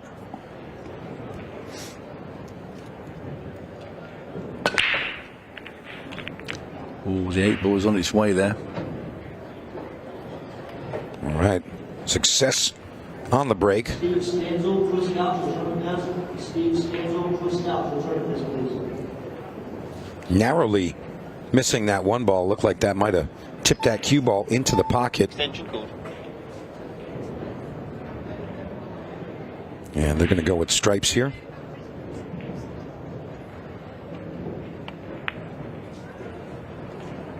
And Shane delivers.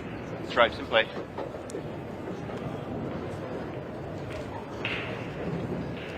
He's going to float this one forward.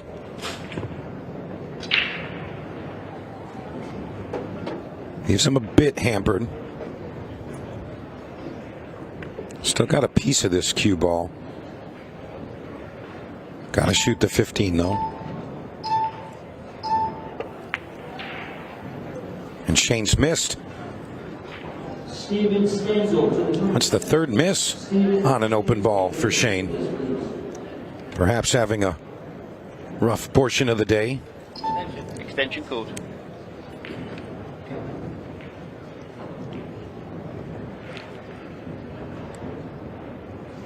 Craig Wadding just seeing if he could cut that 1 ball across, deciding against it.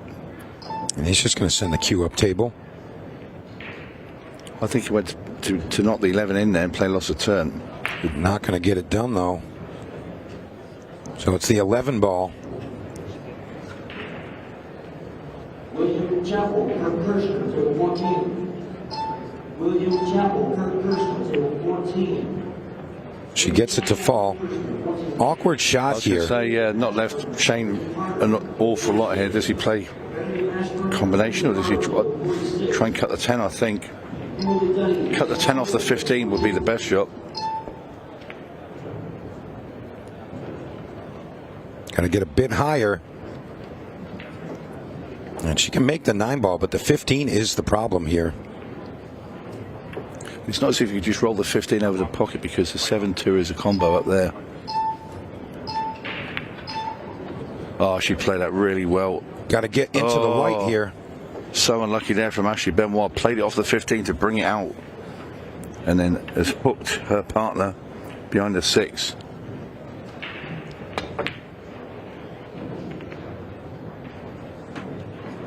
Well, got to get the ball moving. Dreamland here for these two, because Benoit, Van Boning, big favourites. I mean, the favourites to win the tournament outright. And if they can get 2 in front here, Amy and Craig, with not a lot of time left. Ashley going to come with a kick shot here. Going up table. Well, I like this because for Craig and Amy. And she's made it. No. Unbelievable. That is unbelievable. I almost saw a smile there. Almost. Shane for the 8 ball to tie us up here. He's got it. What a great shot. Look at this. Wow. Ashley jumps in the air. That's unbelievable. Now we see the smile. Yeah, it's been a long time away off their faces. We got the kick double bank. And then Shane with the back cut. Thin 8 ball. And he's thrilled. Unbelievable. Now we see some smiles in that neck of the woods, Tony.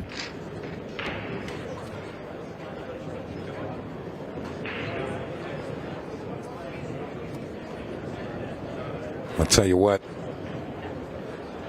This is a very tight matchup between these two teams. Both very well rounded. Well, we're tied up at 4 apiece. Waddingham Beecham to break. And rack number 9. Just under 5 minutes remain. Let's see what Craig can put together in the break.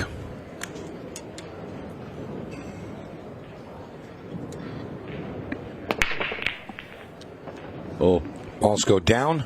3 of them he's made. 1 in each side pocket, 1 up in the corner. I tell you, kind of forced to play the 7 here. Maybe the 1. Don't know if the 6 passes. No, got to play solids, whatever. Got to play the 3 big ball shot also. for Amy now. Big shot. She's going to attempt to play the 1. If she makes this ball, they should run out. Makes the ball. She does. Great shot there from Beecham. And look at Craig, the partner, tapping the table with his chalk, because she put him right on the 6 ball. Inch perfect.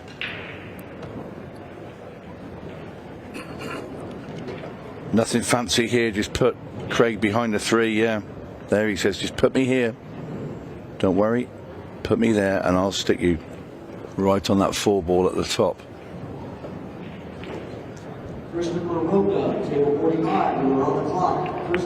That's in. Perfect, nice little angle as well, so Amy can be a quick rack too. Yeah, very quick. Amy can punch this in anywhere, any side of this, and Craig Waddingham is knocking it in. Just how fast is his rack? 5-4, Beecham Waddingham. Yeah, it's going to be Van Boning and Benoit to break here. I believe it's Ashley's break. I'll be honest, she's had more success than Shane in the breaking. She has. And to be honest, I think in the potting as well. He's missed 3 open shots. Indeed she has. Well, sometimes that's what you do with your partner. You kind of lean on them a bit. Not too much. Yeah, exactly. Not too much, Tony. Yeah. Ashley's there. My shoulders are hurting. Is it his break?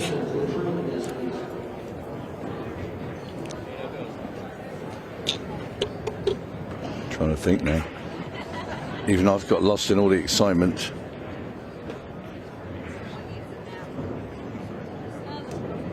I know. Play there. Mark Goff, the referee, racking the balls up. All right, here we go. Rack number 10. Antonio Benoit to break. Trailing 5 racks to 4.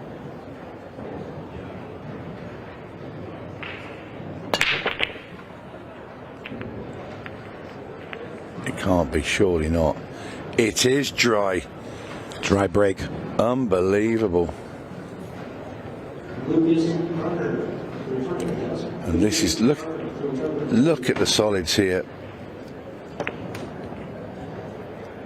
Solids very available.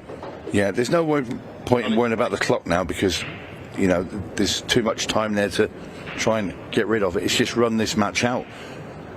6 is the race. And rack number 6 is readily available for Amy Beecham and Craig Waddingham. And this will be a monumental win for these two. They've had very little success as a partnership in the USA.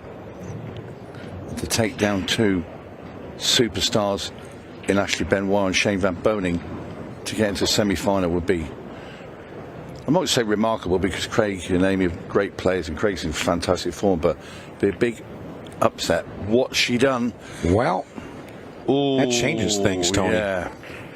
Changes things indeed. Made the 8 ball now very difficult to get on. That was big. To be fair, not a big angle on this one either. Kind of had to accept that. And this is very uncomfortable if I'm shooting this. Yeah, the finish line was there in front of them. It's gone too far. She's hooked him. And that was kind of a byproduct of that 11 ball hampering the queuing. Waddingham there just crossing himself, praying to the gods. And that's not going to go in. So, with 1.5 minutes plus a little bit. Maybe slide into the 10 here, maybe to the 9. Yeah. That'll do. Perfect. Runs this in and knocks the 8 out the way. Tony, it's looking like we might be on track for a shootout. Strong they can complete these. That it could have just done with knocking that 8 ball out the way a bit more. Oh, not a lot of time. Yeah. Now this is questionable.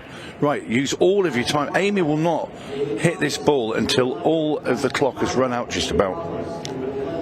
I don't know why we played safe there. I think you had to shoot the balls. Timeout.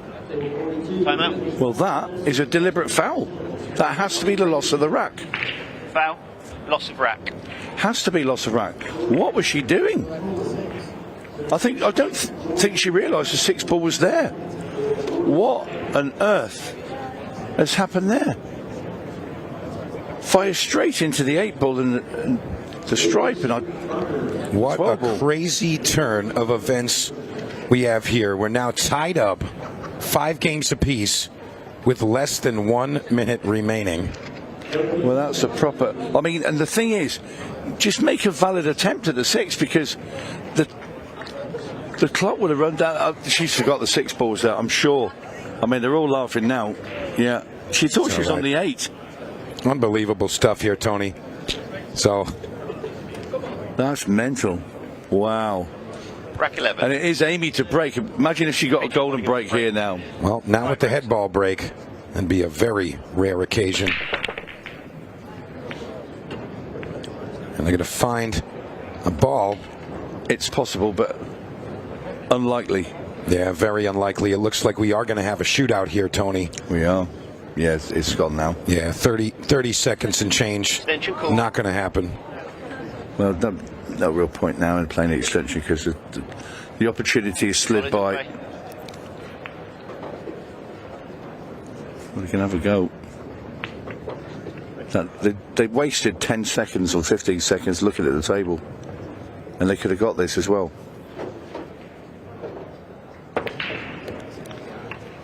They couldn't, could they? I'll tell you what, it's close. She's going to have to hit it straight, quick. Does Has she won? Oh, we're going to have a look at this. This is absolutely crazy. They're going to double check Right, if the cue ball had come the to last stop. time we've had it in this close was Joe Prince in Iowa. This is crazy stuff.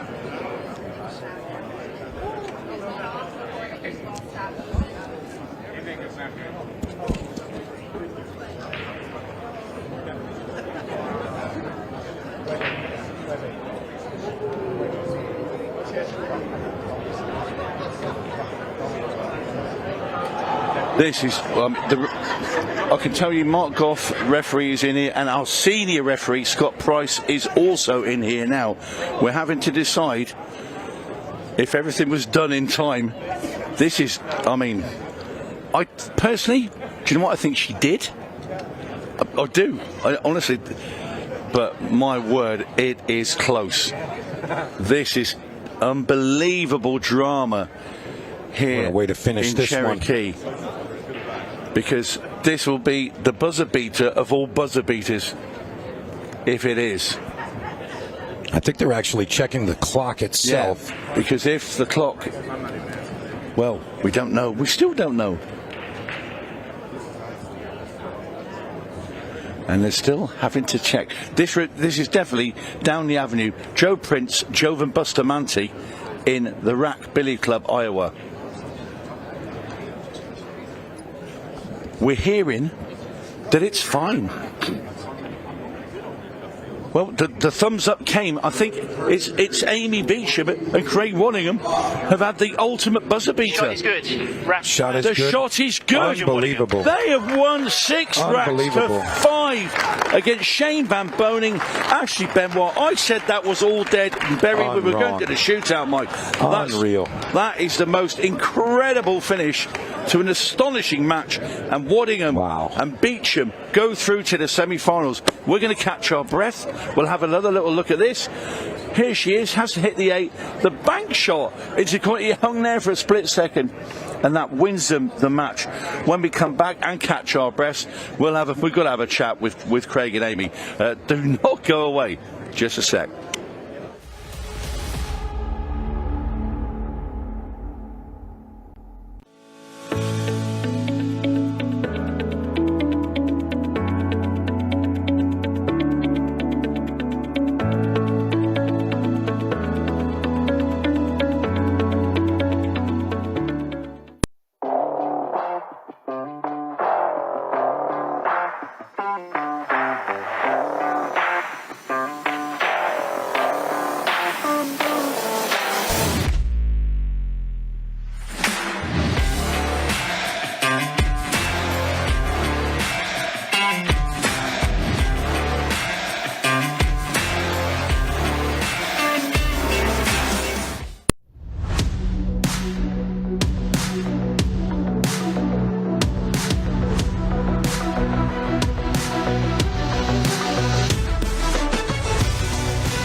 Well, welcome back into the studio. I'm now with Mike, you're on commentary for that moment.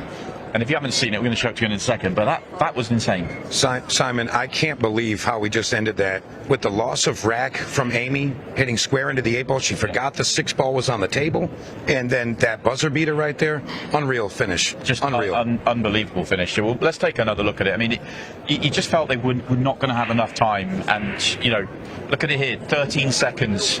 They've got 3 more balls to pot in the final 10 seconds, and the cue ball's got to do some movement as well. You just can't believe it. Yeah, Tony and I were back there saying there's no chance with that much time left. And then here it is. It's like, does the cue ball stop? It does just. and even to rattle and hang for a sec. Yeah, but as long as you hit the ball in time, it's fine. Absolutely. But it's just, I can't believe they managed to pop that many balls in 13 seconds, and the cue ball doing that much movement, and they almost hooked themselves. They had to wait to come. Honestly, Honestly, it's got to be fate. It's fate, Simon. And we're not going to have a chat with them because they are straight back into the semi-finals. The big question is, can they come down from such a high and get themselves going again in the semi-finals? But unbelievable moment. Yeah, that was really just a great finish there, and I think we're going to see more fireworks here in the arena. We are. Stay with us. We've got 2 semis in the final still to come, and hopefully we've got plenty more drama, just like what we have seen. Join us after this short break.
What an incredible finish to that previous match there.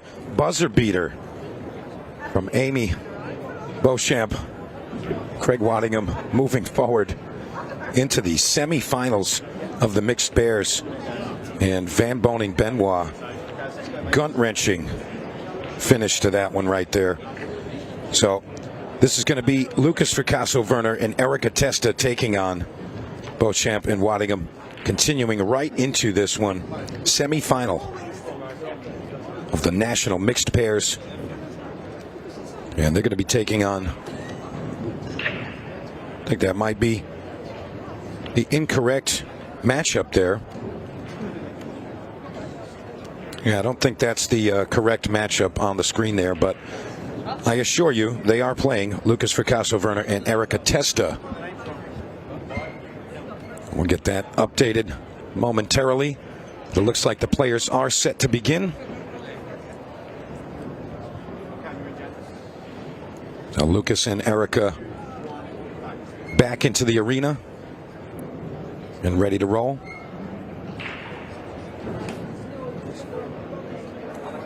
And it looks like Waddingham comes up with the win on the lag. All smiles on that side. What a close match that was. All the drama.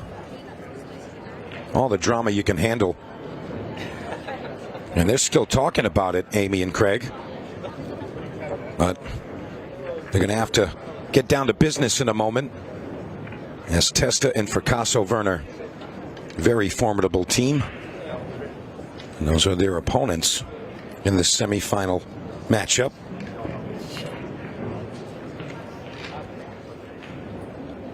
And don't forget, moving right along through the mixed pairs, we're going to have the other semifinal right after this. and move on to the final stage.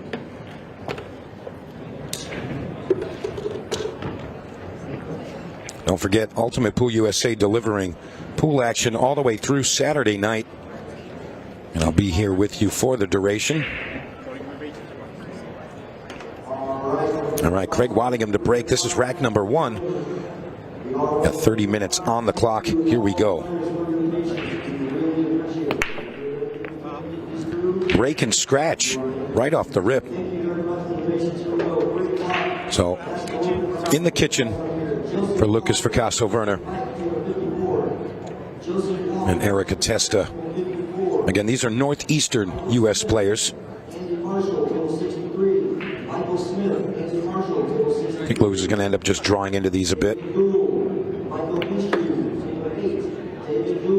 Not ideal. He wanted to hit that a little fatter than that, but ends up thinning it. Still leaves a shot available for Erica. It's going to be the 14 to the side in this situation. And I am Mike DeMarco from Ship the Cash. And joining me is my good friend, Mr. Tony Holgate. Tony, how about that finish in our semifinal, quarterfinal? Absolutely ridiculous. Never seen anything like it in my life. Well, the Joe Prince one back in Iowa earlier this year against Jovan Bustamante in the buzzer beater. That had to be about the same sort of time. But that, because I was saying, because they took so long to start clearing the balls, I said there's no chance. Yeah, we didn't think there was anywhere close to enough time to complete that run out, and literally did it with just 1 second to shoot the ball, and she makes the 8-ball cross corner. What a way to finish. What a way to finish. Unreal.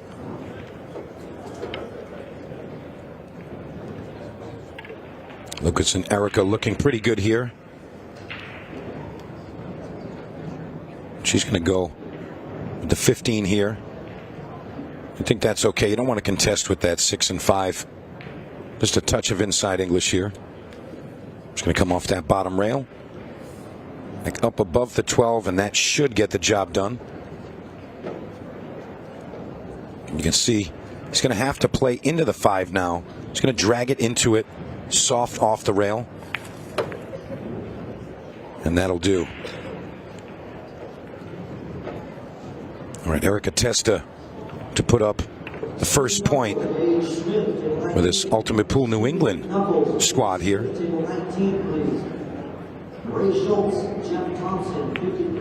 And she's gotten it. There it is, 1-0 for the team from the States.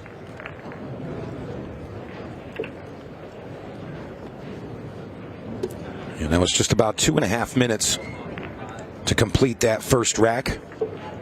A fairly good pace. And see Lucas sporting the Ship the Cash insignia on his shirt. Really appreciate the support, Lucas. How much did you have to threaten him to wear that?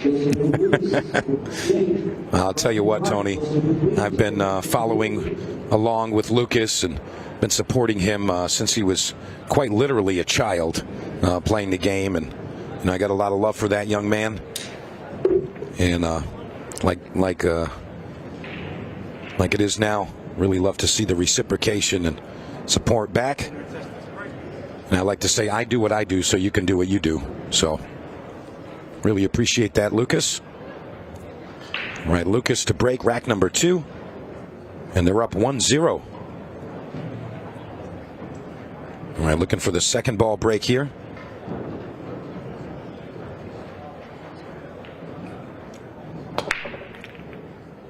Eight ball. That's his second one. Second one today for Lucas, the Golden Break King. Yeah, Lucas really getting that second ball break down, Pat. Again, that's the second 8 on the break he's made. And just falls right in there. Has a home right there. And Lucas and Erica feeling very good about this 2-0 lead as Craig and Amy prepare to break off rack number 3. They're still all smiles. I mean, they got to still be on an extreme high from that previous match and the way that it ended. So, got to make sure you don't get away from the task at hand. And here we go, rack number 3, Amy breaking. Let's see what she's got for us. Break and scratch. 8-ball was heading towards the pocket, ironically with that head ball break. I'm going to see that again. Check out the line of the 8-ball getting kicked right towards that pocket. 6-ball preventing it. That would have been loss of rack. Imagine 2 shots and you get 2 points. Makes it nice and easy. Yeah, it makes it nice and easy if you're Lucas and Erica. Lucas declares solids. He's playing the combination 2 to the 3. And he does okay there. And why is that a foul? Curious what happened. He declared solids and played the shot. Gonna have to get confirmation on that. I'm not sure what the foul was. Well, we'll have another look. Oh, he's past the line. He's past the line. It was in the kitchen. He played the shot past the head string. Yeah, no excuse for that one. You've got to make sure that you play the cue ball from the correct place. Oh, when you're from New England, you don't know where that line is. I love you guys. All right, continuing on. Craig Waddingham going to gladly accept the error. An open shot there.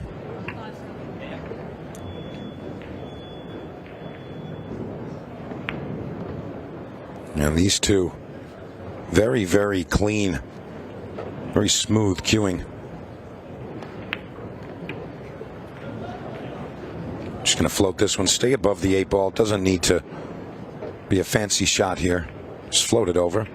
And she's missed the 4. Well, it's unbelievable, the start of this match from Craig and Amy. We've got to go from one extreme to the other. Yeah, quite literally. Combination. And opens the rack a little bit more. But try to get above these now, the 9 and the 14. And this is a great opportunity to do just that. But I'll be honest, I think Lucas wants to be the one to shoot those balls. I think he can actually leave her on the 11 to get up there.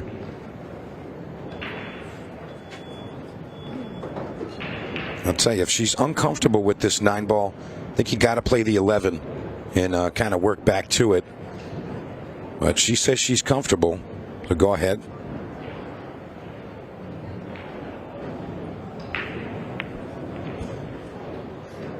She finds the mark. Great shot there, Erica Testa. And again, she's a new player to the Ultimate Pool group, but she's been a competitor for quite some time and very familiar with competition. Erica Testa.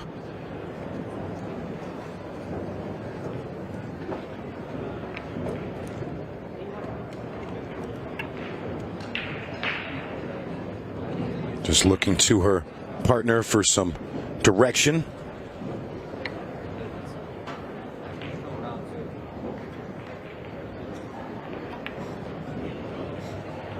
There we go.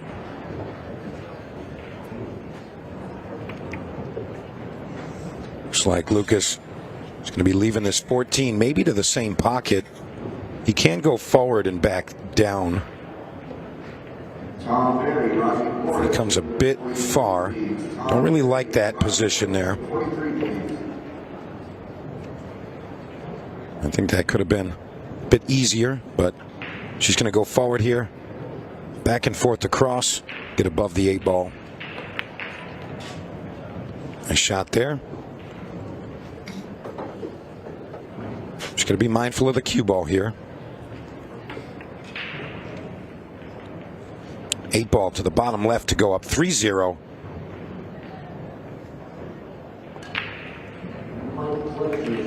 And it falls 3-0 now for the team from New England. Yeah, commanding lead. Yeah, I'll tell you what, this team might be the dark horse favorites here. They look pretty solid. I'm staying with Prince and Talbot. Well, if Lucas and Erica can win this one, and Prince and Talbot can make it through, you'll get your wish. At least we'll get to see it transpire in the final.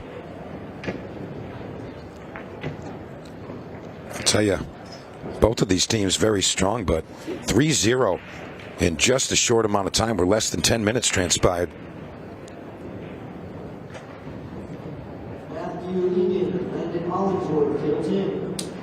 Matthew Egan, Landon Hollingsworth, table 10.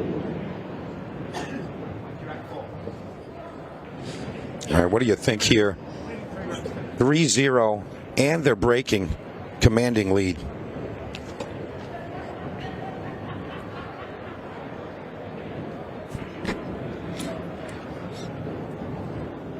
They just let's scratch off the break. Beecham, Waddingham need to make something happen now. They did trail 3-1 against Benoit and Van Boning in that previous match. Yeah, 2-0, then 3-1. Yeah. And 5-5, and then explosion with 1 second. Yeah, that one will go around the world a bit, that that last rack, that's for sure. And how about even to get there, Ashley coming with that crazy kick bank. Yeah. And then Van Boning with the back cut on the 8-ball to even get to that point. Yeah. Unreal stuff. Yeah, there was drama all the way. This team is definitely not considering the score line. Just head down, eyes on the prize. Kurt Kirchner, you've been disqualified or forfeited. You've been forfeited. Float this one over. Possibly move the 7.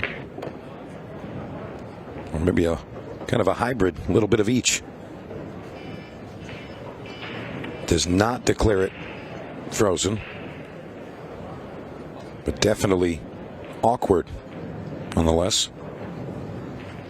She's made a couple of nice spots bridging over a ball like this. Doesn't find the mark that time. Just looking at that 7 ball, would go off the side rail into that 11. Kicks the one out. Oh, he's going in that way. Well, I played that really well. I thought pot the 6, play it over there, and knock the one over the other corner. But that's a really good shot there from Lucas. Yeah, Lucas puts a lot of time in, and like I said, he's one of those players that came up playing as a young child, 6, 7, 8 years old, playing the game and, learning from the top players in his area, and really just getting that tutelage.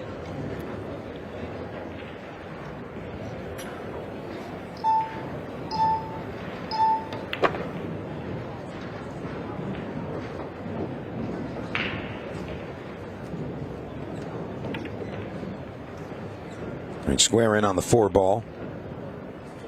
I want to say you want to get just below the line if the 3 to the bottom corner, get above the 5. And he's going to go an alternate route here. It's going to be the 6-5-3-8.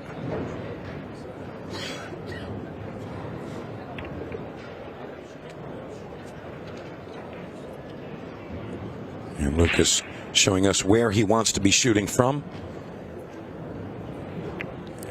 And Erica Testa puts it just about right. I think you don't get fancy here. I think you just go forward, get underneath it for the side. I mean, Lucas does have the stroke. He could go straight back off that top rail if he'd like.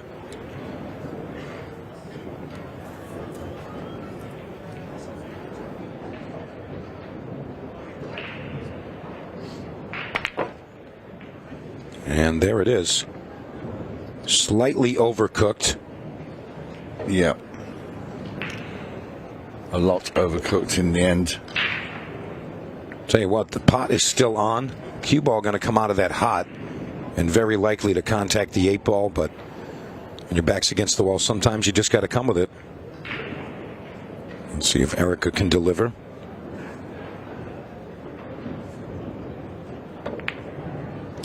Very thin. Tell you what, a little kick almost made things complicated.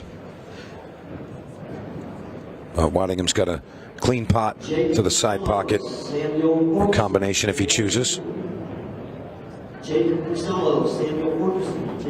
Played that well.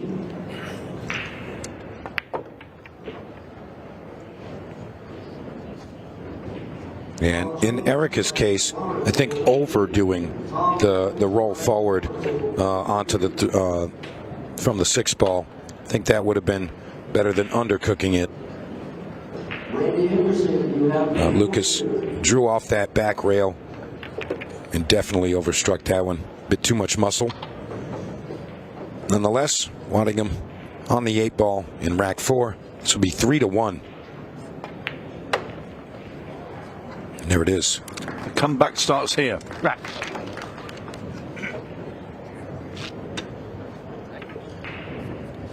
They're still in high spirits.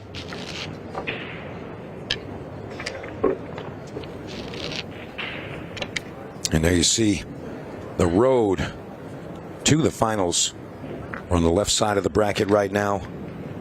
And on the right there, that's our next matchup. Brendan Oborowski taking on Prince Talbot. And we're going to get to see the best mixed pairs team here at the Ultimate Pool Grand Finals here in Cherokee, North Carolina. Thank you, rack 5. Waddingham and Beecham to break. Trailing 3 racks to 1.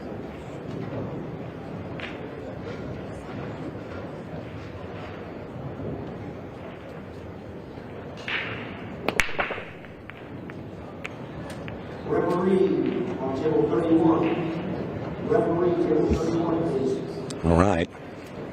Break off from Waddingham. He's made a slight adjustment. Solids nominated. All right, so I'm going to open up with the 2 ball.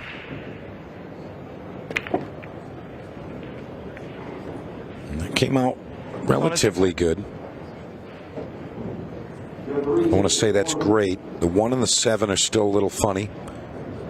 5 ball does pass. I might be playing the 3 to the side if I can get up there, but maybe getting ahead of myself here.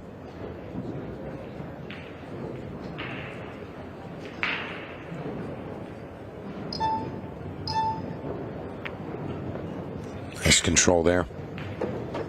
So Lucas going to take on the combination. 1 to the 7.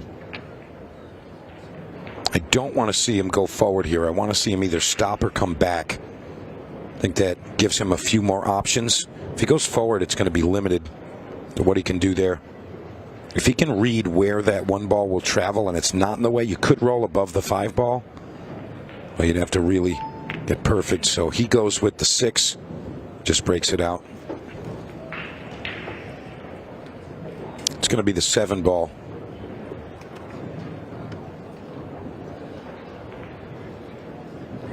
Open players, please leave your tablets off the pool table. Lucas requesting Erica to draw into the 15.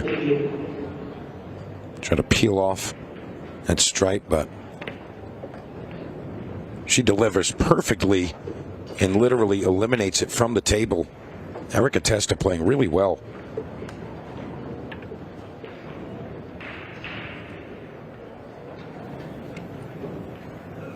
Going to come back out 2 rails. This ball needs to slow down. And it doesn't get there, so got to see the kick shot talent from Erica. Yeah, they're creating their own problems at the moment. Extension call. Castafona Testa.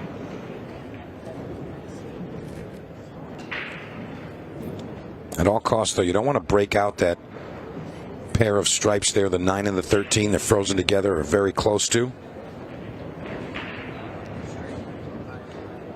And Lucas giving some instruction here. A little bit of right hand spin. A spin down into the 3, possibly even make the 5. Kick Karam. And she doesn't get a hold of the ball. That's going to be foul, ball in hand. Time running.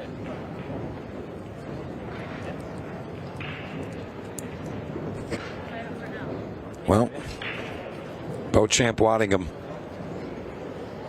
Opportunity to pull within 1. Starting to look like a very similar story to our previous match. Come out weight.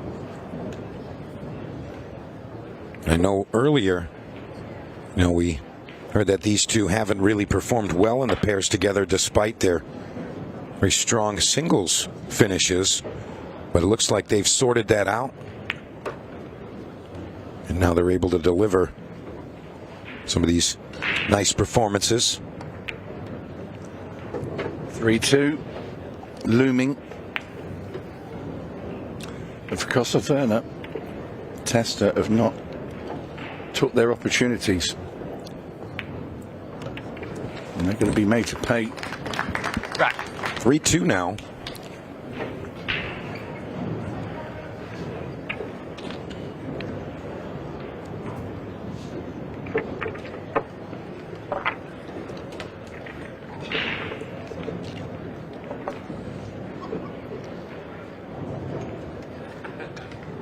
And again, this is a semifinal match. These players are fighting for a seat in the final match of the National Mixed Pairs. Lucas and Erica just kind of staying cool, waiting for that next shot at the table.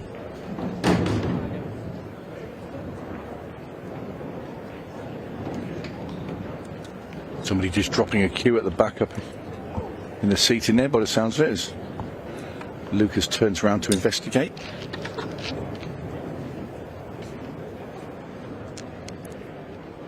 Thank you, rack 6. Werner and Testa to break, leading 3 racks to 2.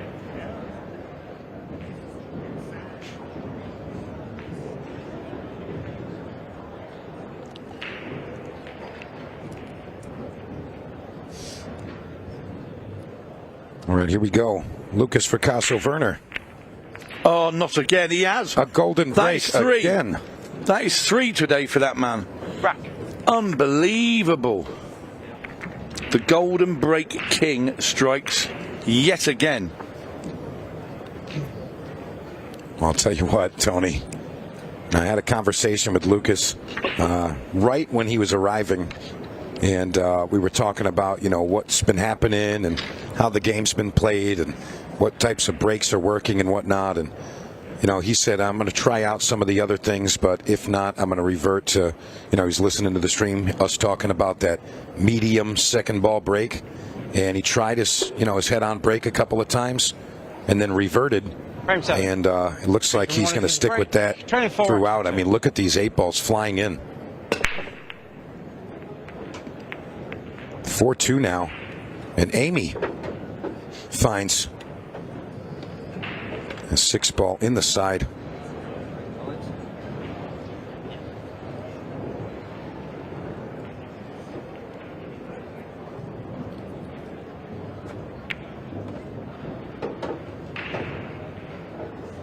And it's Waddingham with the opening shot. Solid in play. Beauchamp coming with a follow-up. Looks like she's considering the 1 ball. Got to be careful that 11 doesn't get in the way with that 4 heading towards the right side of the table. And that's done okay. It's not really in the way. Kind of just a distraction more than anything. And I think it's going to be the 3 ball for Waddingham.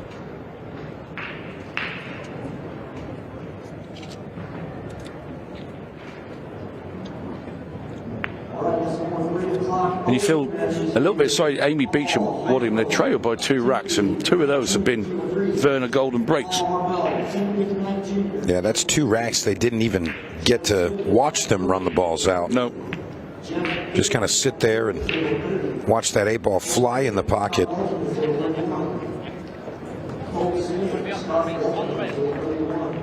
And I'd like to suggest that to our team. I'd like to see an 8 on the break contest. Yeah. I'd like to see that. Well, that's the most in one day we've ever seen now. It's Chase Stumford's auntie who made 2 in Iowa during the mixed pairs. And that's 3 in the last 2 matches. Yep. 2 in the same match. 3. Correct me if I'm wrong, but isn't that Lucas has only made the 8 on the break when he's broken this match? Possibly. Yeah, he's had 2 breaks, and he's made the 8 both times. So, hey, just make it so Lucas breaks, and you just win the game in one shot. The handy, wouldn't it? Handy. Imagine having that in your arsenal. Yeah, I'll just win now. Beecham, what do you know? Still fighting away. I mean, it's now 4-3.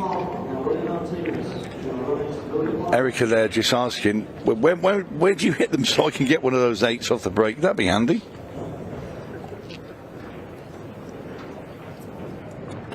And Erica and Lucas discussing strategy and perhaps instructing her on how he's made that 8 on the break. Let's see if she goes to the side now. Yes, she does. To break, leading so forward to 3. she's going to follow suit. She has asked Lucas, whereabouts are you hitting these balls? Because you keep getting the 8. I want some of that. Yeah, totally agree with it. You think she would have asked it before now?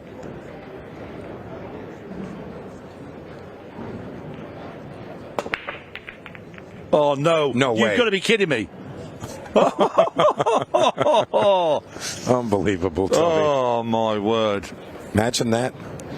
Imagine that. 8 ball heading straight towards that pocket. Ugh. It looked like it was going. And it's going right towards Amy and Craig, and they must have had their hearts in them. I was thinking, you've got to be joking. 3 in the same match. Again? They don't even have to shoot the balls in. No. Solids in play. All right, the gap is closing here. Beecham and Waddingham getting closer to possibly tying this up. It seems like the theme of this team. They get down, huge deficit, and they just tear back into it and snatch it.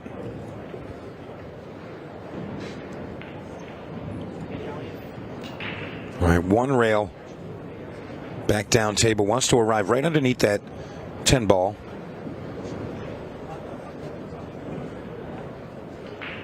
It's all speed control here. And now the 15-second shot clock is now in play. And he's come a bit short. I think the last second he probably felt like he might have gone right into the corner pocket. That was the line that cue ball was tracking with. So extension has been called. Combination. But that's okay because he can get to the 2 now. Come into the 12. Flicks it out of the way so you come enough where Amy now can play the combo, and she can. And it's handy having that 13 ball there. Let's see. Keeps the cue ball. She digs deep and keeps the cue ball in that vicinity. Oh, she played it soft. Missed it. Yeah, I'll be honest, I don't think she even got aligned on that shot. No. The clock started ticking and kind of just fell down and fired. So Lucas and Erica with another opportunity to possibly get on the hill as they sit with a 1-game lead, hoping to extend it. Just about 8.5 minutes remain.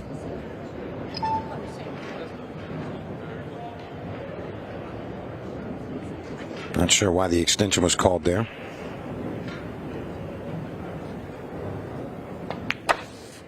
Fires the ball in. And I'm not sure about the angle. Does he have enough? Got to be careful about that 8 ball too. Very touchy shot. Yeah, you don't want to come on top of the 9 ball and flick the 8 ball in. And there we go. Off the 8 ball. That should clear things up. Don't want to pound this in there. Just want to move it. It's about 40%, 30%. Oh, Well, didn't want that to fly over there, but it does still have a pocket. I thought for a second the direction it was going, she's going to knock it in the corner. It's still not great though.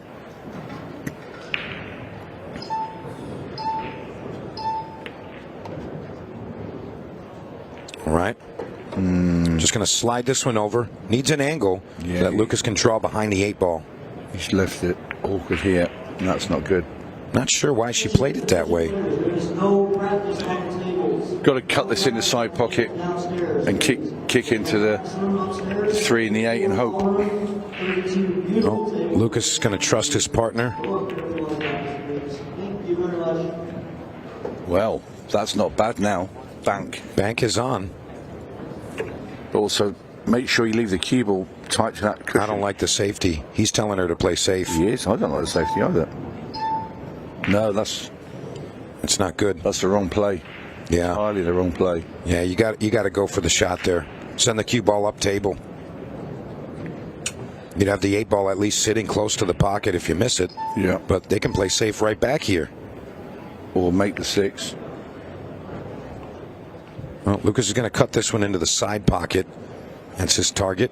Yeah, but look how tough this shot is, and look where the 6 is now. So if you miss this, you've lost the rack. Get the cue ball right up. Gone for the bank. Missed it. Yeah, he should have let Erica take on the bank the first time, because he would have left the cue. Well, she would have left the cue ball safe, and he'd have got another opportunity, probably better than that. Right. Totally agree there. And I'll be honest, Tony, I didn't like the way Lucas was cueing on the 8-ball. I think you have to just firm that one and cut it on the true line. Yeah. I don't like the jack up trying to twist it in there. Not on the slick cloth. So, 4-4. They've come back from 3 down. Just under 6 minutes remaining. And you fear Fracasso, Werner and Testa are now wobbling. 4-all, and they've also had 2 golden breaks. Fracasso, Werner himself.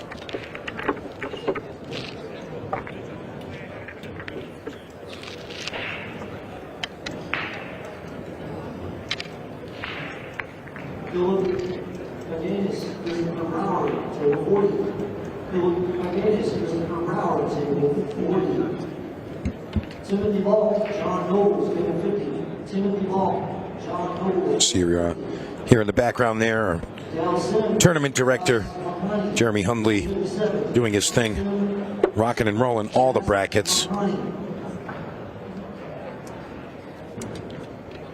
Make your rack 9. Wallingham and Beecham to break. 4 racks all. All right. Greg at the table, tied up 4-all. And just a race to 2 from here. And less than 6 minutes to get the job done. And that's going to be dry. Lucas and Erica back to the table.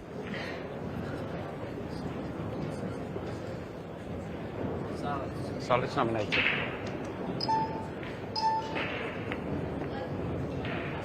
Attention players. Solid's in play. Am I looking for a combination, maybe? Just got to be mindful of the 4-ball. You got to control both the cue ball and the first ball in the combination. And she's done that well. Referee table 39, please. Referee table 39. Lucas taking on this 3. Not really sure what happened there. Double kiss on the cue ball. And you hear it there. Rail first. A little bit of right spin.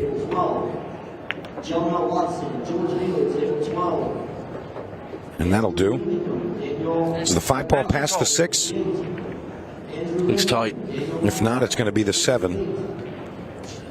Tina Hahn, Alvin Townsend, table 60. Tina Hahn, Alvin Townsend, table 60, please.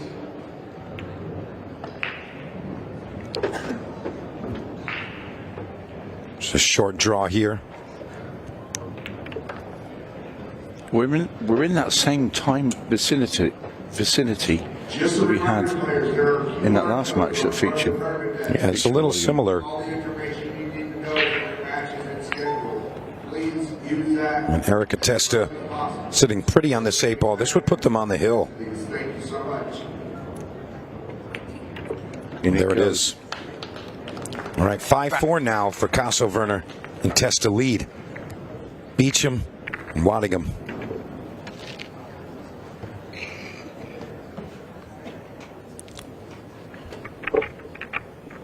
And they're very happy with the result thus far.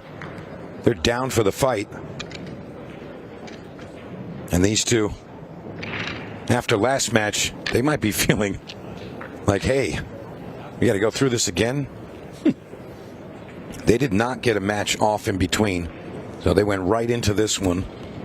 And I'll tell you, they're performing very well. Of course, Craig Waddingham, shootout champion. What a performance he had. Perfect pool in the finals.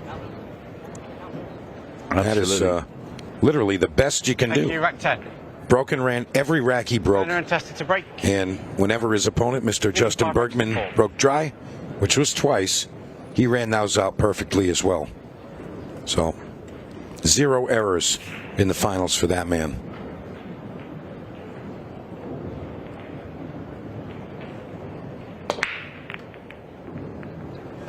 All right, no 8-ball this time.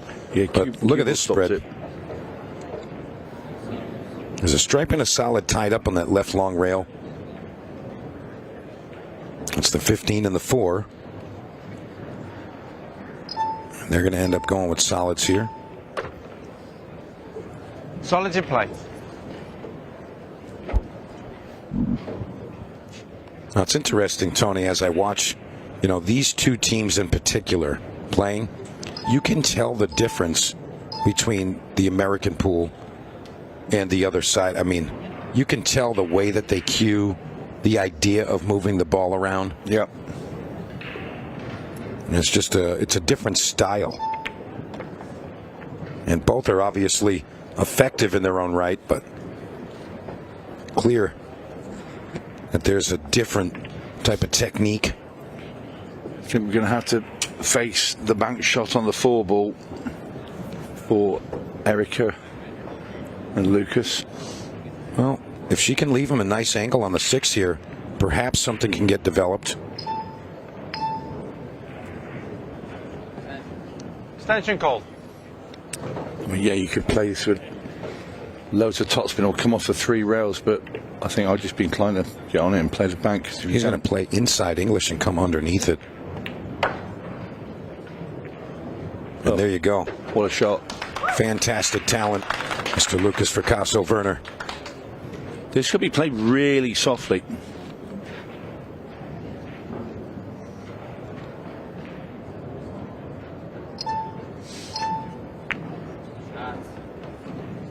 All right, and he's got enough of the cue ball. This is for the win. Lucas Kasso-Werner.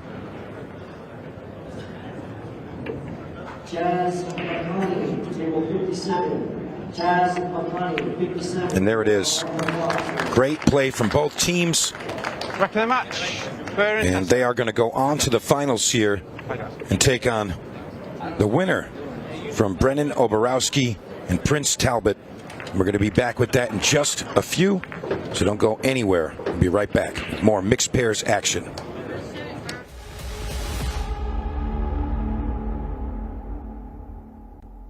At APD Studios, we don't just design pool rooms. We build experiences around the game that we all know and love.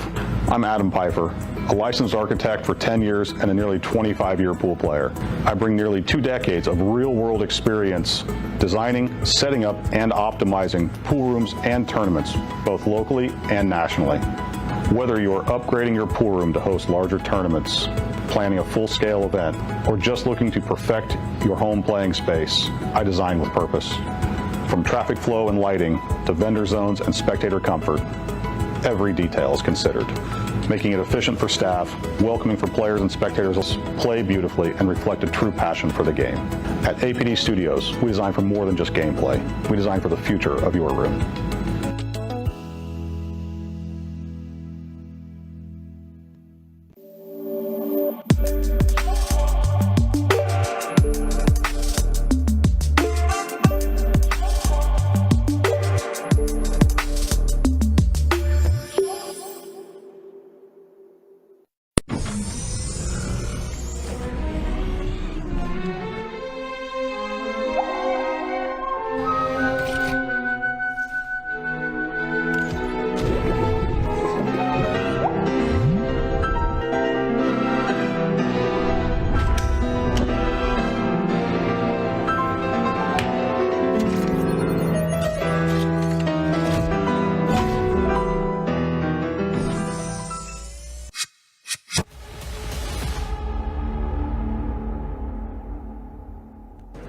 Oh, welcome back to the studio. We have our first finalist. Congratulations, guys. Erica, that was another very, very good performance, and you're into a final. I can't believe it. Yeah. Just keep rolling, keep playing well, keep playing solid. Keep rolling, yeah. How, just trying to digest the moment. Yeah, I am. 100%. I'm lost for words. So. Obviously, you two have gelled really, really well to go through the field the way you have, starting with 64 to get through to this stage, and one more big push. Yeah, definitely one more big push ahead. Yeah. I don't know what keeps happening, but apparently I'm making the 8 in the break. I didn't even know that was a win until I did my last match. For certain events, 8 on a break is a win, and huge bonus when it happens. Yeah.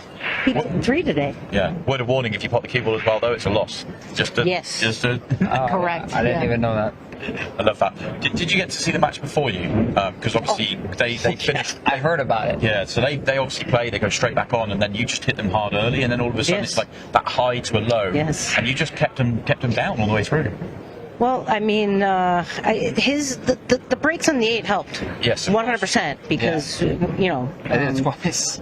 I know, that's huge against. I know, it's huge. They have a great team. The race to 6 is absolutely massive. Yeah, it's crazy. And I did watch their match at the end, and that was crazy. That was crazy. And then again, they had to go right back out again, so we kind of had a little advantage where we could rest a tiny bit. Did you feel like that going in, though? There's an opportunity here, actually. They're going to have to go get really high, and then actually, because it was such a high, it wasn't just winning a match.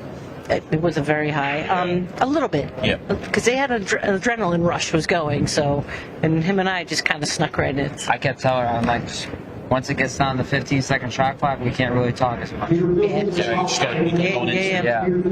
Just gotta go with instinct. It's one of the big things, though. You're allowed to talk all the way through, and that doesn't happen that often in Scotch. And actually, you know, it's getting into a sort of rhythm when you're playing at 30 seconds a shot. Is that been quite a challenge? Or it doesn't look like it has been. I mean, it's definitely helpful that we can talk a little way through, because sometimes he has a ball in mind that I don't have in mind. So it really helped me along. Honestly, at the end there, I just realized something that I actually messed up on. I thought they add the 15 seconds onto the clock to give me 30 seconds, but no, they just started over to 15 seconds. Although it does get added, the extension does get added in. So maybe, I don't know when you called it or when they added it. If that's what I called it right when I started shooting. I looked over, it said 15 seconds, and I was like, oh. So it should be 30. You should get 30 at that point, yeah. It's just a mistake. You know what? I'll watch for you the next round. It's all right. Hopefully we don't have to use it. You didn't need the extra 15 seconds, did you? No, It's absolutely fine. Before we let you go, because you're going to get yourself ready, you're going to play the winners of the match that are just getting ready to go behind us, pretty much straight afterwards as well. How quickly have you gelled and figured out the kind of rhythm? Because it's not easy to play Scotch with somebody, especially if you've not played a huge amount before. Have you kind of felt like you've improved round on round just on the dynamics of how you've worked? I feel that I'm 100%. shooting a little bit better with him, because again, we've never played together before, so. You kind of got to get into rhythm, especially on 8 ball. We talked about patterns last time you were in the studio, trying to get on that rhythm on patterns and shot selection. I guess that's the big challenge and one that you've definitely overcome. And we're getting better at it as we go. Absolutely. We're just getting stronger and stronger. Stronger and stronger into a final. So congratulations on making it there. We're going to see you out there in about 45 minutes time or so. Best of luck when you get out there. Thank you so much. It's time for us to find out who will play in that final. And you can see Thank you. Coming up ready to break. And let's send it down to commentary. Thank you, Simon. Going to beat Decky Brennan, Nicole Aborowski. Decky to break off against Show Prince Mary Talbot. Makes the ball off the break.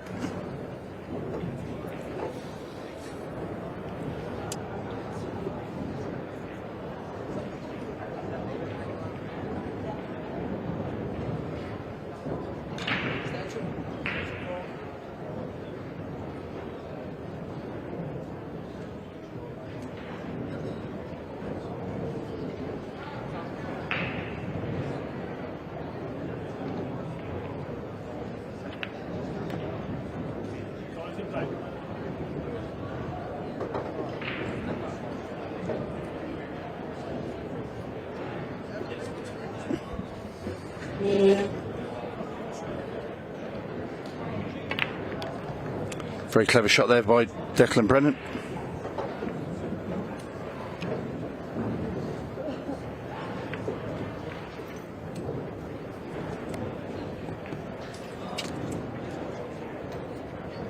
They've got a little while to wait before they've played.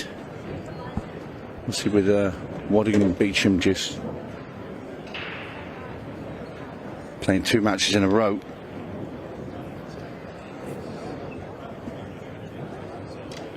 So Joe Prince at the table.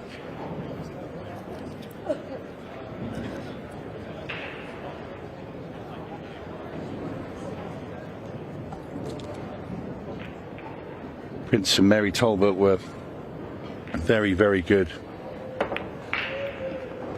in their quarter-final.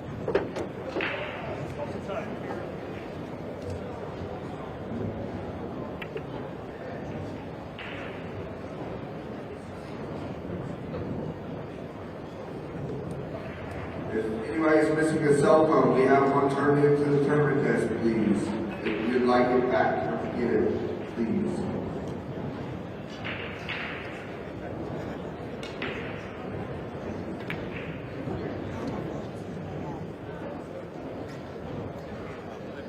Brennan waves his hand at that in disgust.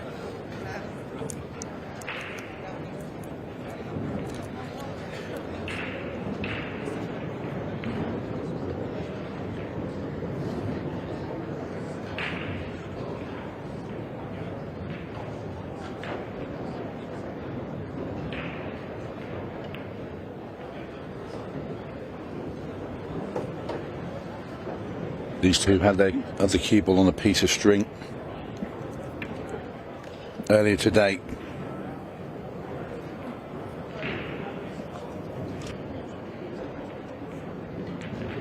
And I think, well, they were my tip at the start to run this close, and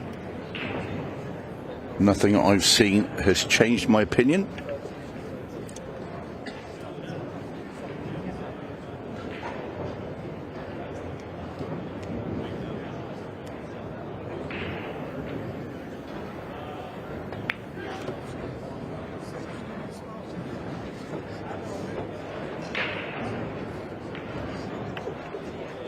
Benjamin Gallagher, Colin Henderson, table 10. Benjamin Gallagher, Colin Henderson, table 10. Stephen Sweeney, Walter Palomino, table 17. Stephen Sweeney, Walter Palomino, table 17.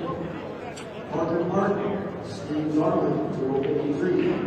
Parker Martin, Steve Garland, table 53.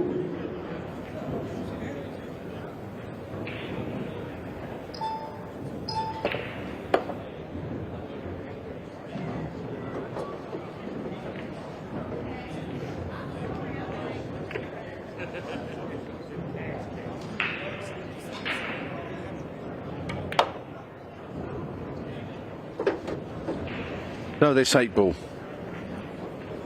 for Mary Talbot to put her and Joe in front. Never any doubt there from Mary. She doesn't miss those. And it is the English duo from London who go 1 up. As we look at the bracket as we've gone through, you see there Lucas Fracasso, Werner and Erica Tessa are waiting for the winners of this to join them in the final. Been some memorable games as we've gone through, and look at Prince and Talbot. They beat Savannah Easton and Skylar Woodward, got through against 5-4 against Ashley Dinsmore and Shane Thompson, so they've had a right tussle to get here. Don't forget we did have that ridiculous finish to that quarter-final between Amy Beecham, Craig Waddingham, Ashley Benoit, Shane Van Boning. If you haven't seen the end of that match, try and go and catch it. It's unbelievable watch. But they are out. They were put to the sword by Fracasso, Werner and Testa. Lucas Fracasso Werner has had 3 golden 8 balls today, 2 in the semi-final. In fact, it's only 2 breaks in this semi-final, but both golden 8s.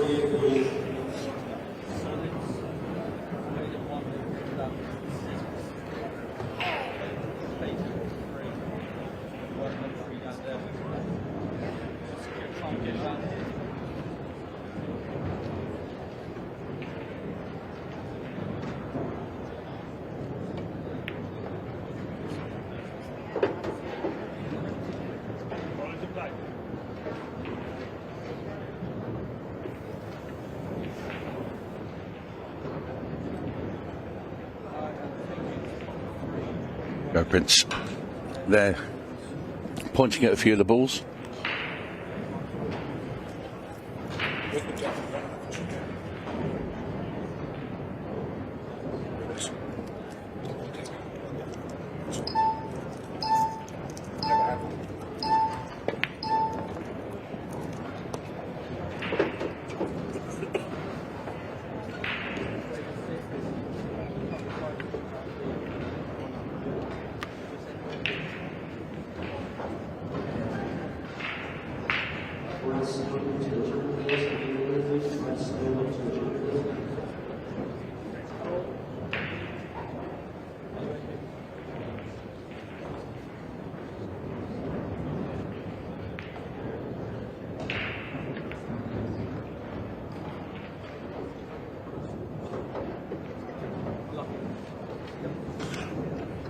So, Talbot and Prince still at the table, taking their time, as I welcome back into the commentary box. We run out and get just a drink and a bite to eat, and he's back and refreshed. Mike DeMarco. Well, Tony, 30 seconds. Yeah, swallowed the sandwich whole. I'm refreshed. Ready to bring you guys more of the shots here. So Prince and Talbot leading this one 1-0. And Tony, I know 3 of the 4 players here, but Miss Talbot, I'm not familiar with her. Could you kind of bring me up to speed? Yeah, she's the British Open champion. Comes from professional snooker. Very, very good cueist. And this is obviously her United States debut, playing over here, but she has played in some of the Chinese table stuff. Just started a bit of that this year, but she's been desperate to get out to the US and play in the Ultimate Pool USA events. They come from, well, her and Joe, there's a pool, 2 pool rooms actually, both called Spots and Stripes, in close proximity. Joe manages one of them and Mary plays in the other one. But they're only about 20 minutes apart. But Nigel Smith, who is one of the co-owners of the company, he has made sure this bar box, the Brunswick bar box, got put in there earlier this year. So she has been playing on them. But they are a very formidable duo. Well, that's definitely a decorated player there, and teamed up with Joe Prince. I'm sure they're going to deliver a great performance as they've made it to the semifinal. Yeah, when you see her cue, her cue actually is so still. So now Nicole Oborowski to level things up for the Northern Irish USA pairing. Nice way to put that one. That is, well, it is. There it is. Ties it up, 1 game apiece, as we continue our semi-final matchup here, the National Mixed Pairs. I'm surprised Nicole can understand what Declan's saying. I mean, he's definitely got a very particular type of accent. Well, yeah, it's a very Northern Irish enjoyable. one. Yeah, he's a good kid. He's not so much of a kid, but he's a good lad. Yeah, the official candy, Dinky Decker.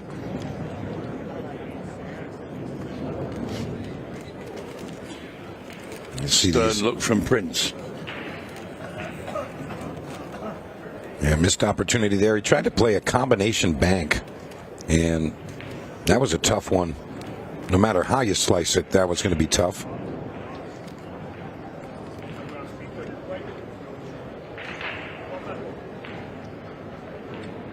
But it's Nicole Oborowski to break here in rack 3. Let's see what she can bring forward.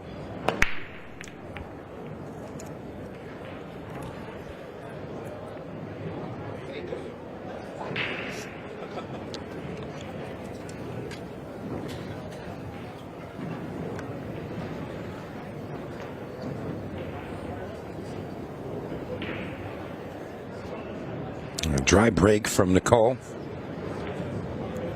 And Joe Prince leading his partner around to Yeah, I configure this one. And I can tell you that, you know, if Joe says to Mary, put the ball there, she'll put the ball there. You know, long pots, Mary doesn't miss them. Out of anybody, I'd say, that plays from the UK, if I had to choose a mixed partner, I'd choose Mary. I think she's a fabulous player. Very still queuing.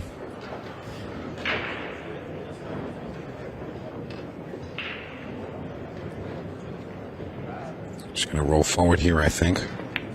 Yeah, but I like watching these two earlier because they've been, I was about to say, they've been really good with the cue ball as Joe hides it for Mary. I don't know if you can get through and see that. I'm not really sure why he went through it that far. No, I don't know either. And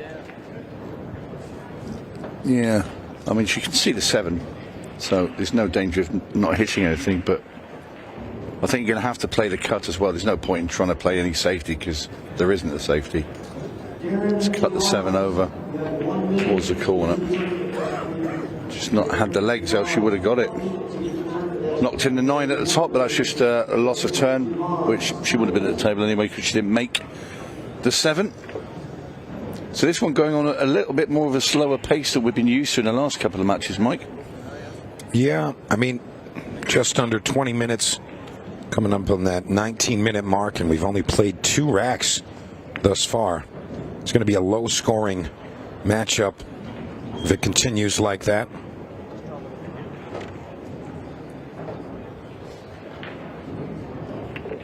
And Declan asking Nicole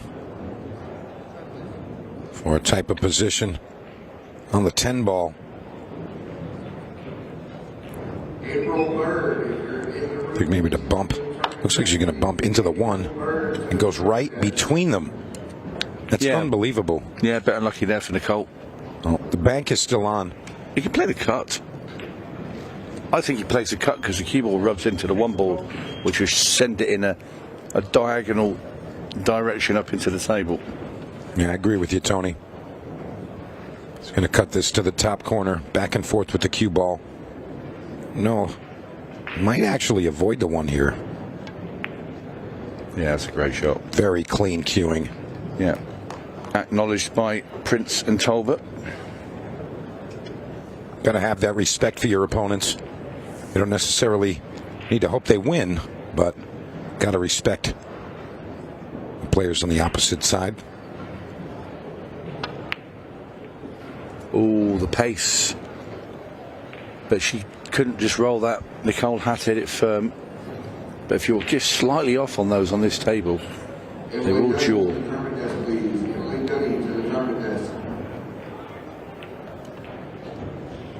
Nicely done there by Joe Prince. Perfect position. On this wonderful Brunswick Tournament Elite table. Come out center table. Wants to cross the line of the 4 to the corner. That again. That'll do. Is perfect. Precision play from the Londoners. All right, players, please pay attention to this. If you're here for a 5 o'clock match, you do not have to check in. Medium draw here. You do not have to check in for a 5 p.m. match. We have QR codes on the front of the tournament desk. And Joe's going to accept the pot from up table. Yeah, I thought she might come a bit further down, but he's not going to worry about this.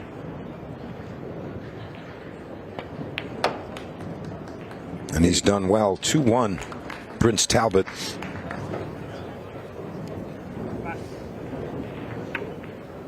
A bit of a smile there.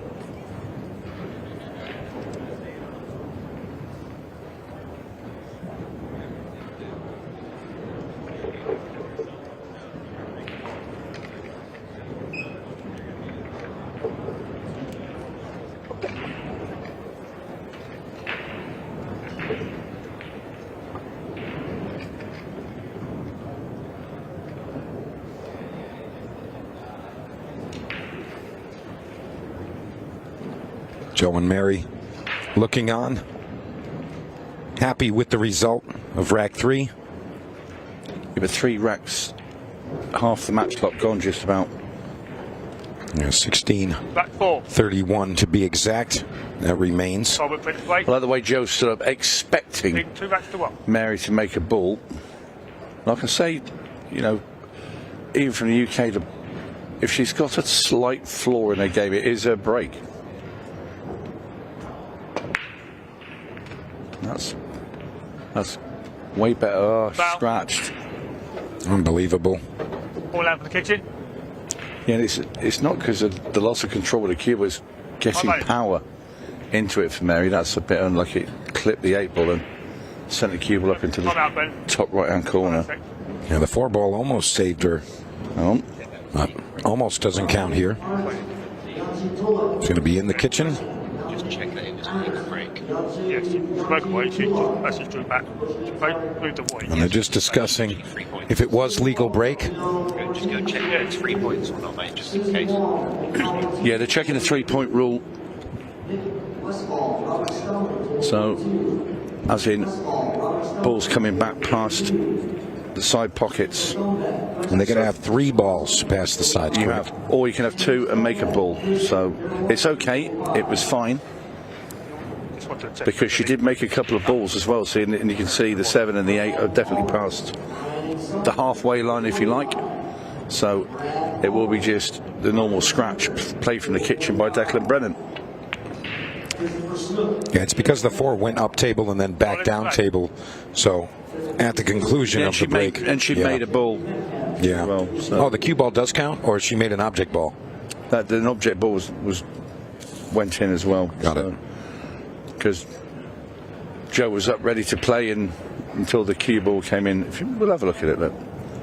You see the 4. Oh, yeah, she made the 10 in the bottom corner. Made a 10 ball, so it needs to be the 3 points past. So 2 balls past, one made, 1, 2, 3. All good. Declan taking a look at his tangent line, trying to navigate between that 11 and 14. Red and green stripes. And he does really well with that. I'd like to see Nicole play the 5 to the 3. It's kind of a stun. She goes back up table. And I mean, you could still get it done from here. I wanted to see them play the 3 to the 6 and then the 4 to the 8.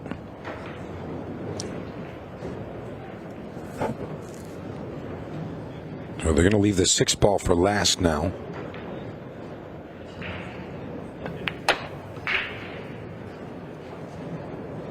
Just a bit of an angle. Wants to come up towards that 9 ball. Don't really want to hit it if you don't have to, but it would be okay if it rested next to it. You don't want it to get in the way. That's close. I think it's going to be okay. Declan with a little look. A little sour face. Don't know. He must be able to surely get into the top corner. Yeah, that's his option here. Yeah, it's not that close to the 9. Close enough, but not close to stopping potting it.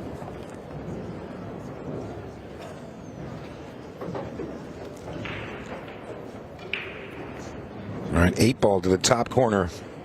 Nicole Oborowski. And that would tie us up here, 2 games apiece. And she does it. Here he goes, nicely done. 22 on the scoreboard. And again, semifinals of the National Mixed Pairs here at Cherokee. And a bit of smiles going around there.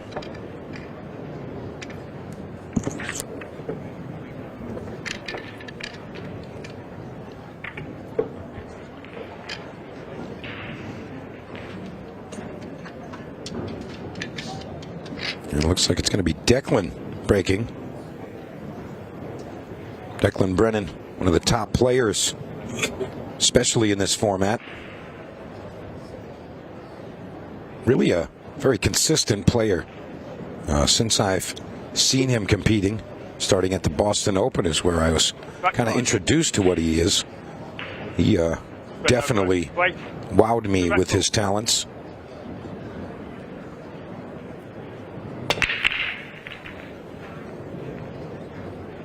Again, going with the third ball break, but no success. You got to try to adjust something if you're not finding success. Perhaps it works on, worked in table, or, maybe it works on Friday, but not on Thursday. Got to change something. So Joe Prince, Mary Talbot, 13 balls the opener.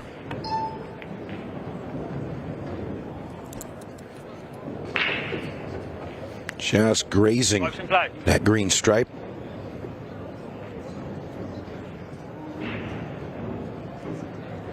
Now they're trying to figure out how they're going to take care of that 9 ball.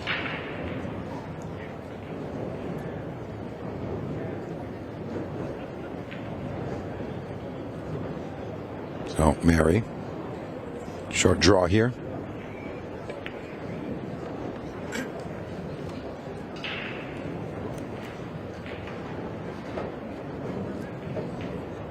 And Joe's going to take on the bank shot. Lifted it, the 9 sort of lifted off the rail then as he played it. I think he kind of went down into that one a bit. And it definitely opened up a bit more than he was expecting.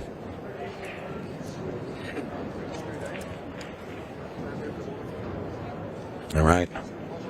Opportunity here to pull ahead.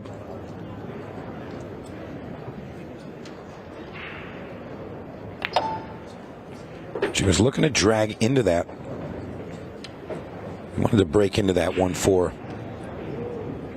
But it's not going to happen.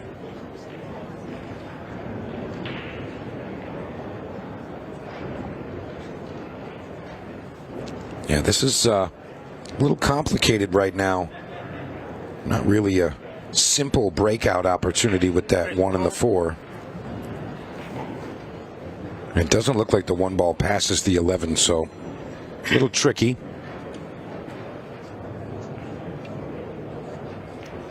Declan going to burn a bit of clock here, trying to figure this one out.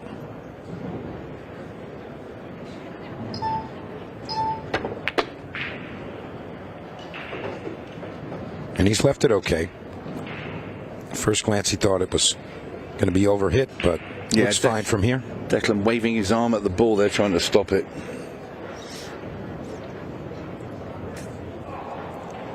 So Nicole playing the 7. Emily Duddy to the tournament desk, please. Emily Duddy to the tournament desk.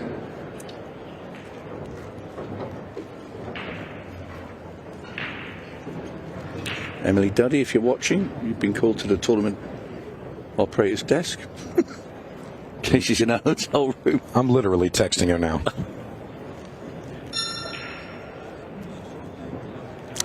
You hear the little bell.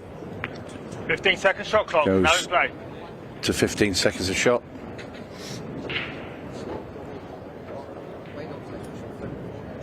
Always got to take care of your own. Yeah, good old Emily. Yeah, she was in the mixed pairs with Dennis Hatch. Went out in the last 16 last night. And that's another one, would have been a formidable partnership as well, Emily and Dennis Hatch. Yeah, definitely. Bit of an upset to see them go out so early. Kind of just tells you how strong the field is. Absolutely. Nice shot by Mary. Wants that 8 ball not to go in front of the 13, and I think it has. There's a chance he can bump this here. Yeah, he's going to take the cut into the corner rather than play that into... Oh, do you know what? I thought he was going to play the cut into the corner then, just to rub that 13 out.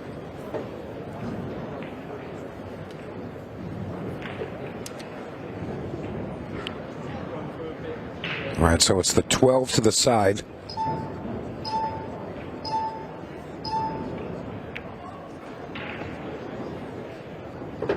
All right, 15-9 remain. Sitting very close to that 8 ball.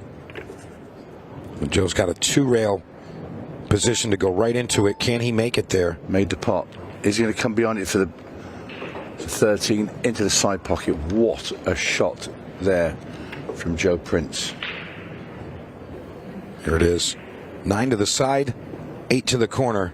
They should be all good. Take the lead here.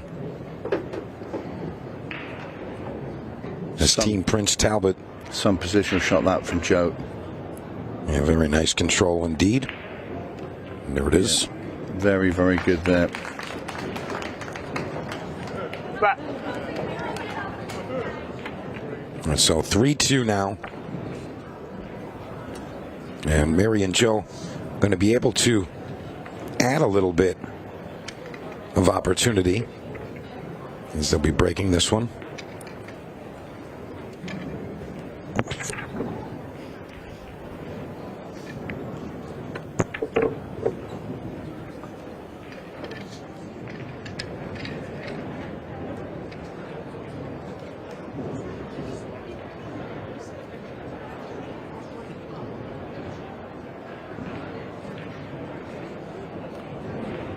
All right, winners, this round of these 4 o'clock rounds for the open event. Back 6. Prince top of the break. Unofficial 30-second shot clock. Almost Needs 3 back for 2. Pop that up. Thank you very much. Thomas Smith, Jason Turner. All right, big break coming here. Thomas Smith, Jason Turner, table 34. Nothing going to find a home in a pocket. So it's Oborowski and Brennan back to the table. James Cartwright, Alvin Stewart, table 46. James Cartwright, Alvin Stewart. Possibility of a 3-ball combination here. Damian Brennan, Tom Perry, table 63. Damian Brennan, Tom Perry, table 63. Scott Pope, Skip Coffey, table 51. Solid in play. Very nice control there from Declan. David Kelly, Danny Turner, table 59. David Kelly, Danny Turner, table 59.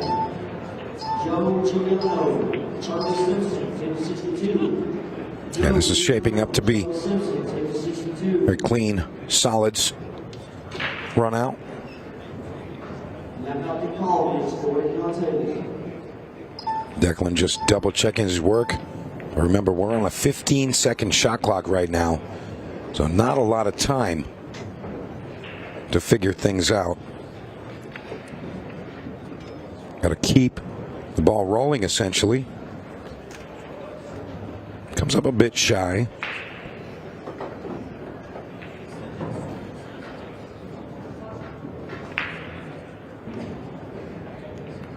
All right, 4 to the corner.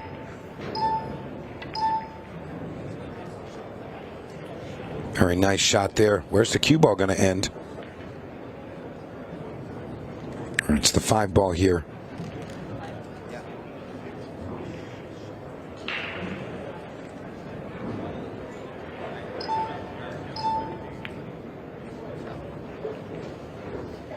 All right, nice shot there from Nicole Oborowski. And one more pop from Declan. And Nicole will be sitting pretty on this 8 ball. That would tie us up now, 33.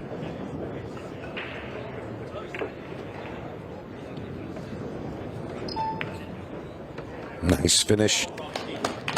What a battle this match is. Brennan Oborowski tying us up here.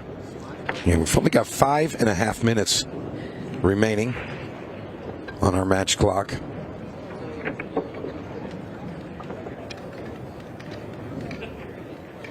Joe Prince, Mary Talbot looking on after that missed chance to extend the lead. 3-3 versus 4-2. Big difference.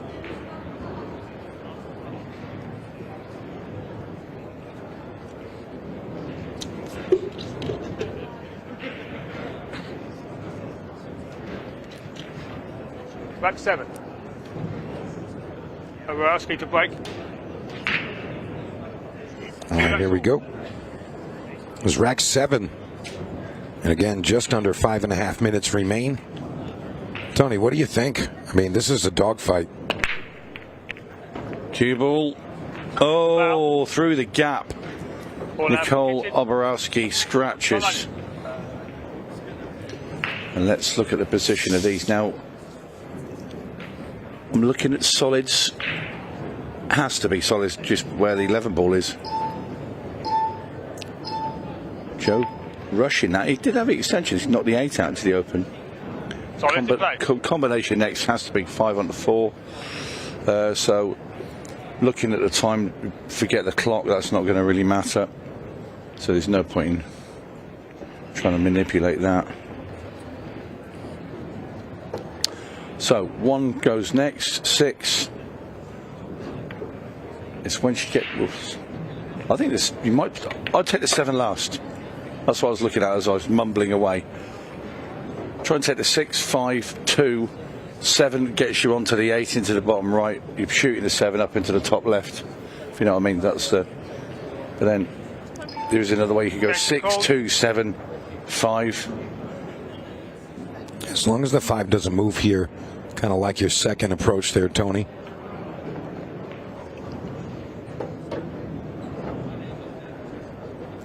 So Joe then, we plan to get on the 7. Yeah, it needs to come right between that 9 and 15. And he goes inside English. In that case, it was right. What Joe wants is a cue ball off the cushion. Got to go forward here.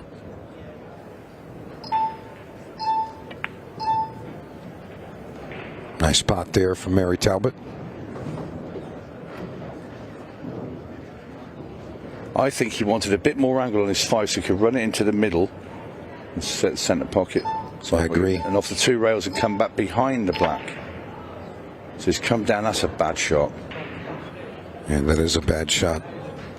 To be fair, there's a chance it goes in the top left. If it goes in the top left, then it's not as bad as what it is. But I just thought he would have tried to get it on the 8 into the corner we're looking at.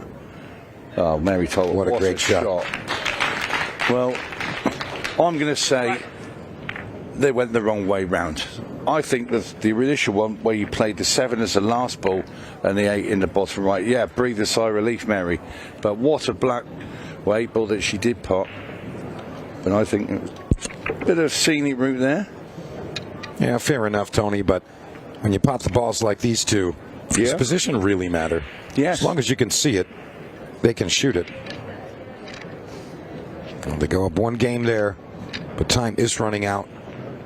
Nicole and Declan need to put a point up in order to stay in this one.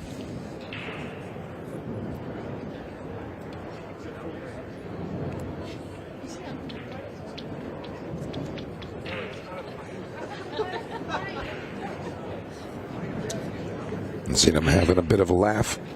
And Mary Talbot's going to be our breaker. This is rack number 8. Leave it 4 racks this week.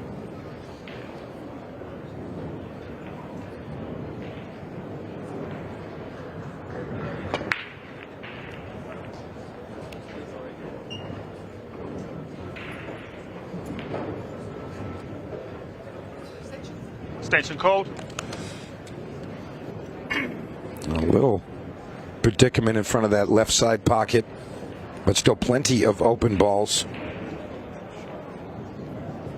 So Joe Prince going to rush to grab his extension.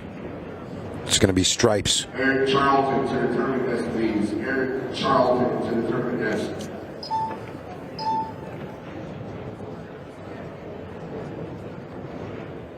Stripes in play. 15 still available to the bottom right. Yeah, the thing is here, if they can keep potting and take enough out of that clock as well. Clock is now in play at 4-3 to Mary and Joe, and she's hung it. Yeah, I think she needed to throw that ball just a bit. I don't think the open cut was there. Station called. Need a bit more right spin or outside English to let the ball carry towards that pocket.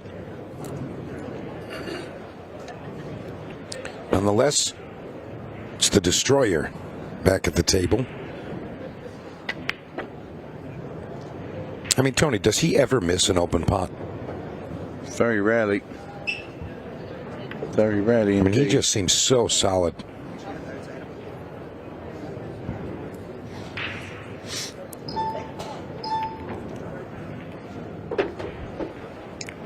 Bit hampered, but he's okay to play the 3-ball top right. Needs to work the cue ball just a bit.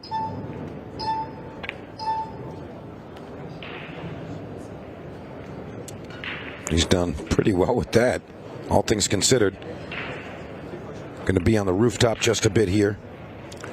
Well, bit of a stretch. It's either going to be Prince Talbot through or a shootout.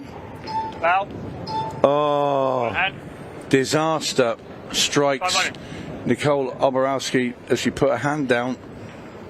She's moved the ball, committed a foul. It's ball in hand now for Prince and Talbot, and they just tap these in. One need to finish them all. 30 seconds left on the match clock, and Prince and Talbot are going to be in the final to play Lucas Fracasso Werner and Erica Testa.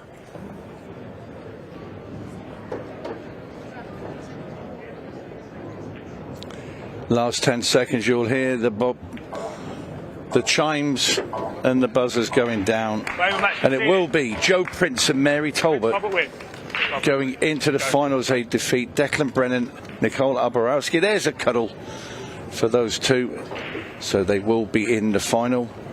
When we come back, we'll have a little chat with them, I'm sure, but the final will be next. Don't go away.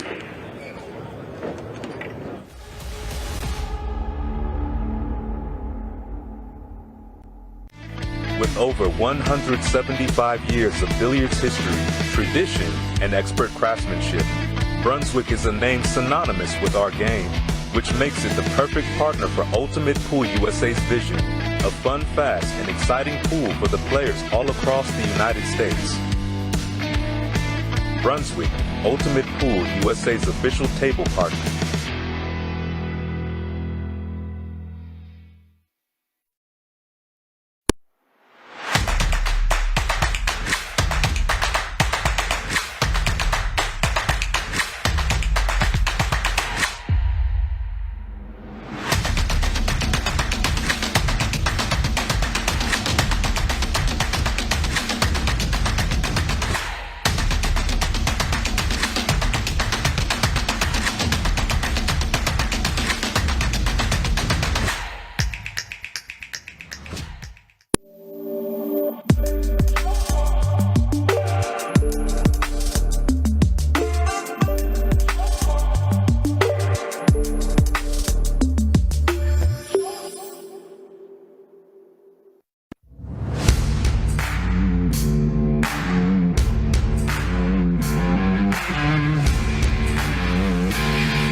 Erica Testa, Lucas Runner to the TV arena, please. Erica Testa, Lucas Runner to the TV arena. Thank you.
Lucas Berger, to the TV arena ASAP. Lucas Berger, to the TV arena ASAP, please.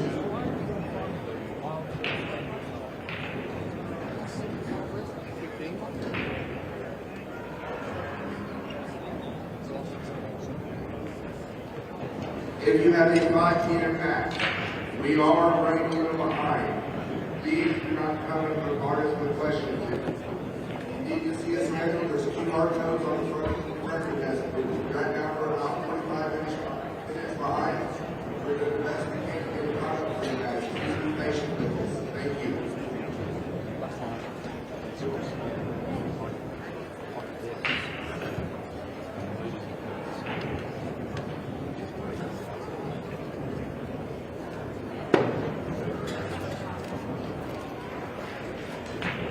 They can go in the bin, mate. They've been there since yesterday, so I don't know whose they are.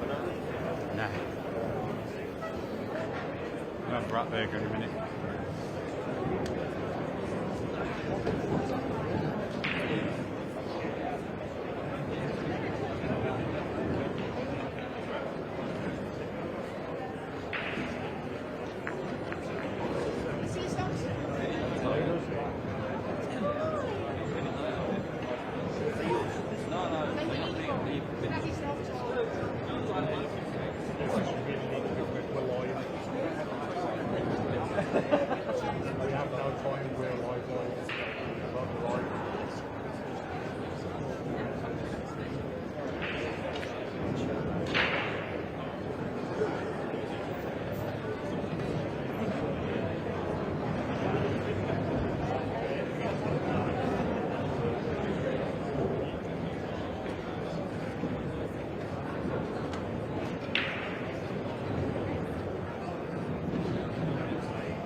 All right, here we go.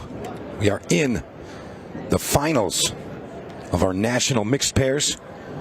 We've got Lucas Fracasso-Werner, Erica Testa taking on Joe Prince, Mary Talbot. I am Mike DeMarco from Ship the Cash, and I'm joined by my lovely colleague, Mr. Tony Holgate. Yeah, there'd been a search party sent out looking for Lucas Fracasso-Werner. Who's Well, they had literally the the missing link, the missing man. of the USA. We thought they'd find him with Shergar and Lord Lucan, he'd been gone that long, but they have found him, and he's here. Yeah, they put out the search party, flashlights, lighthouses. They sent the dogs out, and they did find him. Yeah, he got his cues out of his case, and we don't know where he went. It's quite bizarre. Well, ready to begin now. Mary Talbot standing at the table.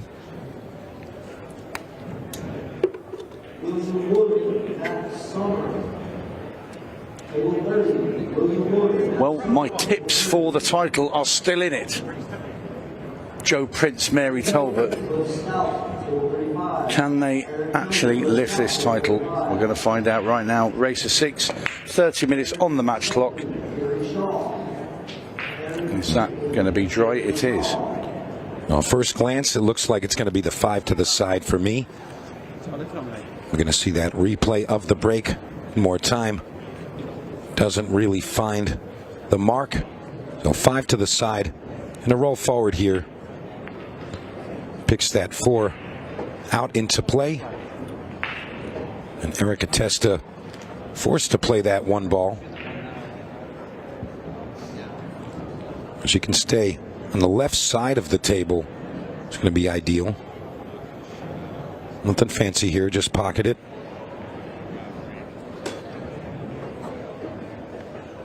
And Lucas may play some aggression here. 3 to the bottom corner and float into the 8 ball.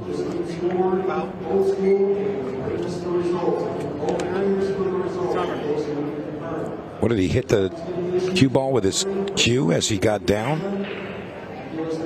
Had to have. Maybe that was a penalty for being late. Well, he did one earlier where he didn't have the...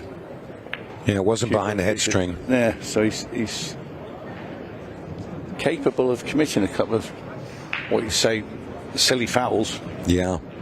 Anytime you can control the outcome, you have to make sure that you do.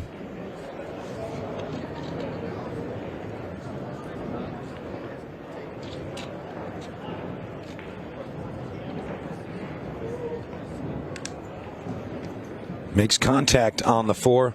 Nice kick from Erica Testa. But they're going to leave a couple of options here to return.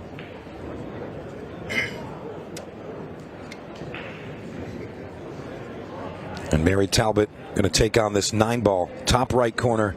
Just going to stop the cue ball, perhaps 1 rail back up. I think just the stop shot will do the trick.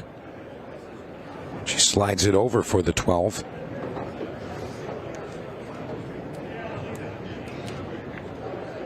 This is a great opportunity to get to that 15, and Joe Prince knows what the plan is here. So he's going to instruct Mary to play the 11 and float down for that 15.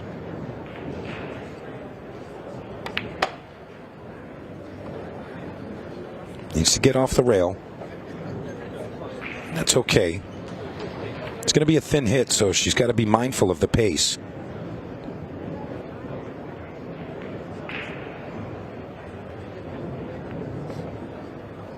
She's done well. Yeah, and this is what they've been so good at, Prince and Talbot. It's just ball-to-ball management. It's been careful and it's been effective. Fracasso, Werner and Tessa have got here via 3 golden 8 balls from Fracasso, Werner. 2 in the semi-final against Beecher and Waddingham, which helped them on their way to this final. Yeah, they didn't even have to shoot a ball in either of those games. 2 golden breaks, and there was another one that just barely didn't fall. Hit the point of the side pocket very slowly. I mean, is there a record somewhere? Most golden breaks within a match? I'd say it's 2. It has to be Chase Dunfall's auntie. I'm trying to think of her first name now because it escapes me, but her surname is definitely Stumfall. So Auntie Stumfall. Auntie Stumfall got 2 in the Rack Billiard Club in Iowa, Des Moines, earlier this year, in the mix as well, funnily enough. And Lucas has got 2 in that semi-final earlier. But he holds the record because he's had 3 in the competition so far. So in one day, it's got to be Lucas that holds it now with 3. Mary misses the mark on that 14. Surprising miss there from Mary as well. Yeah, just a bit overstruck. And keep in mind, we are on day 4 of the event, so the pockets are becoming less and less forgiving.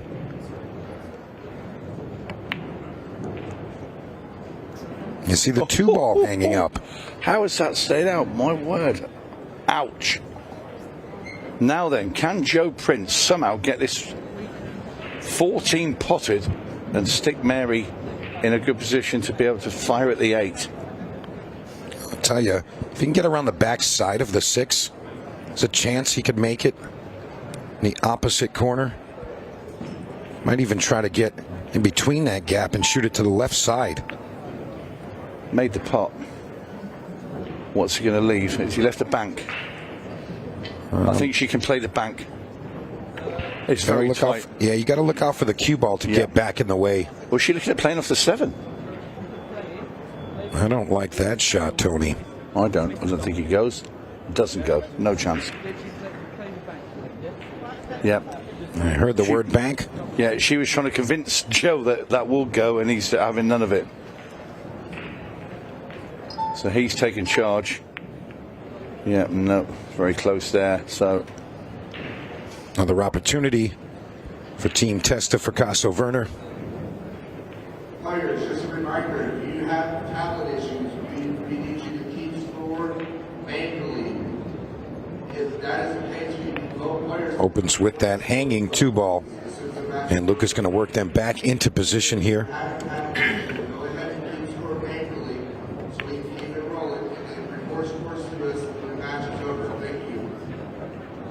All right, 4 ball first.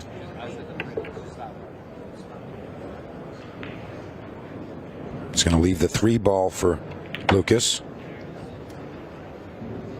And that should clear things up for this team.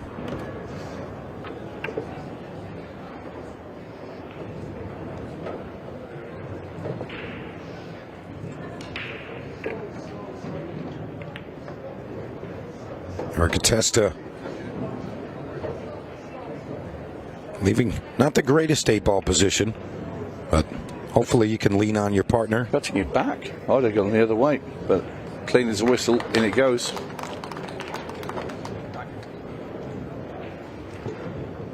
So Lucas Fracasso-Werner and Erika Testa continue on and now lead this final 1-0.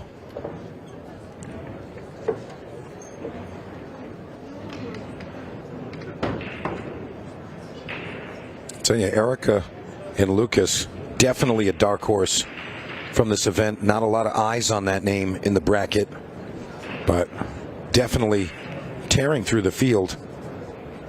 And as you mentioned, Tony, a couple of golden breaks from Lucas helping them along the way. And the Prince Talbot duo, that was your pick. Yeah. A lot of people wouldn't have picked that, and that's only because a lot of people and players over here don't really know Mary. I do. And know how could she? Like I say, she's won the British Open already this season, and a couple of deep runs in other events.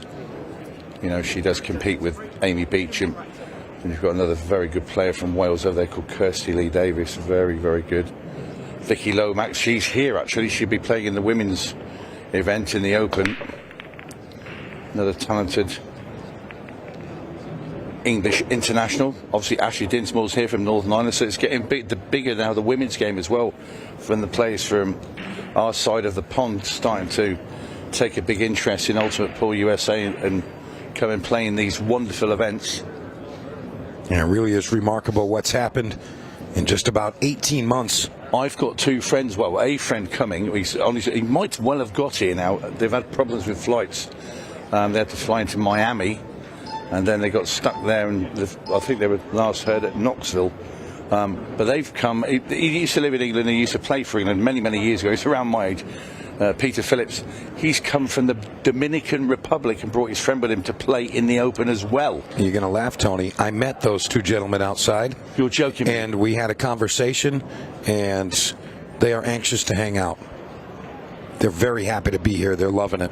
They've finally got it because I kept getting updates on their travel, and because we came through via Chicago, and I landed at Chicago, and we sort of walked around the airport waiting for our connecting flight to Asheville. And obviously you can see the Willis Tower and stuff just out one of the windows. So I took a picture of it because obviously, I mean, it used to be the world's tallest building, didn't it? It was the Sears Tower then. And when I took the picture, put it on my Facebook page, Peter said, "Have you not had any trouble with the flights?" And I'm going, "Why? What's the problem?" I've not said. So I didn't know about all this. Obviously, we're back over in the UK, and it wouldn't be headline news in the UK about the government shutdown and all of that. Now I'm seeing it while I'm over here. But that must have been terrible for a lot of the guys. And then you find out, like Chip Compton couldn't come because his flight was cancelled, and other players have... Billy Thorpe, yeah. So we've lost one or two players that couldn't get here or hire a car or whatever. But amazing. But I'm glad they're here. Yeah, they are here, and they're really thrilled with the facility and the setup here for the grand finals. When did you see them anyway? About an hour ago. Maybe an hour and a half. That's cool. Yeah, they're here. Yeah, they pointed at me and said, "Hey, that guy looks official." I said, "What can I help you with, boys?" I said, "Not you, the fella behind you." And they were talking to the door. But yeah, they seem like very lighthearted folks. And yeah, they're good as gold. Yeah.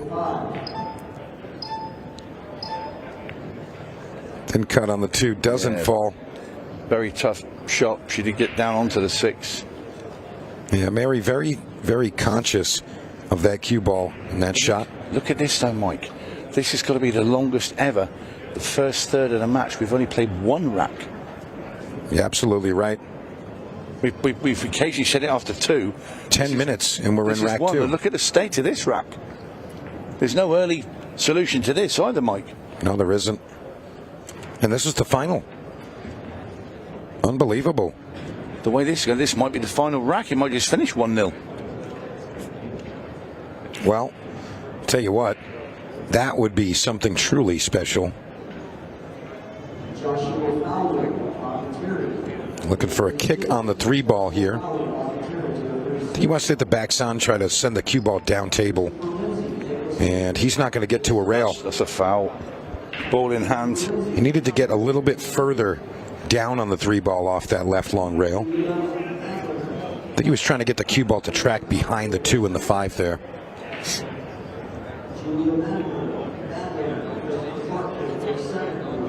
You know, a lot of those moves that come up, you can practice similar to Russian pyramid. I play scratch pool. I don't know if you've ever played that one, Tony, but no. That's my second favorite game on a pool table, scratch pool.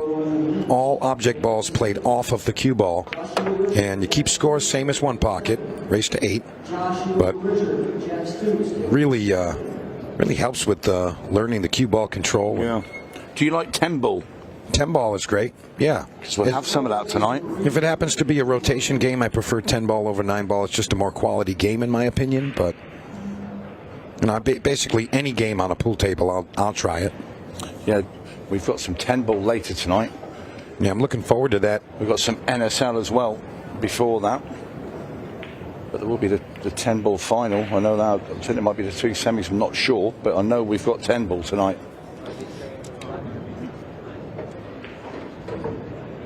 Right now, got 3 shots away from extending their lead here from 1-0 to 2-0. And this is an ideal angle, just center top, maybe a touch of left to manage the angle a little better, but just roll forward, 8 ball to the top left, and that's going to be 2-0 for Testa and for Casso Werner. That'll do it.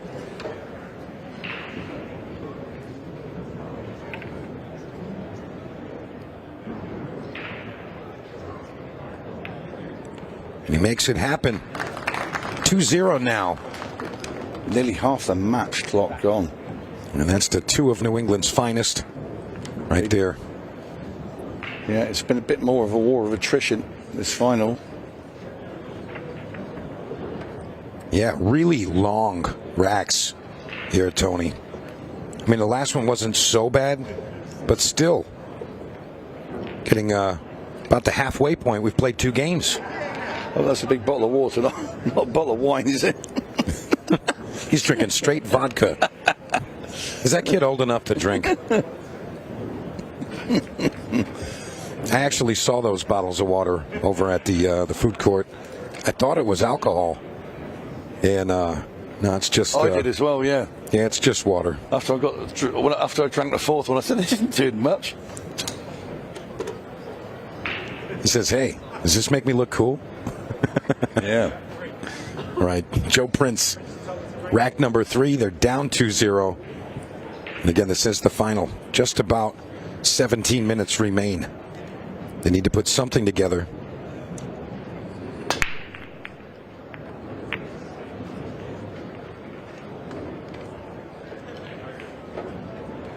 And that's going to be... Couldn't really see what had fallen there. 10 ball to the bottom corner does fall. So success found, and looking like Joe Prince is instructing Mary on the 4 ball as the opener.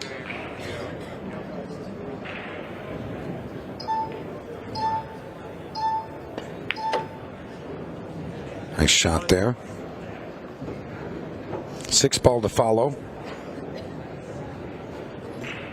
He's looking for an opportunity on that 2 and 5, the top left quadrant of the table.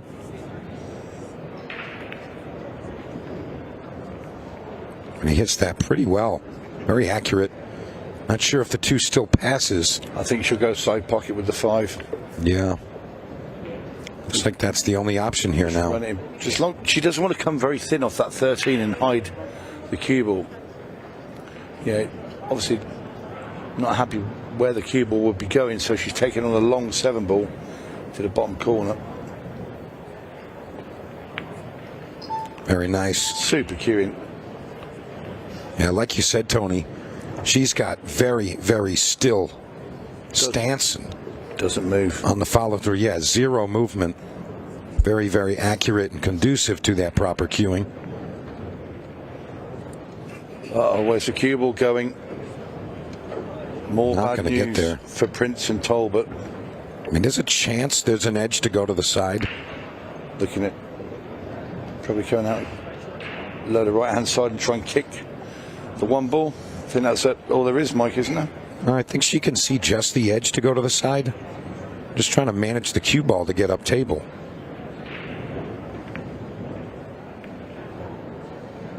Doesn't get there, but cue ball ties up.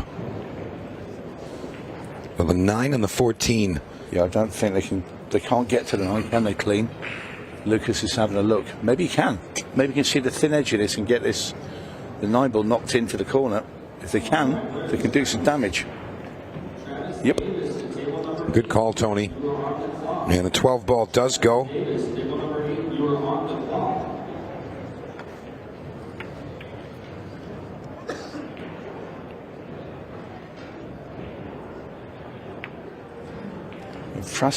Fracasso, Werner and Testa are used to getting a very good start in their matches. They were 3-0 in the last one and held on. And this has been the foundations of their victories. Normally because Fracasso Werner's had a golden break. Well, he's in a funky spot here. Looks like he's forced to play a combination. And otherwise, he's going to be playing defense. Extension has been called.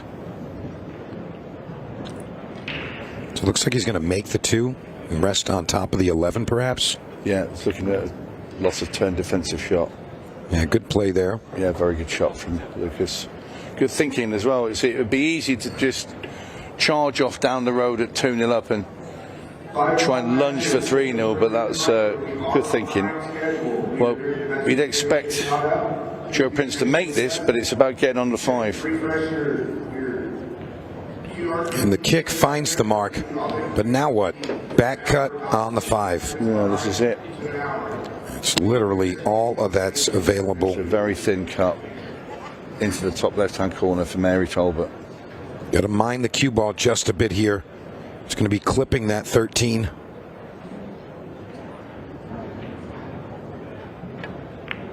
Oh, that's a fabulous part. Can I get a referee to table 41, please? Referee to table 41, please. Joe Prince now with opportunity. And you see there, Lucas played a nice safety there. However, you cannot allow your opponent to even get fortunate, let alone make a nice shot. And Joe Prince has missed the 8. Oh, not good. Now, same situation. Lucas is probably instructing Erica to just play a stop shot safety, but might even want to clip into the 8 ball to send it up table just a bit, just to take it away from that side pocket. Same way that Joe Prince kicked in the 1 ball. You don't want Mary to have that same chance. And that's a great shot right there. Great shot. Mary tapping the table, showing some respect for the execution.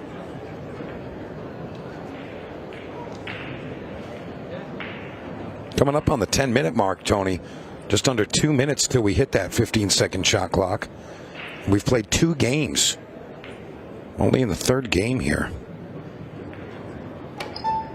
And she's kicked it in. My word.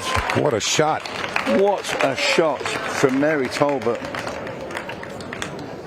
And you see, you can't leave your opponent even a chance to get fortunate, let alone make a good shot, because those are the things that can happen. So when you have the chance to shoot a ball and then get out, you really just have to take that. Center pocket. Unbelievable. That didn't even look like any type of fluke. That was just in the hole. Great shot, Mary Talbot. Lucas shaking his head a bit.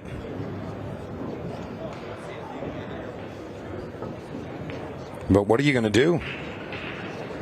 I mean, in hindsight, you probably would go for a shot there. Well, you have to attempt it, but how many times would she make that shot? 1 in 50 to cut it back in that corner? Well, maybe she misses that and it 2 rails in the bottom corner, or kicks it double cross side, or whatever it is. Yeah. But, you know, the idea is that if you have an offensive shot and a chance to run out, you probably should just do that. Both times that they played safe, their opponents kicked the ball in. Maybe you learn your lesson there. Well, yeah. They have been slightly on the negative side. But it was too early to protect a 2-0 lead. I understand. There's too much time left on the clock. And you end up playing a rack rather than trying to win it. You're trying to stop your opponents from winning it rather than win it yourselves. And fair assessment, Tony. It looks like it's going to be the 10 ball here. Sorry, the 5 ball. Well, we're approaching that time again, Mike, of 15 seconds of shot. It will be upon us very shortly.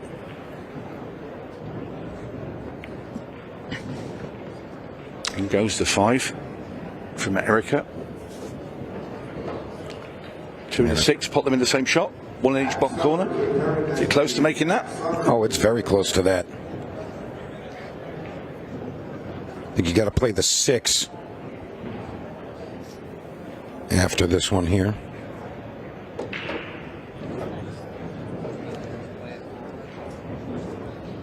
Now Lucas is instructing Erica to play the ball off the rail and get underneath that 2-6. Yeah, he's telling her to shoot a 4. She likes the 6 ball. She said, "Hey kid, I'm going to shoot this one, all right?" Yeah, I think there was a bit of that, wasn't there? A little bit. Don't mind that. It's a team effort. Very nice. If you hit it hard, he would have made both balls. Perhaps. But now, what does the 8 ball do? It looks like it's got just enough space to make it to the top left corner. If you can get underneath it. And Lucas is giving her a nice angle to come back and forth. Got to watch the scratch here. Don't want to turn this over too much. Watch the 10 ball as well. Keeble will be sailing close to that. Nice play that. Oh no, she's turned it over too much. Yeah, too much spin. Yeah.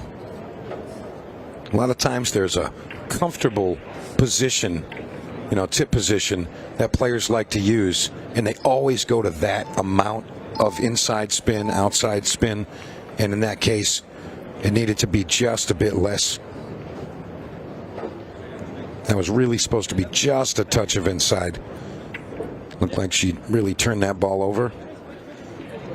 I think she could have maybe played it with just top instead of the side. Yeah, I think so too. Just wanted to be just below the 10, because the other danger is clipping the 10 and going into the corner and scratching. But anyway, Prince and Talbot, has she overrun that?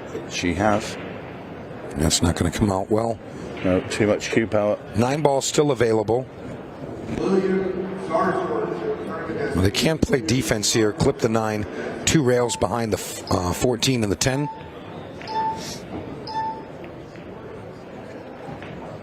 And I don't think that's enough. Lucas has a carom here. He can carom 8 ball off that 11 back down to the corner. No. Oh, yeah. No. No. I think he pushes forward. Oh, he banked it. Oh. Would you believe scratches in there? Is the vacuum on in that pocket? That's 2 scratches in a row in there. Yeah. He didn't really shorten it up enough, and that was definitely a bad roll. Scratching off of the 14 there, but nonetheless, Prince Talbot at the table looking to tie us up at 2 games apiece. What a turn of events in these last couple of minutes.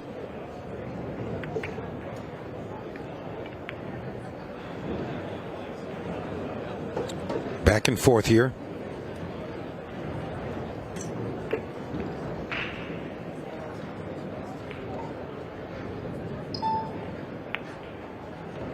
Floats it right on over. And they're going to tie us up here, Tony.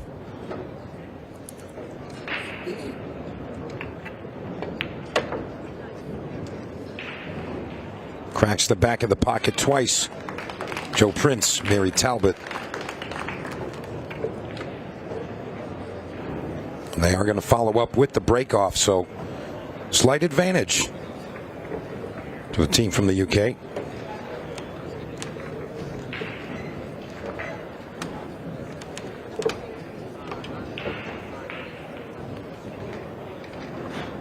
How about those last 2 games right there?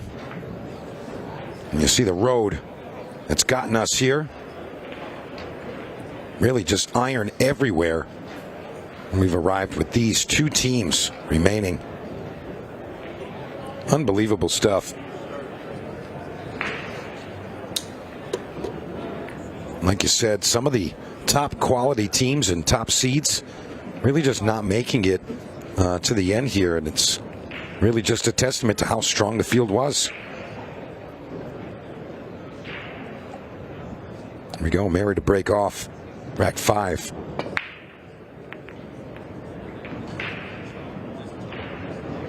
And unsuccessful break. Yeah, it's still just a little bit on the soft side. Is Mary's break. Yeah, perhaps even just a bit more follow through might get her there. But I agree, a little light.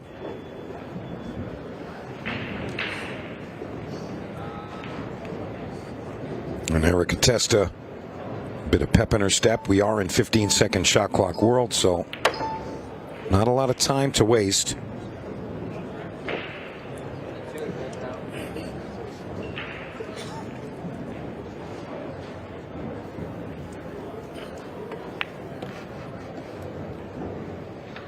Right, play this 2 ball. Can she kick that 5 out here? Keeble into the 14. No. Well, I'm not sure about that at all. Well, Lucas threw an instruction at her kind of you know, on second 9-8. So now we're going to see a bit of rushing. I think she looked like she was gearing up to play a firm shot, Mike, and then we did hear Lucas speak, and she sort of stopped. Yeah, he said, hey, just roll forward. I think he was trying to get her to put him on the 7. And that doesn't really make things better.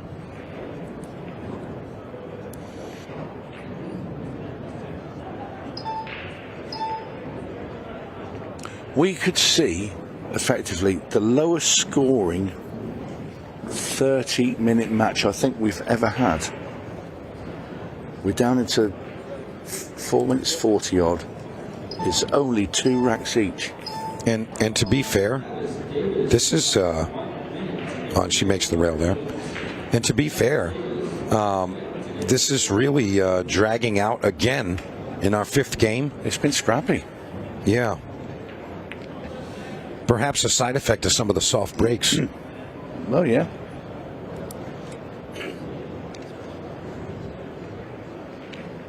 And Joe Prince says, not just yet. I think, you know, Joe's looking at the balls and thinking, do you know what? We're favourites here. We keep these balls clogged up. We've got 4 minutes to win this rack, and we can just win. We can actually win the title winning this rack. This messy looking bunch of pool balls on this table could effectively be the balls to win you a tournament. What if they don't even finish it? It goes to a 6 ball at 2 all. That's in the equation, Mike. It's in the equation. No one's attempting to do anything.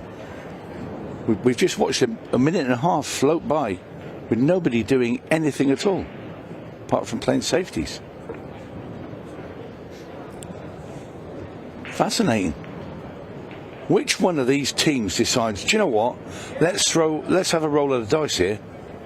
While both teams are going to settle for a 6-ball shootout. You know, I don't think either team is going to roll the dice. I think the dice is getting rolled right here. Trust me. Joe will think, right, we've got balls around here to develop. Let's have a go. That he knows if they can run out here, leaves only it'll be less than 2 minutes. Got to agree with you, Tony. I don't know if Joe Prince was really fully invested in the run out there. He was, you know, he's also playing safe there, 2-way shot. Yeah. But because it went in, then they had the opportunity to start this run. So now they're in. They have to commit. Yeah, and kind of finish it off, follow through. Joe just said anywhere in the middle of the table, but he wants to go a little bit further. If he gets onto the 10 ball, which he is on the 10 ball, float through, ball into the side pocket, which would be the 11, 12 up into the corner. No, he's going the other way. Ooh. I don't know if I like this one, Tony. As long as Mary can pot the 12 ball and not disturb the 5 and go straight across, they're fine. I think she's going to hit the 5 for sure. Or dig too deep and go and scratch in the side pocket. No, rolled into it. Ah, perfect. Do you know what? I would never have dared play that. If I'd have played that, I'd have rolled the cue ball behind the 5 somewhere. Right. He's now thinking of the clock. So he knows he's going to get on his 8 for Mary. He'll tell Mary, he'll say, stop, run the clock. Don't play it until the beeps. Waiting for the beeps. It's the beeps. It's all about the beeps, baby. You're absolutely right. There it is. 1 minute, 25 seconds on the clock. 23 seconds. Yeah, the cue ball was still going, so the clock was still going. And what she should have done was smash it in, load aside, and have the cue ball spinning round for 10 seconds as well, for good measure. That's honestly, Tony, that's a great strategy right there. If you're confident enough to play it, you know that I've seen it done. You can burn a minute plus if you hit it the right way. If you really hit it, you could get 20 or 30 seconds out of it. I'm sure you'd have to really thump it, but then you're risking ball coming back out of pocket or something like that. Well, I mean, sometimes you got to take a little bit of a risk, Tony. But there it is, Mary Talbot, Joe Prince take the lead with just over a minute remaining.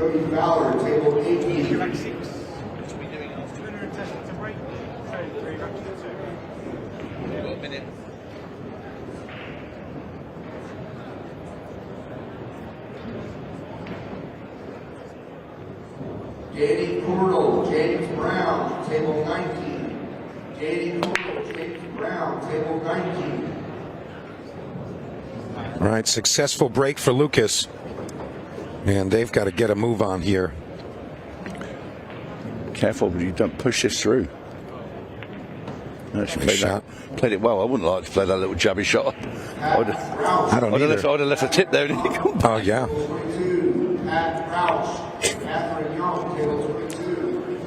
Lucas misses position, but the combo. Got to shoot it. 3-7. Got to shoot. No time to waste. Oh, what a shot. What a shot. Has she had a reward? She has. Are we back where we were earlier? I think we might be. In a similar position. Well, the only difference is that this turns it into a shootout. Yeah. 30, plenty of time, actually. They don't have to rush it.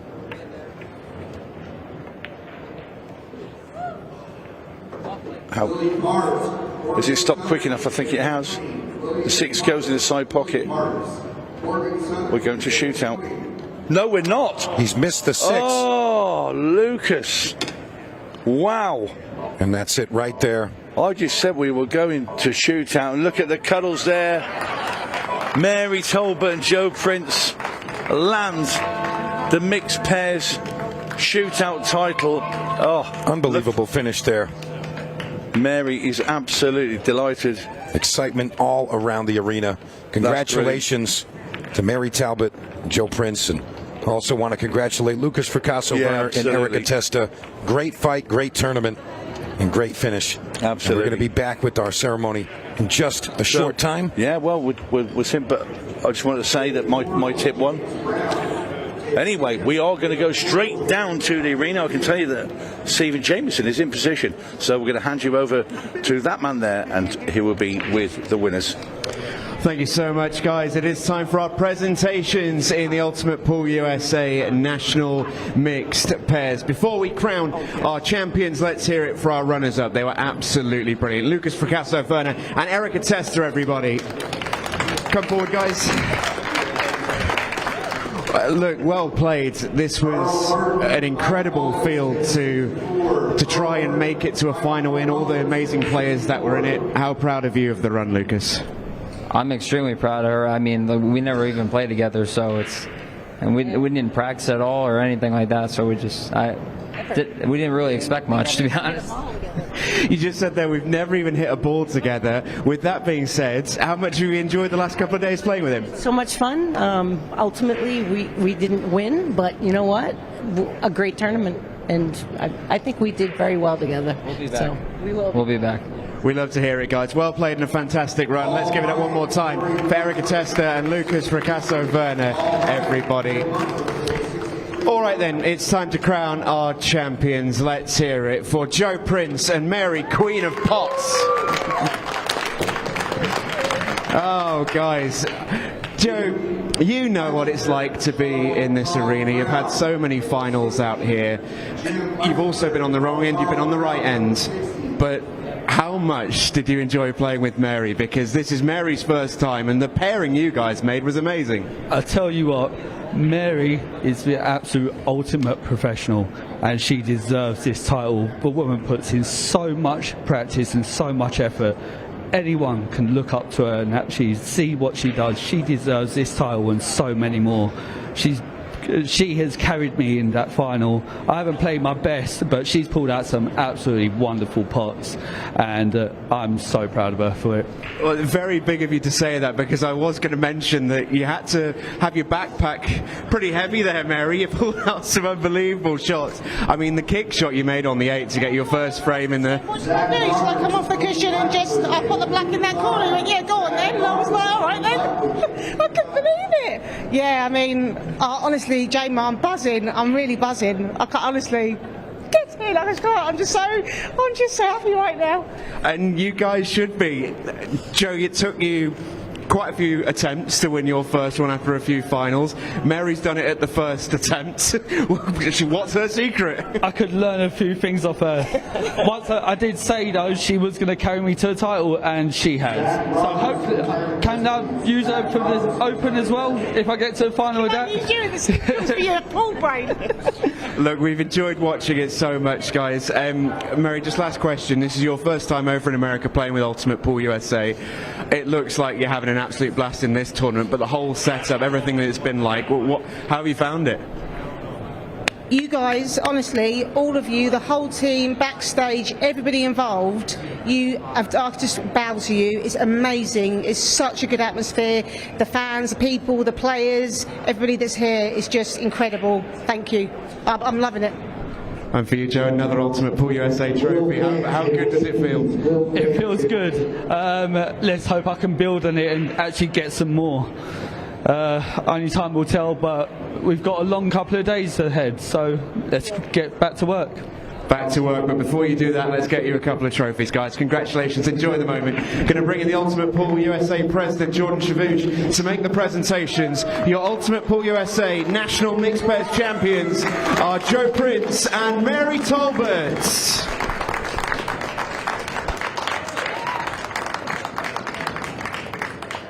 A brilliant performance in the mixed pairs from Joe and Mary. A absolutely fantastic tournament comes to an end. Some plenty of great drama along the way. The buzzer beater in the quarterfinals was very dramatic, but the final goes down to the two on your screen right now. We've got plenty more to come over the course of the next couple of days, but tonight it is a big one. We're going to take a short break for a little while. We're going to be back in about an hour and 10 minutes or so for the 10-ball finals, the team 10-ball finals, the first big finals from the Amateur Ultimate Pool League for, well, the whole competition. So join us in an hour and 10 minutes at 7 p.m. Eastern Time for that big final. We'll see you shortly.